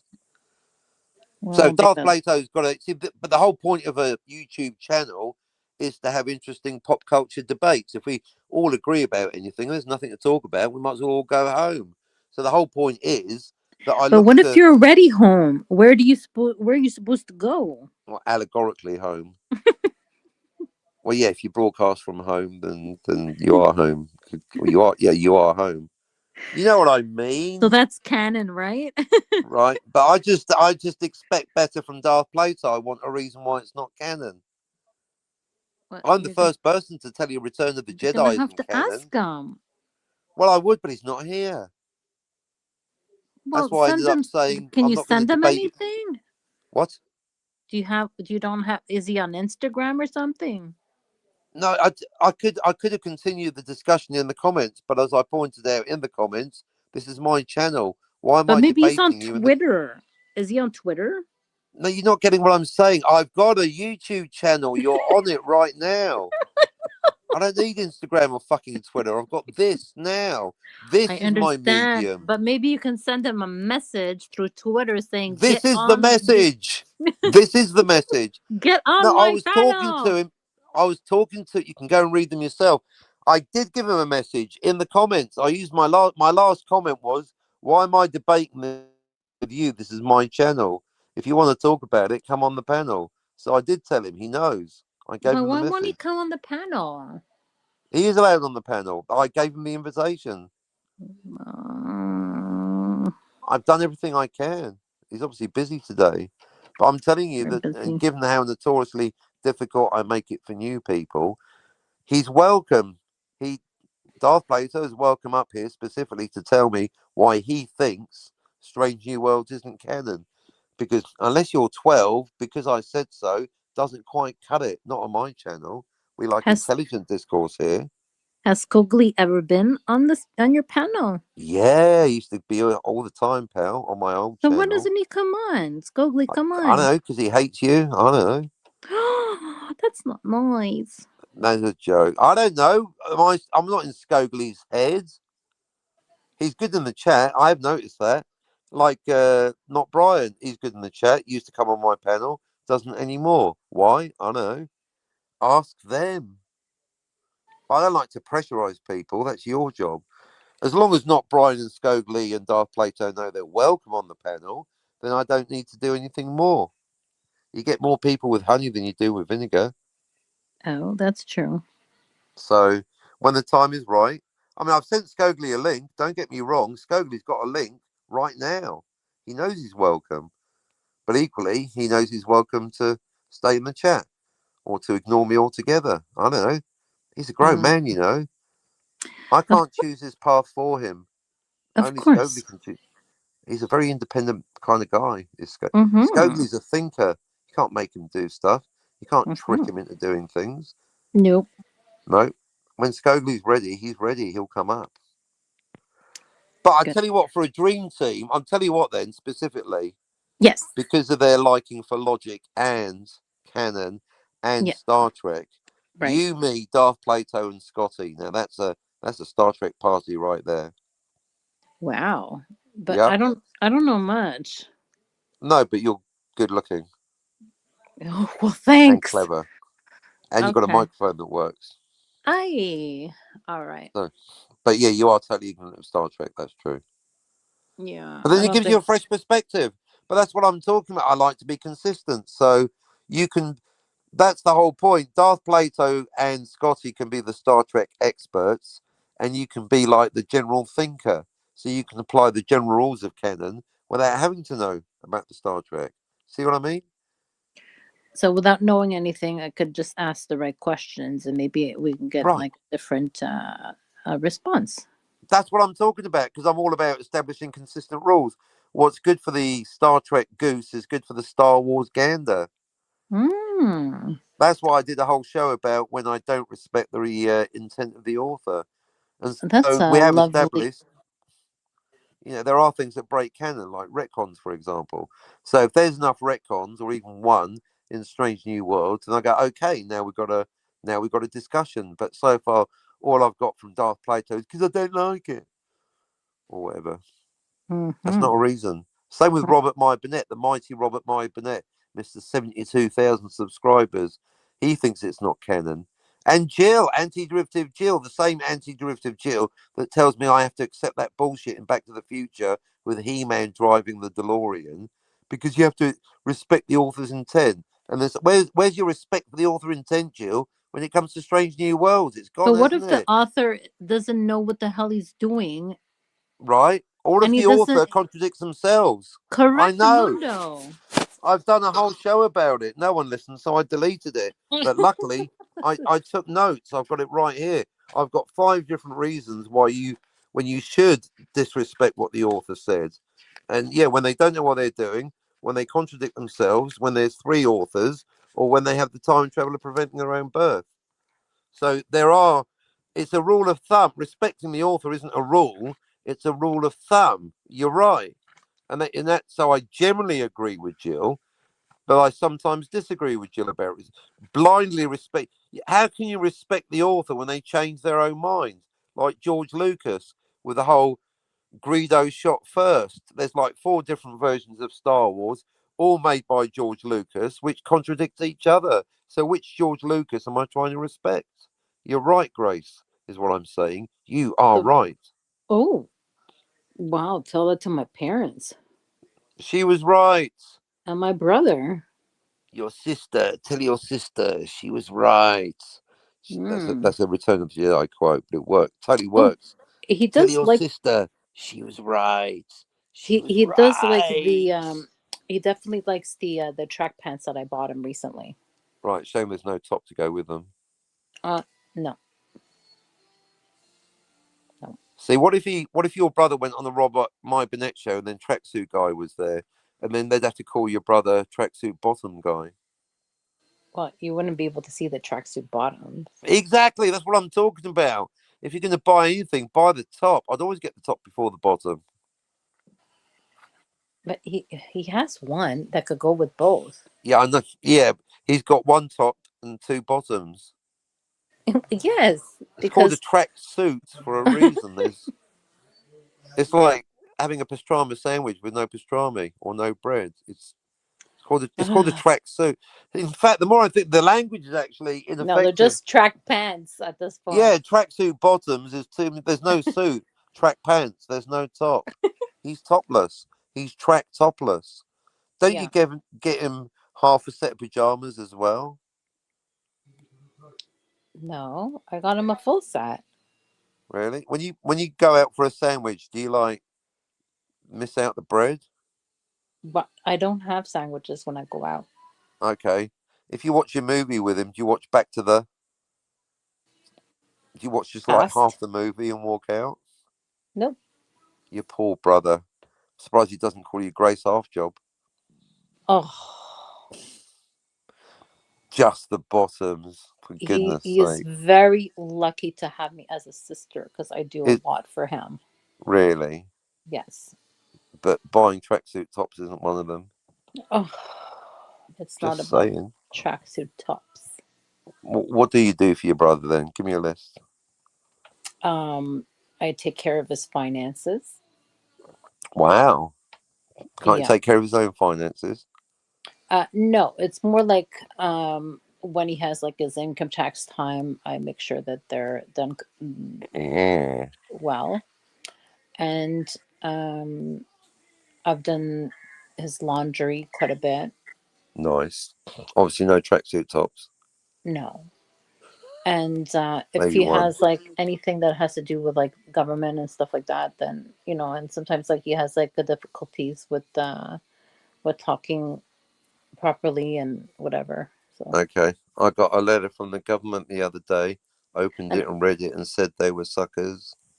no, it's like sometimes like they'll send you some really complicated mumbo jumbo stuff, and it's like what the Okay. hell is this? Yeah, Mumbo jumbo, Marcus. You know I don't believe in the Ark yeah, or the Shankara mm-hmm. stones. I don't Yep. believe in a bunch of hocus pocus mumbo jumbo. Whatever he needs help with, like I'm always What there to about help. romance? Do you help him out with girlfriend situations? Oh no, Is he all taken care of? Has he got a girlfriend? no, Is he married? he was. Uh-oh. Yeah, What happened? No, he don't. It's got your brother. He might he not want got us talking about it. divorced. Well, obviously, yeah. Well, we all get divorced sometimes. Although, if you're Catholic, that's meant to be difficult. But anywho, on the my beeswax. But he did meet a couple of girls after that, but none of that worked out. So Okay. Well, oh it's well. Valentine's Day coming up, isn't it? It's Valentine's Day now, Then probably. maybe he has a date. I don't know. Do you? No. Oh, you could be going out with Dave Parker. Oh, that's only if he gets to my place Yeah, within 24 hours. right. Yeah, Yeah. it's almost midnight where you are, isn't it? Yep. Mm. No, I don't think so. I don't have anybody. Ah, It's okay. I have Maybe a next date. Valentine's. Me neither. These things I have a happen. date with my kitty cat. I'm gonna be cuddling with her. Okay, I'll avoid the obvious pussy joke. I Captain. said I'd avoid it. Oh yeah, because you weren't there. Robert Mybonet cannot go half an hour without boasting about the oral sex. He even slipped it in today, He did. boasting about he's been going down on all kinds of women with different skin colours. He's just got to. Oh. He can't help slipping in the old oral. I do the oral sex reference. You're not the only one, Robert. Anyway, moving on. Okay, moving on. So canon. So all right. So yeah. So the timing is if we can get you and Scotty, that would be my dream team, and then maybe we can get Plato. But I don't think he's going to come on. So, but that would be, he did take the. I'm grateful that Darth Plato took the time to comment. I don't agree with the comment, but at least he did comment. So, he got me thinking. Maybe he's got a good reason why he Mm-hmm. thinks that Peck Spock isn't canon to Nimoy Spock. Mm-hmm. Because I think they are. I'm loving Strange New Worlds. I got my third poster of numero Una Chin Riley right here. I'm just flattening it out now because obviously it gets shipped, rolled up. So, but she's ready to go up. 3 Una Chin Rileys. Ah, best wall ever. Wow. I think you should start your Star Trek journey with Strange New Worlds. I think that should be your first ever Star Trek. Oh yeah, with the Blade Runner. Now there's just you and I here because it's hard to talk with 5 people shouting. Now you're a smart lady, Grace, right? I mean that in a non-patronising manner. So I'd like to reiterate why I think you should watch the final cut of Blade Runner before the original, Okay. Why? because you can make your own decision. Okay, because most of the time a director's cut adds things. Normally they're longer. There's more things, right? Mm-hmm.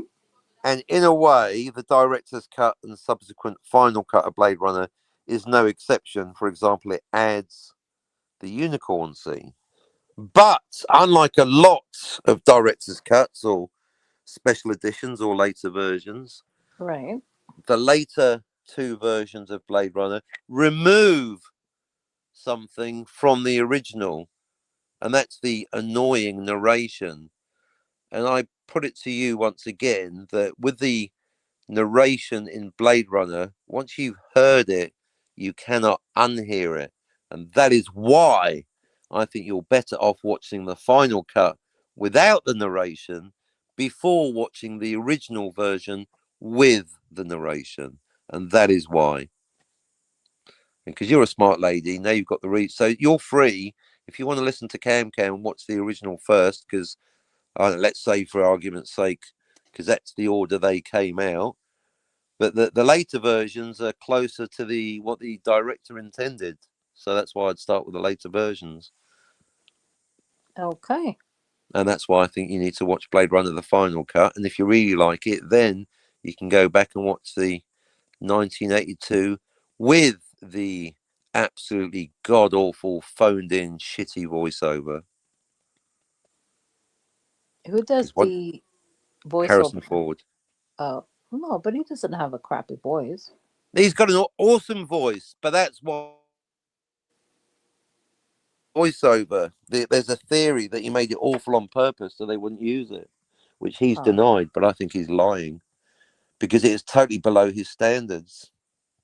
If you've ever seen the slightly obscure advert for The Empire Strikes Back with a voiceover by Harrison Ford, he's like really zany and punchy. The Empire Strikes Back I've with a never bit heard of it. pizzazz. I've never seen it, never heard it. No, that's why I'm telling you now. But the voiceover for Blade Runner is like, "Buh, buh, It's buh, buh, buh. awful. Sushi. That's what my ex-wife called me." It's so bad, we think he did it on purpose. Wow. It's a shitty voice, and as I've explained, maybe you know, maybe you don't know.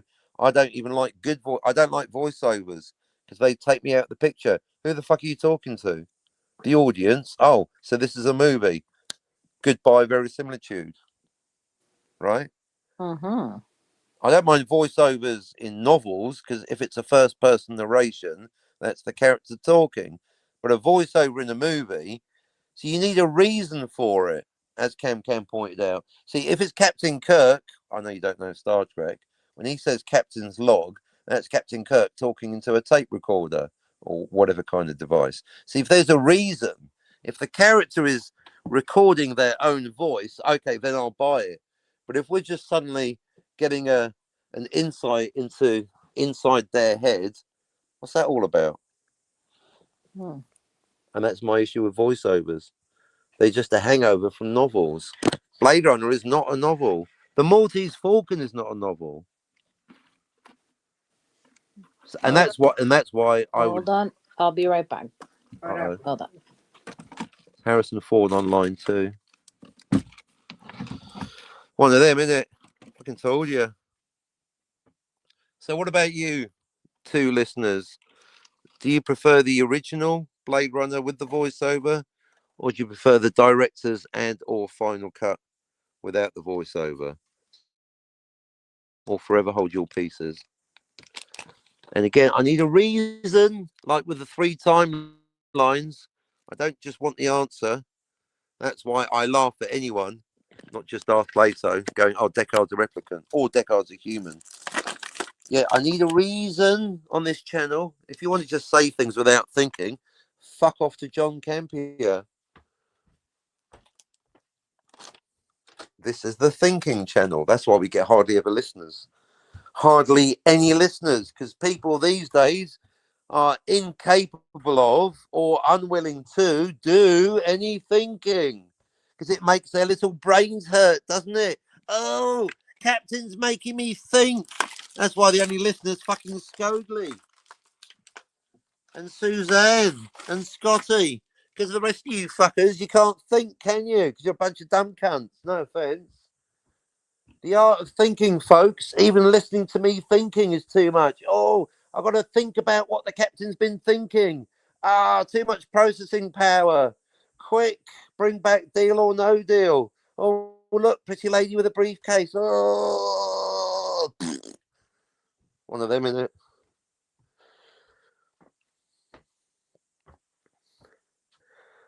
Which version of Blade Runner do you prefer and why? What do you think of the voiceover and why?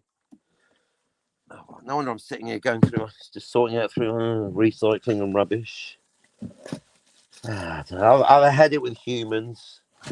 Bunch of muppets. Not you, Scogli, you're fine. The exception that disproves the rule. They can't even get their cliches correct. The exception doesn't prove the rule, it disproves the rule. What are they like?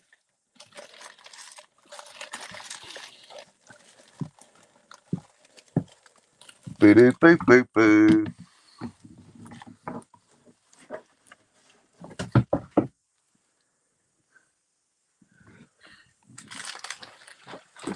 Oh well, I might as well. 2 lurkers, I might as well just start coughing up more grollies.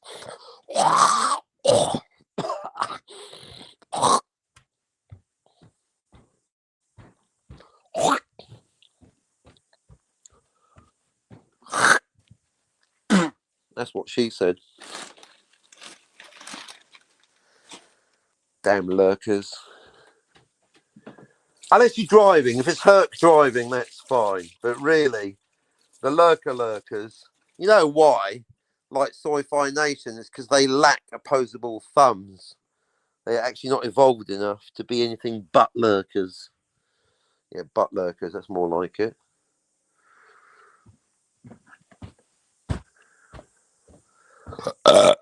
One of them, innit? I fucking told you.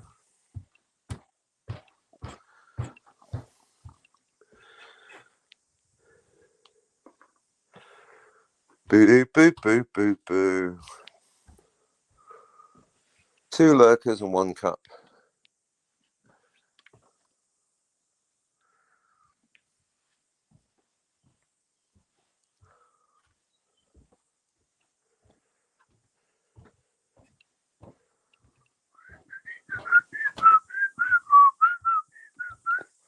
Dave Parker.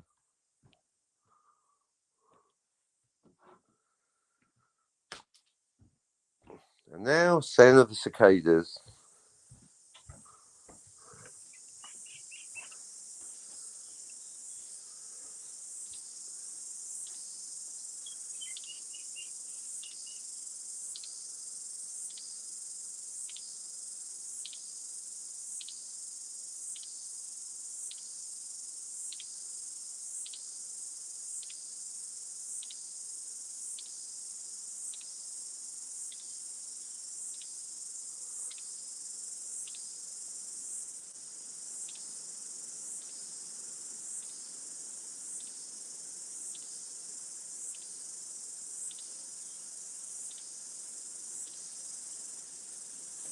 Cicadas in the breeze.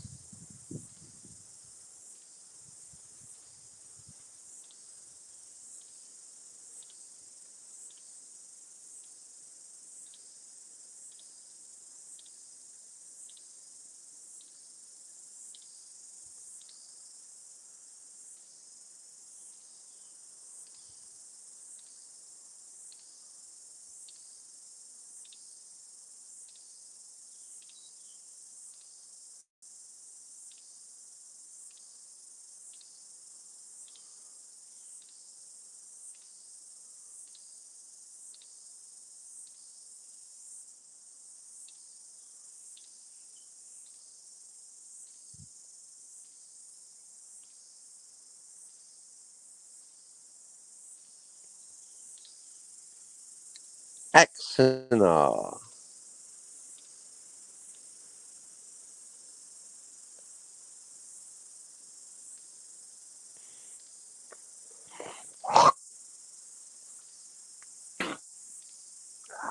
Greenies.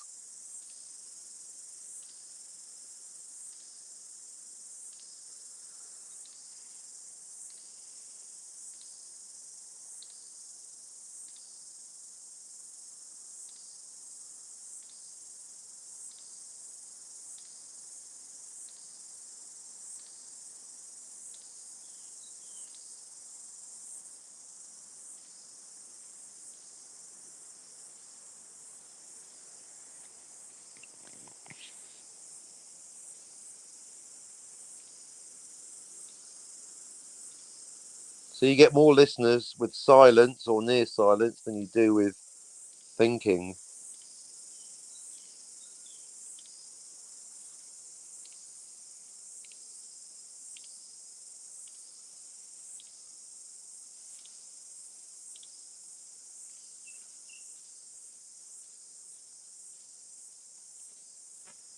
Hello. Uh-oh, your microphone's fucked again. Oh no, seriously? Yeah, it's really bad. You're back on the Death Star now. Oh no. There's a clue.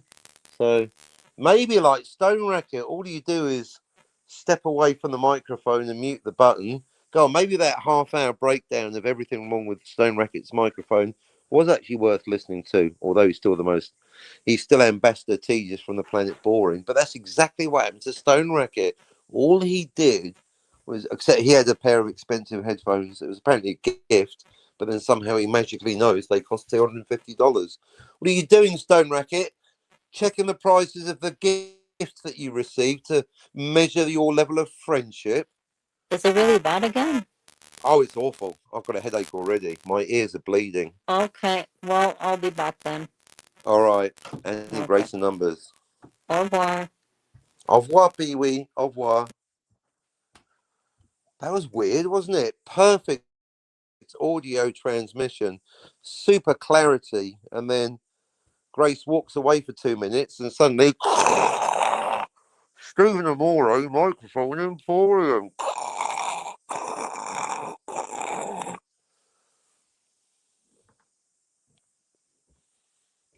One of them, isn't it?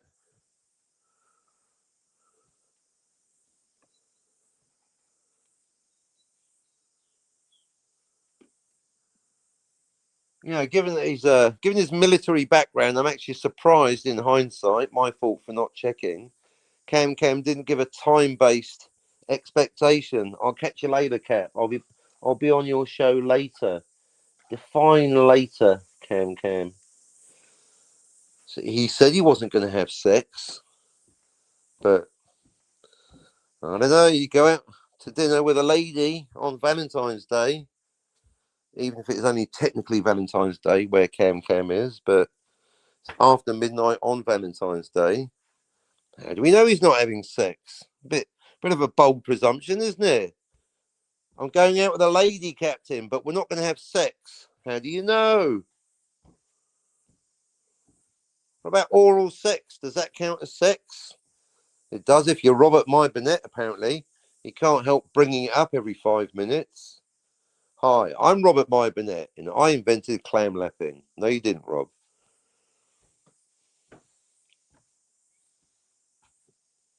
Plenty of chicks do it too. Anywho, that's on 4 hours and 20 minutes smoking. If you've got them, folks. Speaking of green.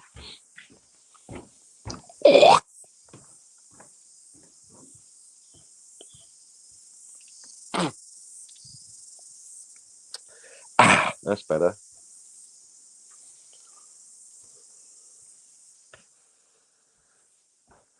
All right, if you're out there, Cam, I'll give you 5 hours, but not a second more. I told you about Nicola, didn't I? Twice, actually, even though I keep deleting my streams. Very important lesson I learned from Nicola. Never wait for anyone. You get 1 minute's grace maximum. I'm not a waiter. I used to be a busboy, but that's a different story. I don't wait. If you're not here at the allotted time, I mean, especially these days, I mean, maybe there was an earthquake, a terrorist attack, an old friend dropped in from out of time. An old time traveling friend dropped in from out of time. It wasn't my fault. Well, these days, you can at least send me a message telling me you're going to be late. And of course, Cam's not late because he didn't specify a time. But not specifying a time is not an excuse to keep you waiting for 5 hours, is it, folks? Especially if I've got a bunch of lurkers. It's no good to me. You're no use to me lurking. You're doing nothing for me. In fact, I'm going to go and do one of my things. So you are completely on your own. If someone shows up, I'm not even going to... AFK, you're on your own, folks. Enjoy the silence.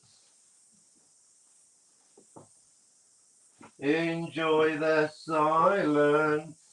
Ding.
Hi, honey, I'm home.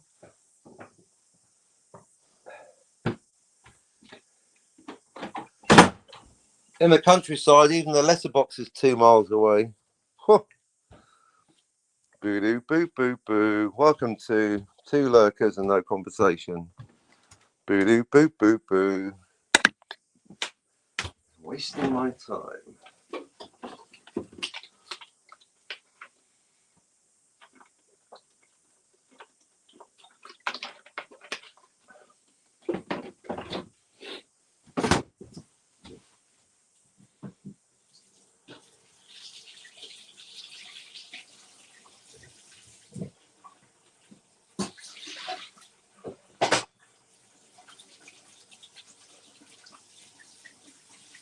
We're just wasting time. Something happens and I'm head over heels. I never find out till I'm head over heels. You'll do.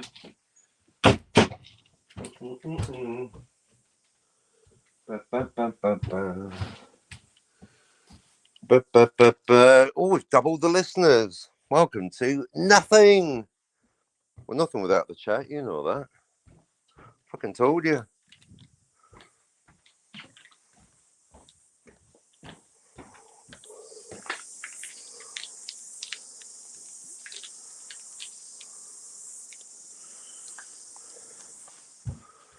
Boo boo boo boo.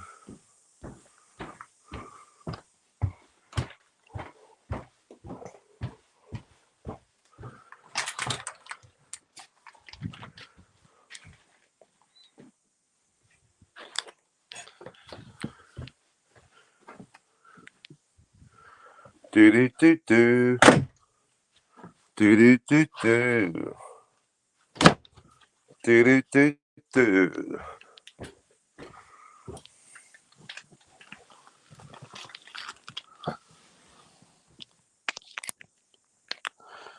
Do do do. Oh, good, one of them left. There'll be 3 pointless lurkers sitting on the wall.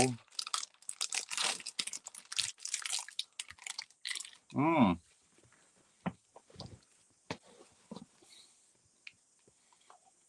Mm-mm-mm-mm-mm.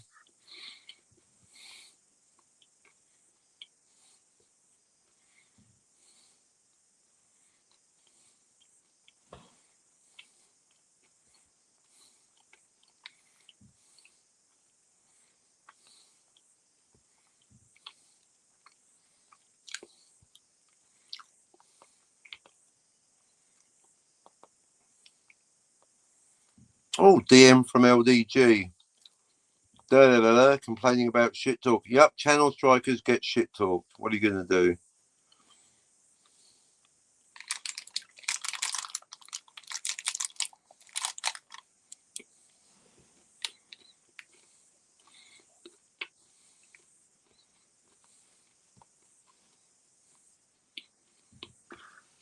Speaking of which, apparently Sci-Fi Nation and friends have been slagging off Tony Stark of Iron behind his back in public.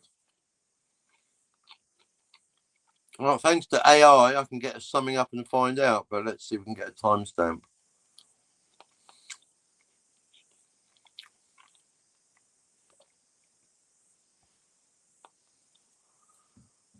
FYI, Sci-Fi offered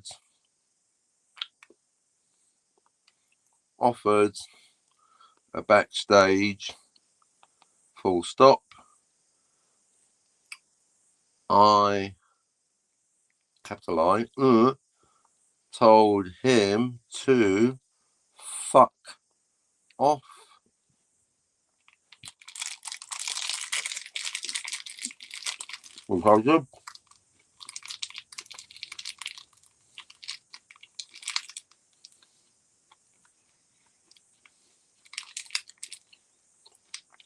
Hi, I'll talk to you backstage. No, you won't. Talk on stage like a man. If you can't tell the difference between a front stage, a backstage, and a chat, you're not worth my time, are you? Channel striking scumbag.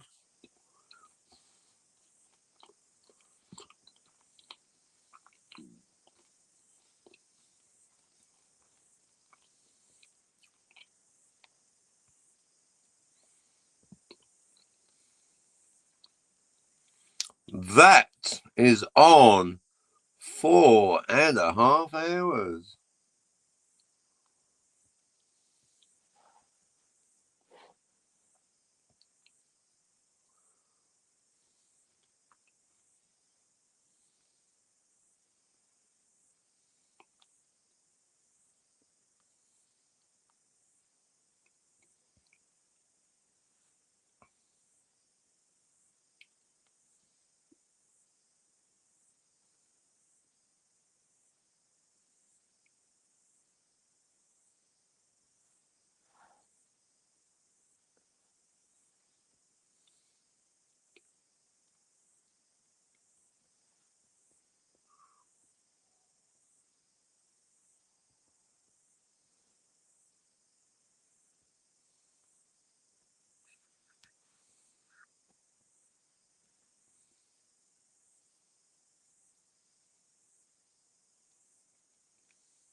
Mm-mm-mm-mm.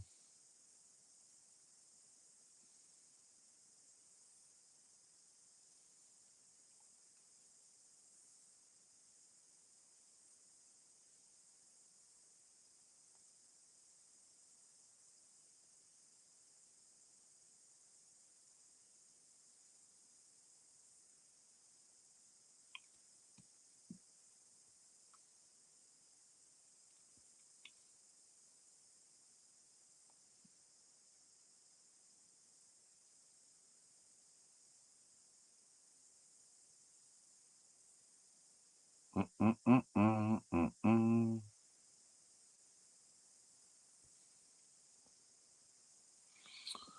Phew, almost everyone's gone. What's the deal with lurkers?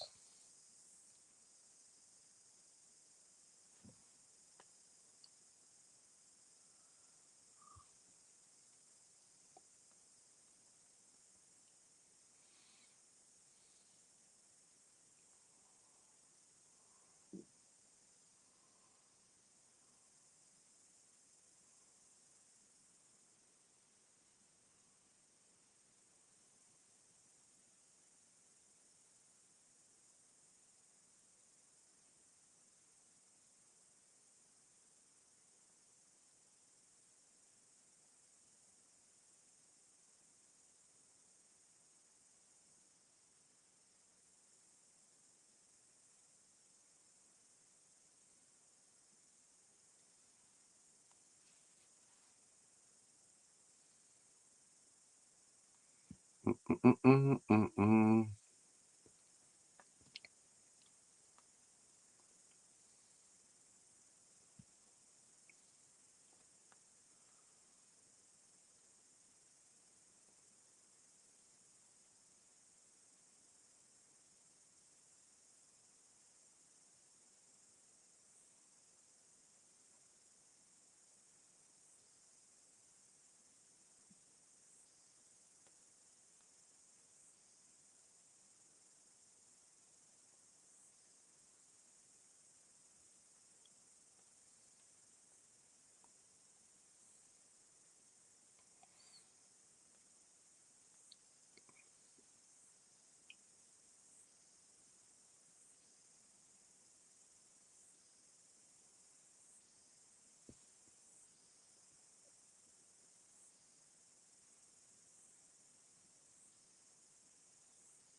Mm-mm-mm.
Mm-mm-mm-mm-mm-mm.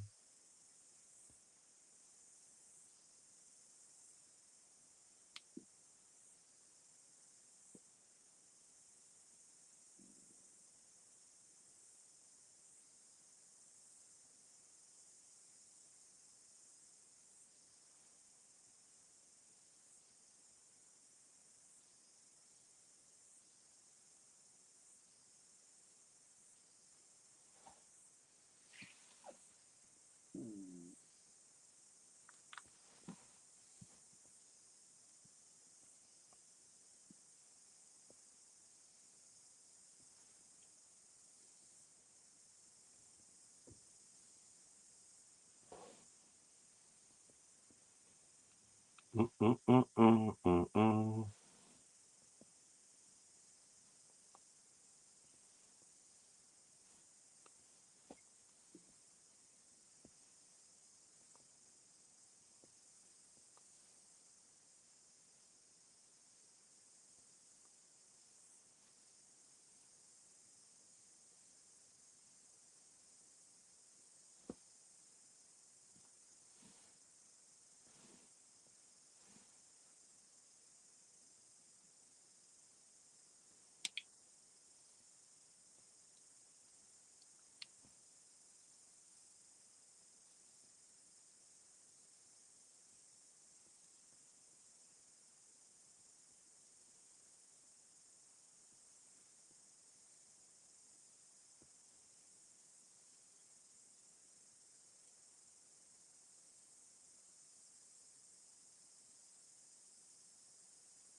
Sci-Fi Nation, hello. So in case you hadn't read your Twitter, thank you for the invitation to talk backstage. My response is nuts. I can talk on stage or not at all, because your constant mislabeling of the situation means I'm not really remotely interested in talking to you, because I told you factually that you blocked me from your panel for no reason, and you lied, or rather misrepresented. You did lie. You accused me of lying, which is a lie. Sci-Fi said, that's not true. It is true. How he's allowed in the chat. I don't give two shits and a fuck about the chat. And they give two shits and a fuck about the backstage. Sci-Fi Nation, after 3 months of friendship from me, support, clicks, getting people like DJ Play Nice over to your channel, listening to your personal shit backstage, listening to you play the fucking, what was it, the Oompa Loompa Squad, whatever that fucking bullshit that you call music, all that nonsense, and I get a sudden ban from your channel where we hadn't even fallen out. So no, I'm not remotely interested in talking to you backstage, you pusillanimous pretend best friend. You're a backstabber. My bad. Yeah, a sit down in public, not in private, you chicken shit communist. A conversation in public where you can explain to the good people out there why you decided to block me from appearing on your panel for no reason. We can talk, yeah, in not on your channel because I'm banned from it, isn't it? Bad enough. Cam's right. My fault for forgiving you, given that you are a proven channel striker, a communist, an enemy of free speech. If you don't like my channel, then don't listen to it, you piece of shit channel striker. I forgave you for striking a channel, you piece of shit scumbag. You're beneath me, and you stab me in the back again. I told you before, I am banned from you. This is what I'm talking about. This statement right here is a lie. I have been banned from the Sci-Fi Nation's panel, and for no reason, for the last 2 months. And now he's lying about it. So that's 3 strikes, you're out. 1, striking my channel. 2, banning me from your panel for no reason. And 3, now lying about it. So you can all see in front of everyone, Sci-Fi Nation is talking shit. That is a lie. I was banned from your panel. Otherwise, I would have gone on your panel. Sci-Fi Nation is now lying.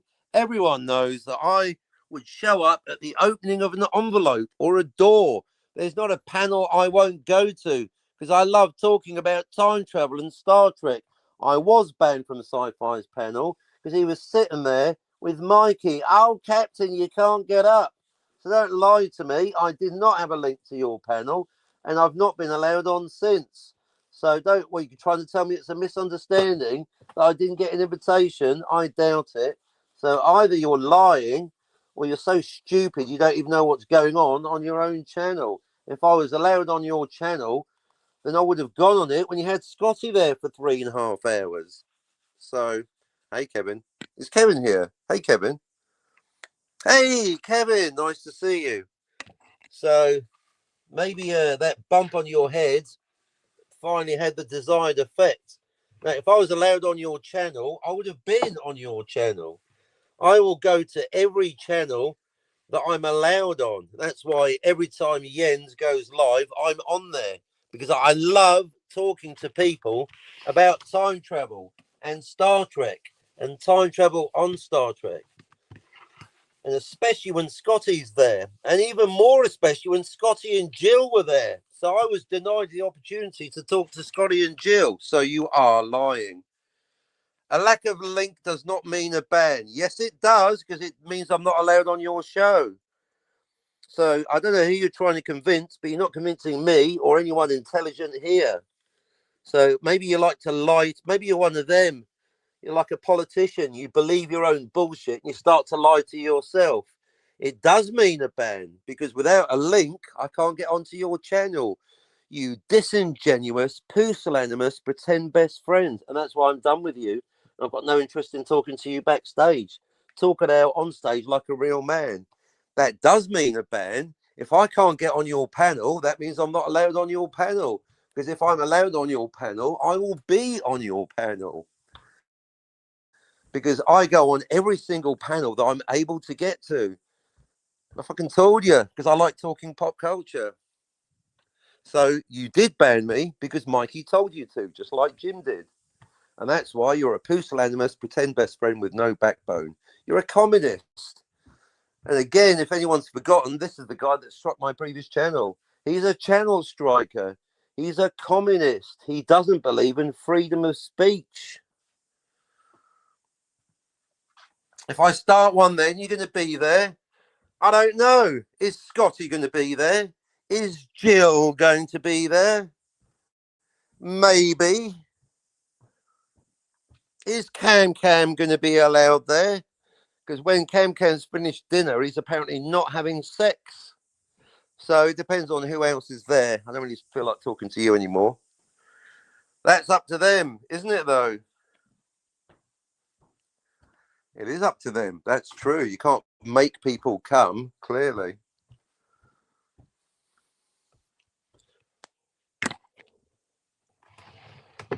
Still, it takes some balls to actually show up in the chat, so I'll give you that much. Well done for showing up. Because you know that if you predicted I'd be giving you a bit of the shouty treatment, you are not wrong. So well done. I'll give a man credit for something where it's due. He's willing to have a conversation, folks. That's something. Well, now he is. I'll never get back the opportunity to talk to Scotty and Jill when they were on your panel. That's when I really wanted to be on there. Given that I need to use I think I'm banned. I'm certainly not allowed. I don't know if I'm banned from Jill's channel, but I'm certainly not invited there. That's for sure. So, yeah, that's when I really wanted to be on your panel, when Scotty and Jill were there. The amount of minutes I spent talking to anti-derivative Jill in 2025 won. And it was a fascinating conversation because Jill contradicted herself, saying that she does respect the core law that the time traveler cannot prevent their own birth, but then contradicted herself by saying you've got to follow Back to the Future as presented. Well, you can't do both because Back to the Future breaks the core law, disagrees with the law formerly known as Clovis law, because in Back to the Future, Marty McFly, the time traveler, does prevent their own birth. He's about to disappear. It's a bluff. They don't go through with it because they can't go through with it. Because if Marty disappeared, meaning he was never born, then who drove the DeLorean to 1955 in the first place, Jill? He-Man and She-Ra? If you want to do a live, I'll set it up. Well, depends who's there. I mean, I'm doing a live right now. Mind you, there's not much going on. So, all right then. Sure, why not? Maybe. Depends who's there. Shame Cam and Scotty aren't there, or Scotty and Jill, or Cam, Scotty and Jill.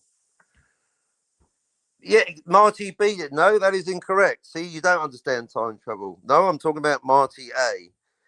No, Marty A did. Marty A is always Marty A. Oof. How you doing? That's why it's a circular argument, because it's a rhetorical question. Because no, how can Marty B?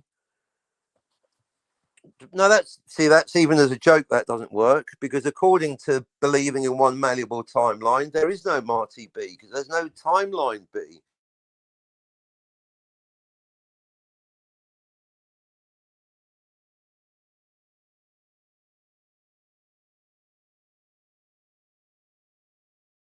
Sarcastic answer: He-Man and She-Ra. If there's no Marty A, if Marty A was never born, then there's no Marty B. You can't have a Marty B without a Marty A. That's the whole point.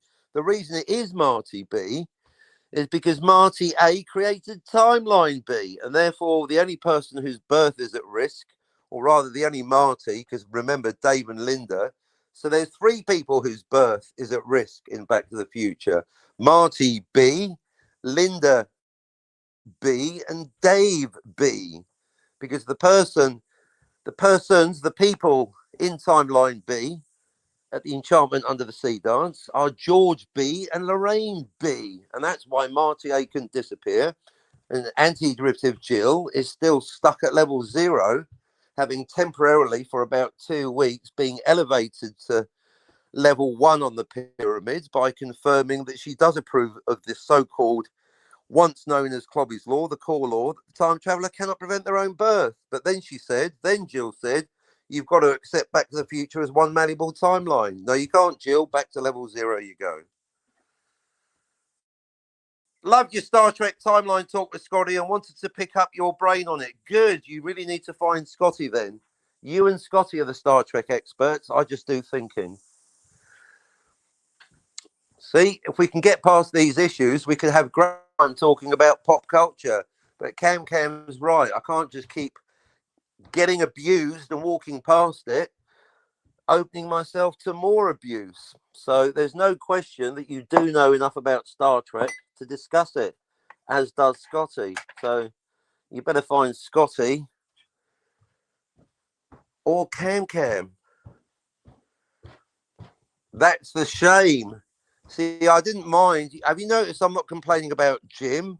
Because I don't give a fuck about Jim because he's boring. He doesn't know Star Trek and he doesn't understand time travel. No offense.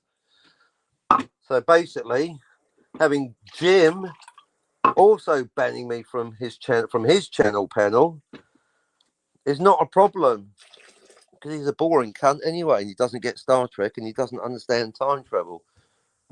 It's still a sad indictment of Jim's lack of morals to be begging for a wrench on my channel and then blocking and banning me from his panel for no reason, or because Mikey said so. Isn't it? The only person that's being negative is Mikey.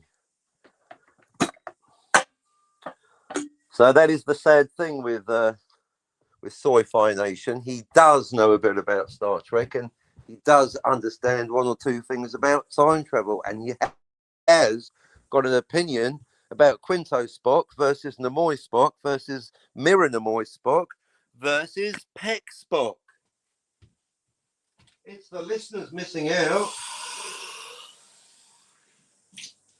It's the Star Trek fans. They're the ones. It's the listeners out there being deprived of valuable conversations. See, that's why it's really a shame for the audience that you get a pair of fuckwits like Ambassador Tedious from the planet Boring and Grumpy Tiger Stripes talking Star Trek with Scotty and Jill, when it really should be Sci-Fi myself, isn't it? Here out portions, Olive Branch, let's talk or not. It's a binary, isn't it? Well, I feel that everything that's happened, we need a third person there, because otherwise Cam's going to take the piss out of me, which he's already doing for even talking to you. Trick me once, shame on me. Trick me twice. No, trick me once, shame on you. Trick me twice, shame on me. Trick me 3 times, shame on both of us. You did fuck me over and then you denied it. I mean, I can feel it in myself because I'm a positive person. I would like to do it because I like talking about pop culture. I tell you what, I'll even consider doing a temporary truce and just talking about the pop culture and not talking about the banning and the blocking. Because if my complaint, not if, given that my complaint is being banned and blocked from your panel, if I'm allowed on your panel, then the complaint's gone away, hasn't it? So as I think out loud about this offer of the olive branch, if I do come up, I don't want to talk about what happens. Let's just pretend it didn't happen, have a temporary truce and talk about pop culture, because that's what I'm actually interested in. And if you bring other people, even better. Citizen! Dink, dink, dink, dink, dink, dink, dink, dink. Now, there's 2 other people that still haven't made up. Citizen and Soy. What do you think, Citizen?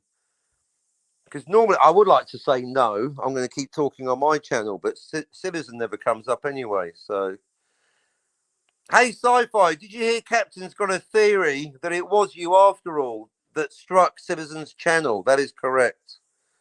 Hey, Captain. Well, who else was it going to be?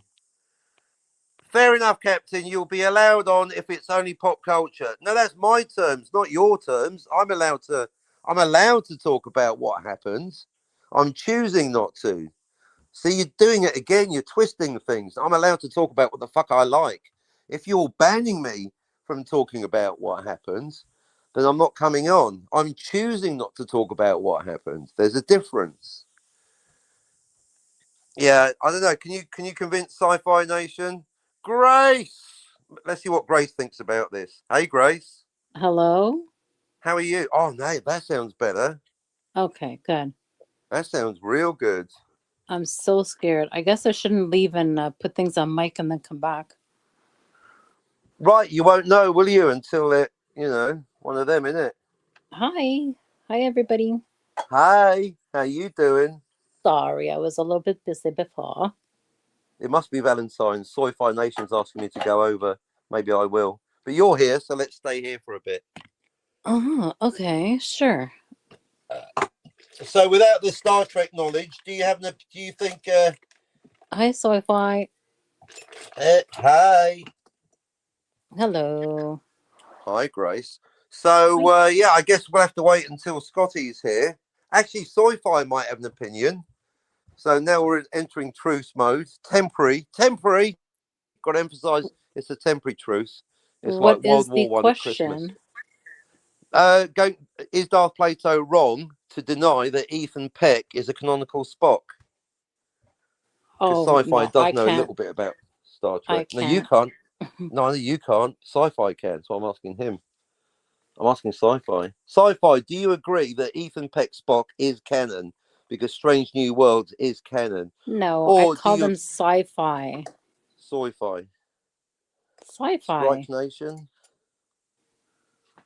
No, because Citizen says that I called him Sci-Fi. But I didn't say Sci-Fi. I said Sci-Fi. It's kind of funny though. Well, Citizen heard Sci-Fi. That was cool. No, but I won't deny. I'm not one of these people that twist the facts just because I'm falling out with someone. Sci-Fi does know a little bit about Star Trek. Less than Scotty, but more than Admiral Teague, which isn't saying much. So I'm genuinely interested. Sci-Fi Nation, do you believe that Ethan Peck Spock is canonically the same Spock as the original Leonard Nimoy Spock, or do you disagree? And do you agree with Darth Plato that it's not canon just because? Thank you. Canonically is the same. There you go. Darth Plato. That's another vote against you, Darth Plato. So we're Well, going I to need don't a know. I reason. haven't watched it, so how am I I supposed know to you know? haven't watched it. No one's saying you have. It's true, you haven't. You've I got don't such a long know. list of things to watch. You haven't watched I Back to the know. Future either. No. No. Nope. I'm not even going to nag you about it anymore. Just you're free to do what you're a free agent, Grace. Maybe Je you ne should l'ai be pas telling me what to regardé. watch. Je ne l'ai pas regardé encore. Right? What she said. Maybe I should rewatch La Dolce Vita Non l'ho and see ancora visto questo film, how many ma timelines in that movie. prossimamente, magari questa settimana, se c'ho un po' di tempo, lo You vedrò. did just now, says Citizen. No, I did not. Oh, yes, you did. Welcome to Oh No, I didn't. No. But we have established outside of Star Trek that for general canon, something is canon unless there's an egregious retcon, including by the same author changing their minds, like with George Lucas and the Greedo shooting first fickle thing, right? If there's no retcons, it's all canon. Right. Right. It's good to establish general principles. I mean, if we don't have rules, we're no better than the animals, Grace. Correctamundo. There you go. Canonically. Madonna is my favourite Evita. Fight me. Well, just like Timothy Dalton is Scotty's favourite Beatle. Well, don't cry According for to... me, Argentina. Right. I mean, I don't like the real Evita. I mean, don't get me started on Argentina, with the English. It's not the Malvinas, it's the Falklands. We were there first. But Scotty says Timothy Dalton is his favourite James Bond, and Ambassador Tejas from the planet Boring, aka Stone Racket, said that's wrong. And Scotty said, but it's an opinion. How can it be wrong? And then Stone Racket said, blah, blah, blah, blah, blah, blah. And everyone fell asleep. Oh. Lol. Well, bonne nuit, everybody, then. One of them, innit? Mm-hmm. Canon is what the author says it is. Broadly speaking, right, okay, devil's advocate. But what about when the author disagrees with themselves, citizen? And there's What if the prima author facie has evidence. developed some kind of Alzheimer's or dementia and doesn't remember anything anymore? I'm not saying that George Lucas has Alzheimer's or dementia, but I am saying that in 1977, Han shot, nobody else did. Greedo bought the farm. 1997, Greedo shot first. 2000 and whatever it was, after the prequels, they shot at the same time. So, citizen George Lucas, the author, although is it Lee Brackett who actually wrote the script for Star Wars? George Lucas himself has given you four actually, McClunky. So riddle me that, citizen. What about when the author disagrees with themselves? Which George Lucas should we be listening to? I like the George Lucas of 1977. The George Lucas of 1997 can go fuck himself. Wow. But that's why we like rules. Yeah, author intent. But when the author disagrees with themselves, which author? But did you ever notice that George Lucas and George R. Martin look the same? You're saying they're the same person because they can't finish a story. They got high pitched voices and they're a bit porky with a beard. And they spend all their Sure. time snorting coke off a stripper's tits, allegedly. Oh, well, hey, to each their own, right? Well, I don't know. I draw the line at cocaine. It's illegal. But So they no, sure apparently do to look each like each their own other. doesn't apply when you're breaking the law. They Unless you really want, look like each other, though. unless you're saying decriminalize cocaine because of to each their own. But then what next? Heroin, fentanyl? Oh, well, that's what they choose. It's their If to problem. each their own was valid, then we'd all be anarchists, wouldn't we? There are laws because to each their own doesn't count. No, absolutely No, not. but it's their problem. Well, it is illegal. They'd get that's the way the law. That's the way drug laws Mm-hmm. works. But that's You're like I addicted to said, something, it's now you're their going to get arrested problem. as well to add to your problems. It's their problem. So if they choose to do that, then they need to make sure that they accept the consequences. Well, we have to accept the consequences when it's Fickle Lucas changing his mind about whether Greedo shot first Voila. because he had too much cocaine allegedly one night. Went 3 movies, Allegedly. 6 movies, 9 movies. Chop up another line. Oh my. That's what happened. That's my personal theory. I have to say allegedly for legal reasons. I Mama have no mia. evidence that George Lucas was snorting cocaine off a stripper's tits when he came up with episodes 1, 2, 3, 4, 5, 6. Just a theory and a fervent prayer. Mm. 2010. That's another one. What if the sequel retcons the prequel? Empire Strikes Back retcons Star Wars. Return of the Jedi retcons The Empire Strikes Back. Episode 1, Attack of the Phantom Pie Flinger, retcons Return of the Jedi. Doesn't it, citizen? Leia, tell me about your mother, your real mother. Well, I was right there, popping out of her vagina about 10 seconds after you. She Oh cried, my then she died. goodness. Wow. I'm just So that saying, that memory must be really jarring. right? Look at these blast points, Luke. Only Lee Harvey Oswald is this precise, and maybe Tusken Raiders. I mean, not stormtroopers. They can hit a cow's ass with a banjo, Luke. That's canon now. Well, the Tusken Raiders were from Tatooine. Right? They were very precise. Hmm. Because according to episode 1, they were fucking Olympic level snipers, almost taking pot shots at future Sith Lord Olympic Darth Vader. level snipers? Ooh. Yeah. Have you seen episode 1? They almost took future Darth Vader, Anakin Skywalker's head clean off, traveling in a pod race at 300 kilometers an hour at a distance of 3 kilometers. Plus, you've got to allow for heat haze and wind direction. That is impressive. And yet they're getting slagged off in Star Wars by Ben Kenobi. Look at these blast points, Luke. Those fucking Tusken Raiders can hit a cow's ass with a banjo. Only They're like Imperial they're like Stormtrooper. biathletes. Triathletes. All the, well, I don't know, bisexuals. That's just my view on it. I'm not disagreeing with your view. I'm countering your view with logic. That's just my view. That's the kind of shit you hear on And you're John sticking Campier. to it. Very Your good. view is to respect the author intent, just like Jill. But I said, what about when the author disagrees with themselves? And I gave you the example of the George Lucas fickle approach to Who Shot First and the Han versus Greedo Mos Eisley Cantina. So that's not really much of an answer, citizen. Do better. So I say again, citizen, what happens when the author disagrees with themselves with a bit of pizzazz? Wow. You almost sound really, really circusy right there. The book, transmedia canonical verisimilitude. You never compare the book with the movie. Look at Oh Dune. no, you can't do Oh, that. that's where it gets too complicated. At this point, even I'm going, that's it, I'm out. Triple tell you, transmedia canonical verisimilitude. You never compare with the book with the movie. You'll be here all night crying. Oh, in Goodfellas in the movie, they went back to the bar later that night and murdered Billy Bats. But in the book, which is based on reality, they waited a week, which is premeditated murder. And that's what I get for reading Goodfellas, the book by Nicholas Pileggi.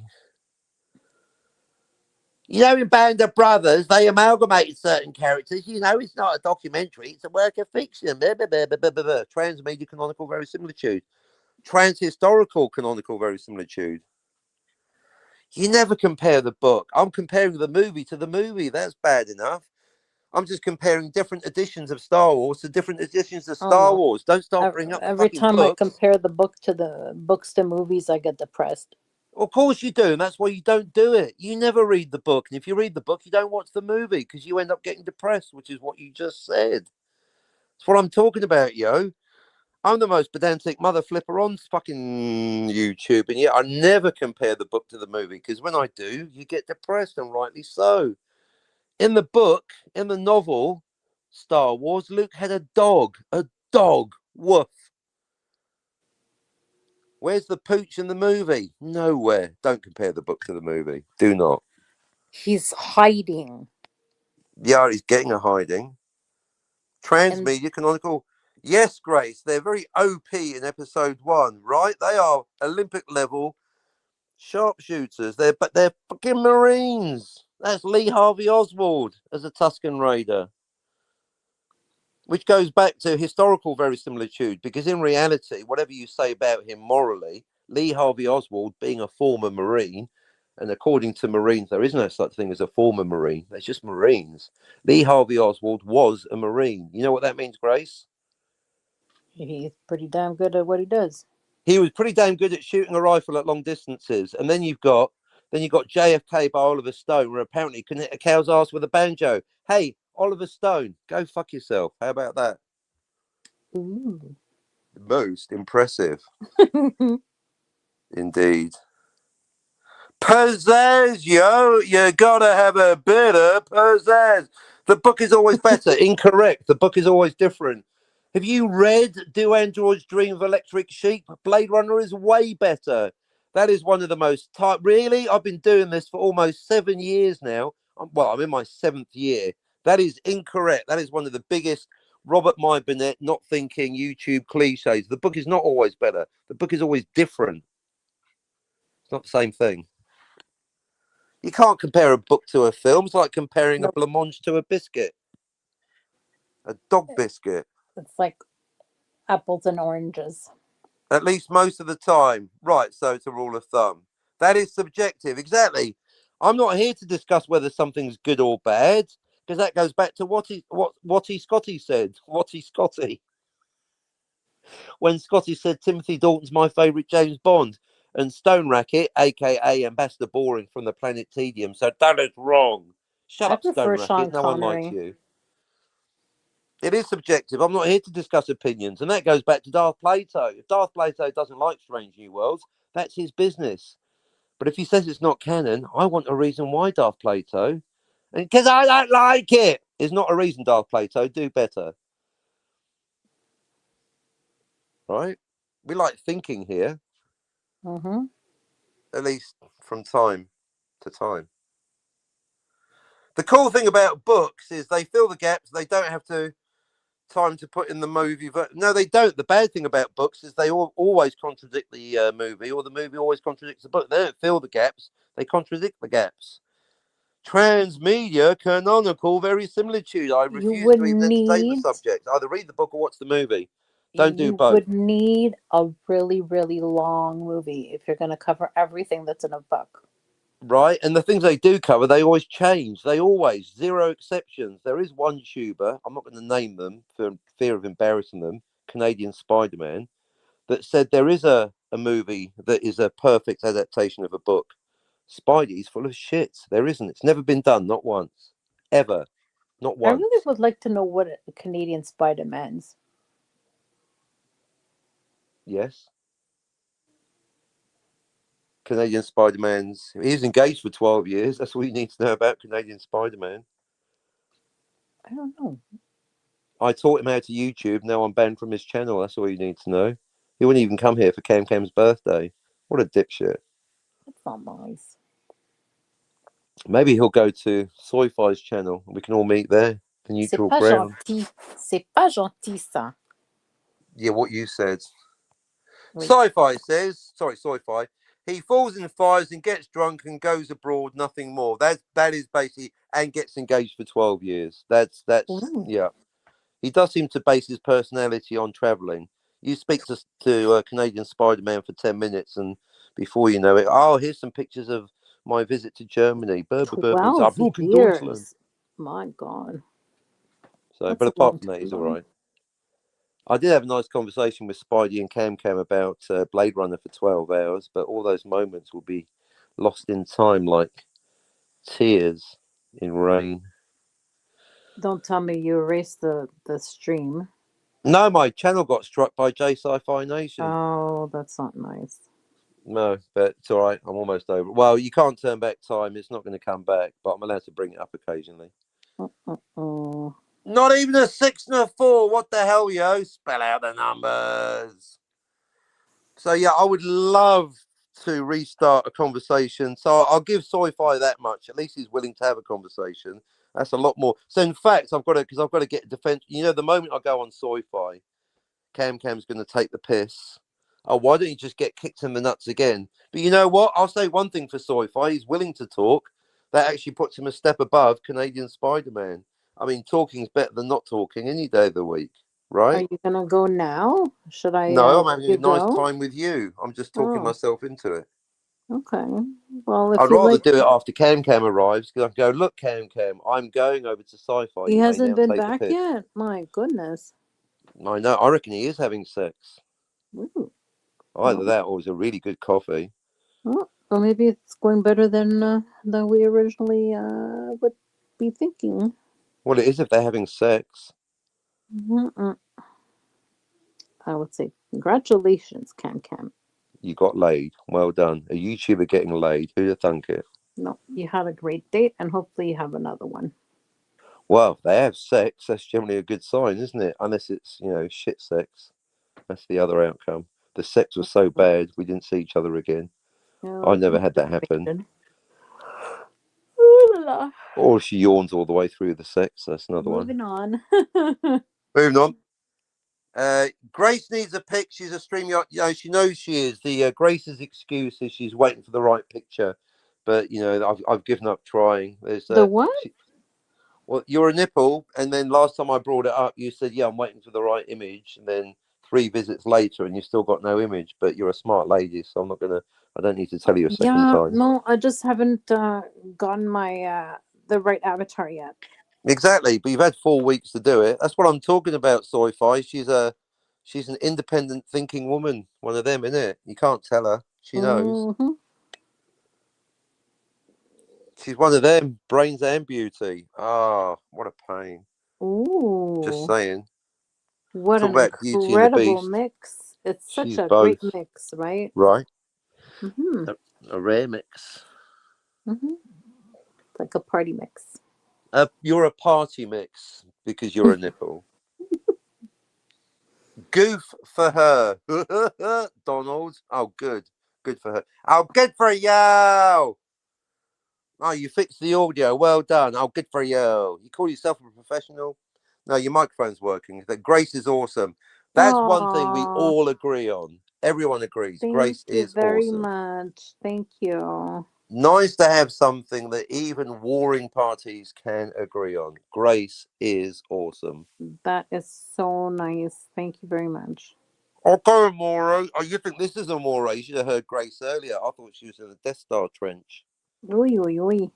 I got a little bit cooked, but I'm okay. I still sound okay though? You sound perfect. Yay. Yay. I'm so happy I'm going to have this cup of tea. Are you gonna have another biscuit? Oh, thanks for putting the idea in my head. No, I'm going to have chocolate because it's Saturday. It's Valentine's Day. Unlike Cam Cam, I'm not having any sex, so I'll have some chocolate instead. I have some Hershey's Kisses for tomorrow morning. Okay, I know I've got good quality. I've got good quality chocolate. And my mom got us a Toblerone bar. You got what next? Say what now? My mom bought a Toblerone bar. Oh, Toblerone. Yeah. Nice. Choc-o-latte, says Cat. Chocolate. Chocolate. So I think I'm gonna have a piece tomorrow morning. Oh, I do. Yeah, I've got the my new favourite coconut rough. I like it rough. Coconut rough. That's what it's called. Coconut rough. It's chocolate with coconut in it. Rough coconut, I guess. As opposed Which to company fine. makes it? I'm not going to do the free advertising. I don't like the company. It's in Oh, you could just spite. spell it out. The one that tried to copyright a colour with the purple packaging. Oh. How do you copyright a colour? Go to hell. Mm. So yeah, it's dairy milk. You can work out the company back from the brand. So the brand of chocolate bar is dairy milk coconut rough. Can you get that in Canada or is that a New Zealand special? Probably not. We don't have a lot of stuff that has coconut here. Can you get any kind of chocolate with coconut in it? We have Nanaimo bars. The who? Nanaimo bars. Okay, what about Bounty? That's got coconut in it. Or that's not as good as that's not Yeah, embedded. we have that, but it's not like something that a lot of people like to eat here. We're more like in the Arrow, the O. Henry. Oh yeah, I like the But Aero bar. It's got nothing in it. You bake it. Oh, what's in this chocolate bar to make it unique for branding? Air. the Oh, it's got air. I'm buying a chocolate bar because caramel, it's got air. Brilliant. Kit Kat, Smarties. Oh, yeah, cook that for that. Um, Oh, oh, oh. what, what, what, what, what, what? The What's going coconut on? rough. Oh, baby, I like it raw. Oh, baby, I like it raw. Oh, baby, I like it raw. I'm loving the coconut rough. Ooh. Soy-Fi says, hope we have a chat, doing a stream tomorrow, and would like to have you on VDA and my birthday. We're having one later, aren't you? V-Day. What, venereal disease day? Are you going to start a show then, Soy? I know what you like, even when we are getting on. Oh, I'm starting a show, and then 5 Okay. minutes later, So unconscious. if he wants to start a show, it's okay. Well, I would say stay, but your microphone's going again. Just then it started going a bit. Say something now. Hello. Oh, now it's back to normal. Weird, Oh. weird. Well, weird. Okay. It's quite late for you. How tired are you? Oh, it's okay. I can stay on for like another 10 minutes. All right, we'll do 10 minutes. Soy-Fi, if you haven't changed your mind, I'll go on to yours in 10 minutes, but I'm going to try and get Cam Cam on there. Yeah, I'm As gonna my bodyguard, my emotional bodyguard, so I don't get hurt again. I'm gonna stay awake for another 10 minutes. All right, but let that be a message to everyone, as I still seem to have the reputation as the worst YouTuber ever. I'm always willing to talk to people. Always. Phils! Grace Hi, is welcome. Phils. Get your own, Thank Grace. you. Thank you. That's really nice. Just as I'm talking about chocolate in Kiwi land. Hello, Phils. Hi, Phils. It's been a long time. I hope you're doing well. It has been a while. Yeah, weird timing, Phils. I'm just saying, temporary ceasefire with Soy-Fi here. We haven't made up. We haven't sorted anything out. But Grace, out respect to Grace, is always saying, can't we all get along? All meaning everybody, right, Grace? Yes. See, I'm trying to respect you, Grace. It's your.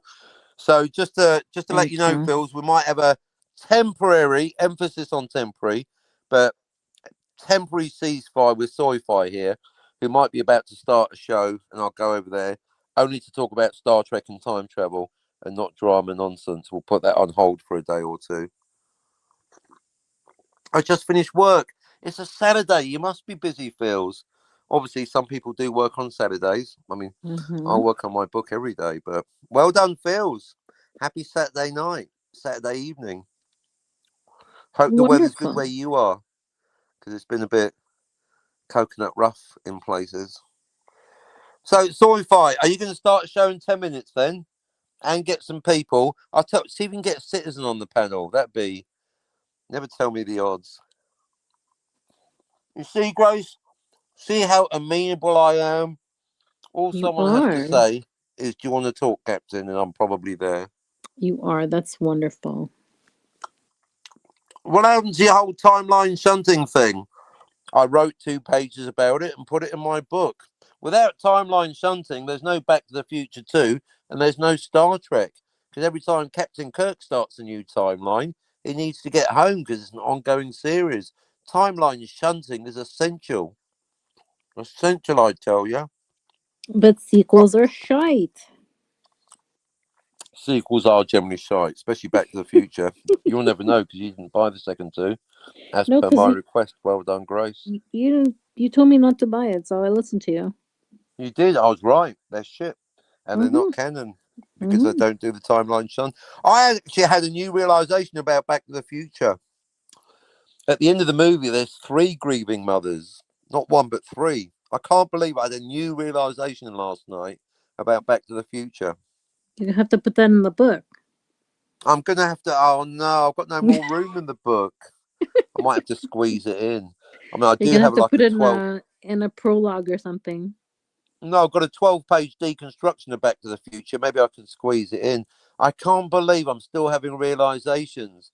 There's not just 1 grieving Lorraine, there's 3. There's at least 2. Because at the end of the movie, Marty C, he fucks off to 2015 with Gen C and Doc B in DeLorean A. You heard me. That means that the mother, Lorraine C, she's without her son. He's just disappeared to the future. He's disappeared for 30 years, probably given her a heart attack. She's already an alcoholic. I know she's not an alcoholic. She likes badminton. But now her son's disappeared, her firstborn son. That's right, citizen. New realizations about Back to the Future. My machine, my brain's a machine. I can't switch it off, citizen.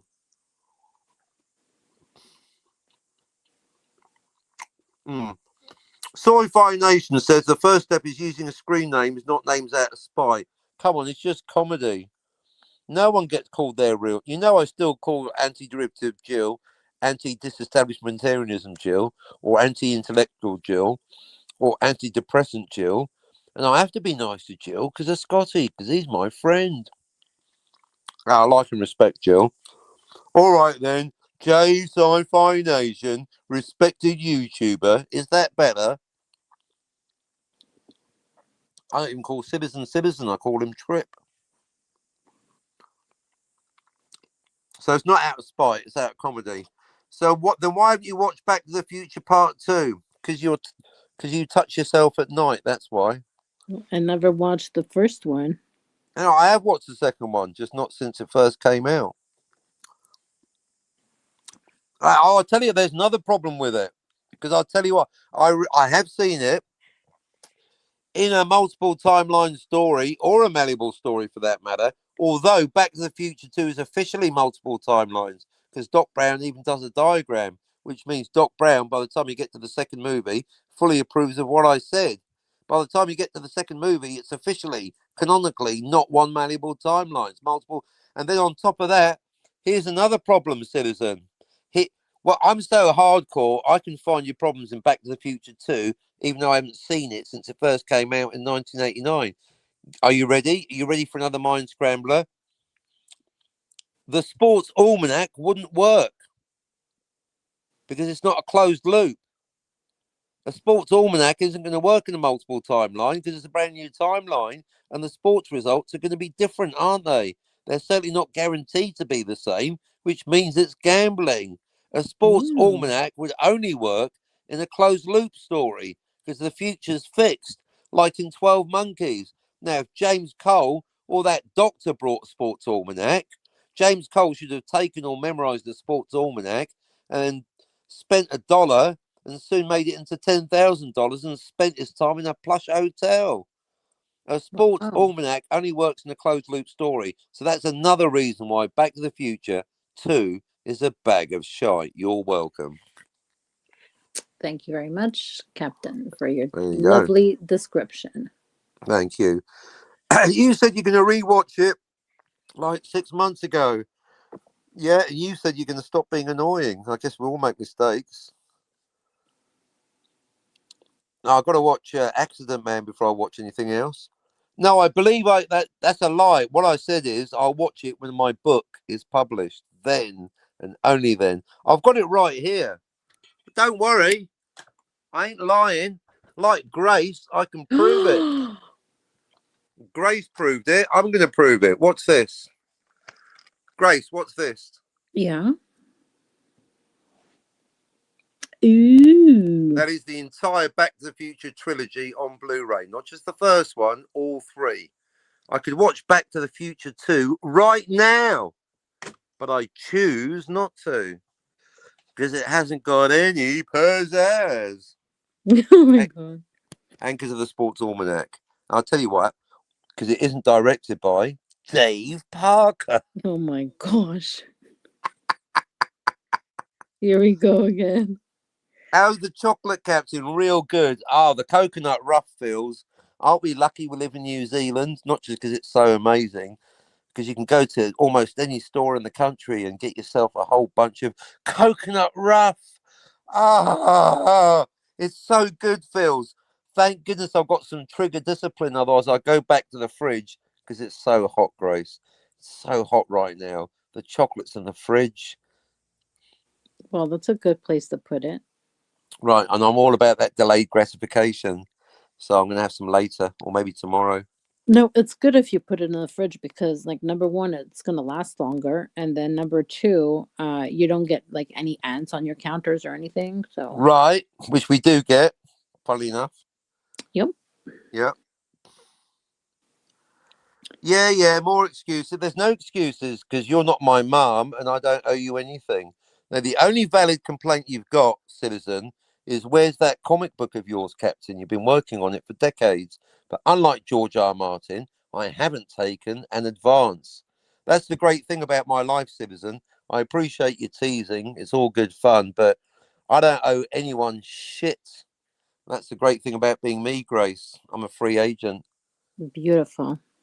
I don't owe anyone anything apart from a tax bill to the Polish government. One of them, innit? Are you listening, citizen? He's not. He's teasing. He can keep trying, though. Remember you said your comic was coming out Christmas Eve 2024? That was cool. I know, right? It got me thinking, if I meant it at the time, is it now retconned as a lie? Have you noticed now I've given up giving a deadline to my own comic? All I can tell you about my comic is I'm working on it. Coming out in due time. In due course. Right. I'm working on it every day. No, I mean, Citizen's right about the comic, but that's why, ironically enough, I've added more pages because there's now 4/3, each 40 pages. And my intention is to release a prologue, an issue 0, if you will, of 40 pages.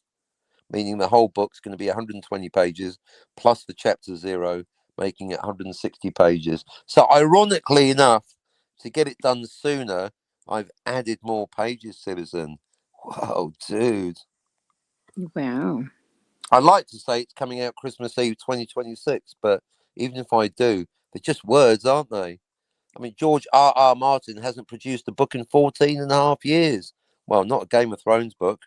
I mean, So some people let's say all make 16 sure years, but that when it does come out, we all support Captain and we all buy a copy.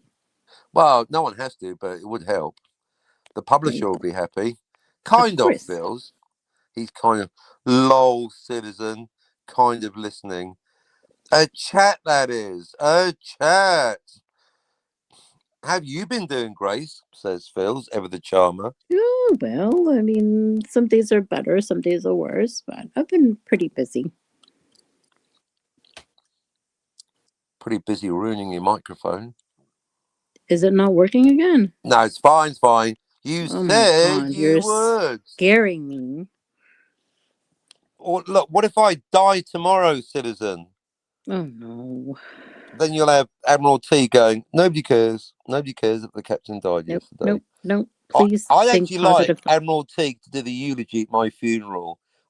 Admiral Teague, I'm not even joking. I dare you to do the eulogy at my funeral. The captain died last week. Nobody cares. Let's not even talk about stuff like that. All right then. But if I did, then my comic wouldn't be finished. So that's what I can't guarantee it, because I can't guarantee I'm going to be alive. Moving on.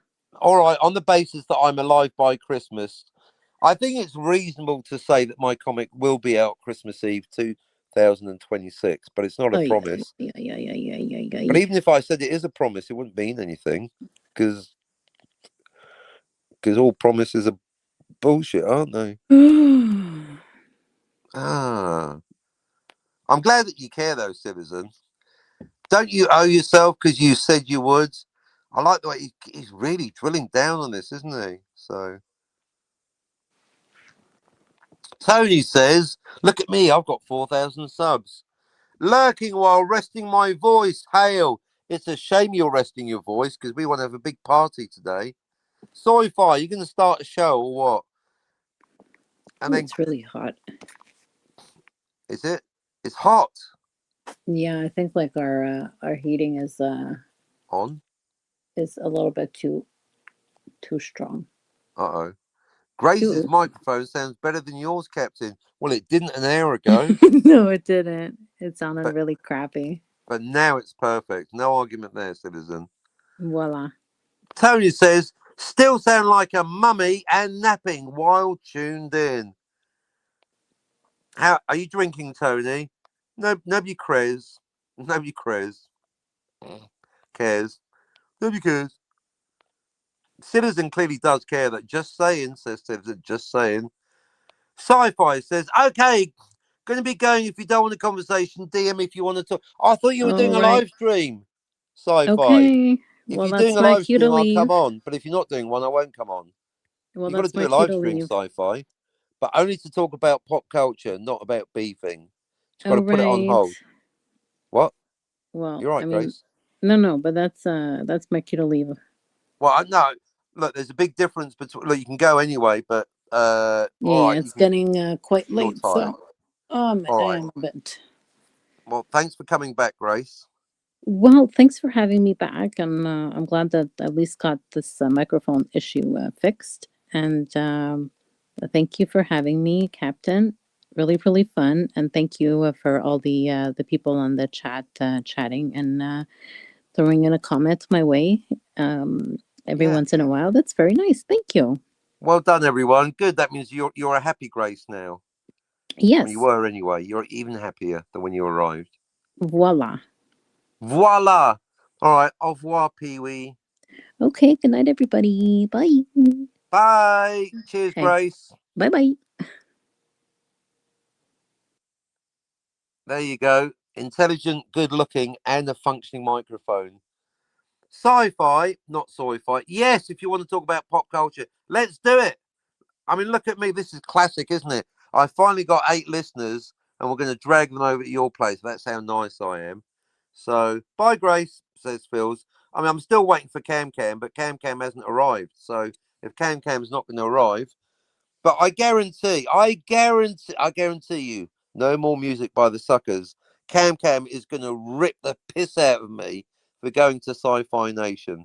But that's all right. Citizen likes to rip the piss out of me for not finishing my book. Unlike some people, Jens, I don't mind if people rip the piss out of me, as long as it's for something I've done or said. That's why Citizen's right. I'm very late with my books, all of them. You're right, Citizen.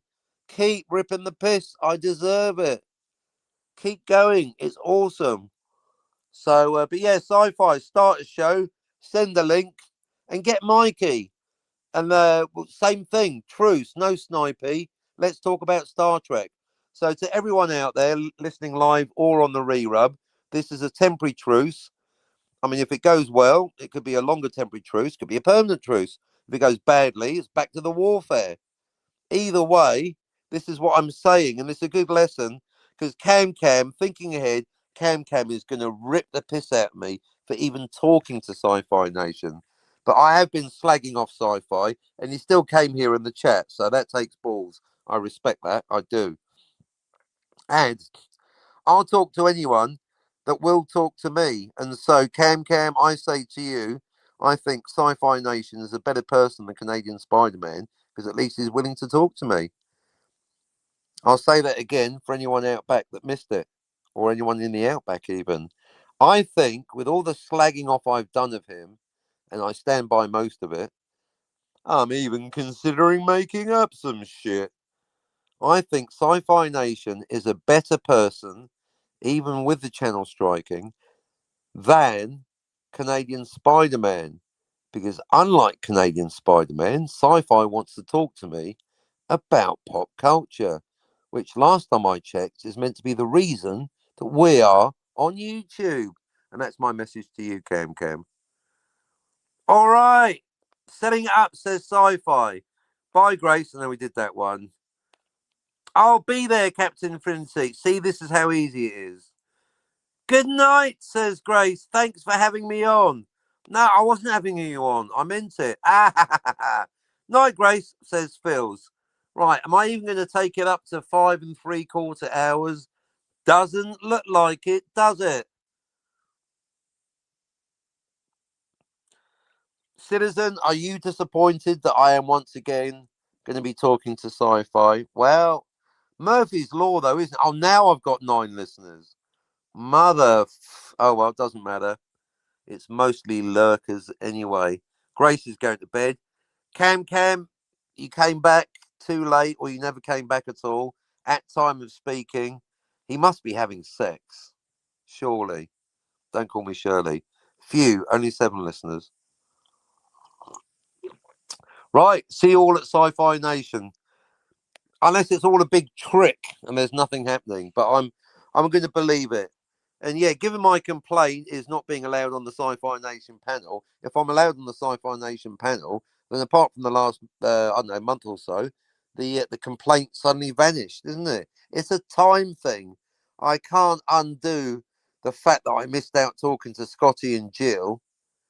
And maybe in hindsight, if I had been on the panel, the Scotty and Jill would never have showed up. One of them, isn't it? Okay, Captain. Right, I'll check my Twitter for a DM because as Sci-Fi points out, a Sci-Fi invitation is not a ban. Boo doo boo boo boo. There we go.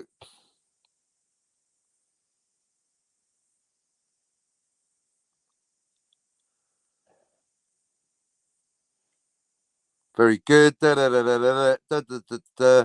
Oh, I've got a DM saying burr, burr, burr, burr, burr, burr, and don't mention this DM. Right, shh. La la la, nothing happening. All right, I'm not going to wrap up. I've learnt my lesson with all due respect. Don't wrap up the show until Sci-Fi starts the show.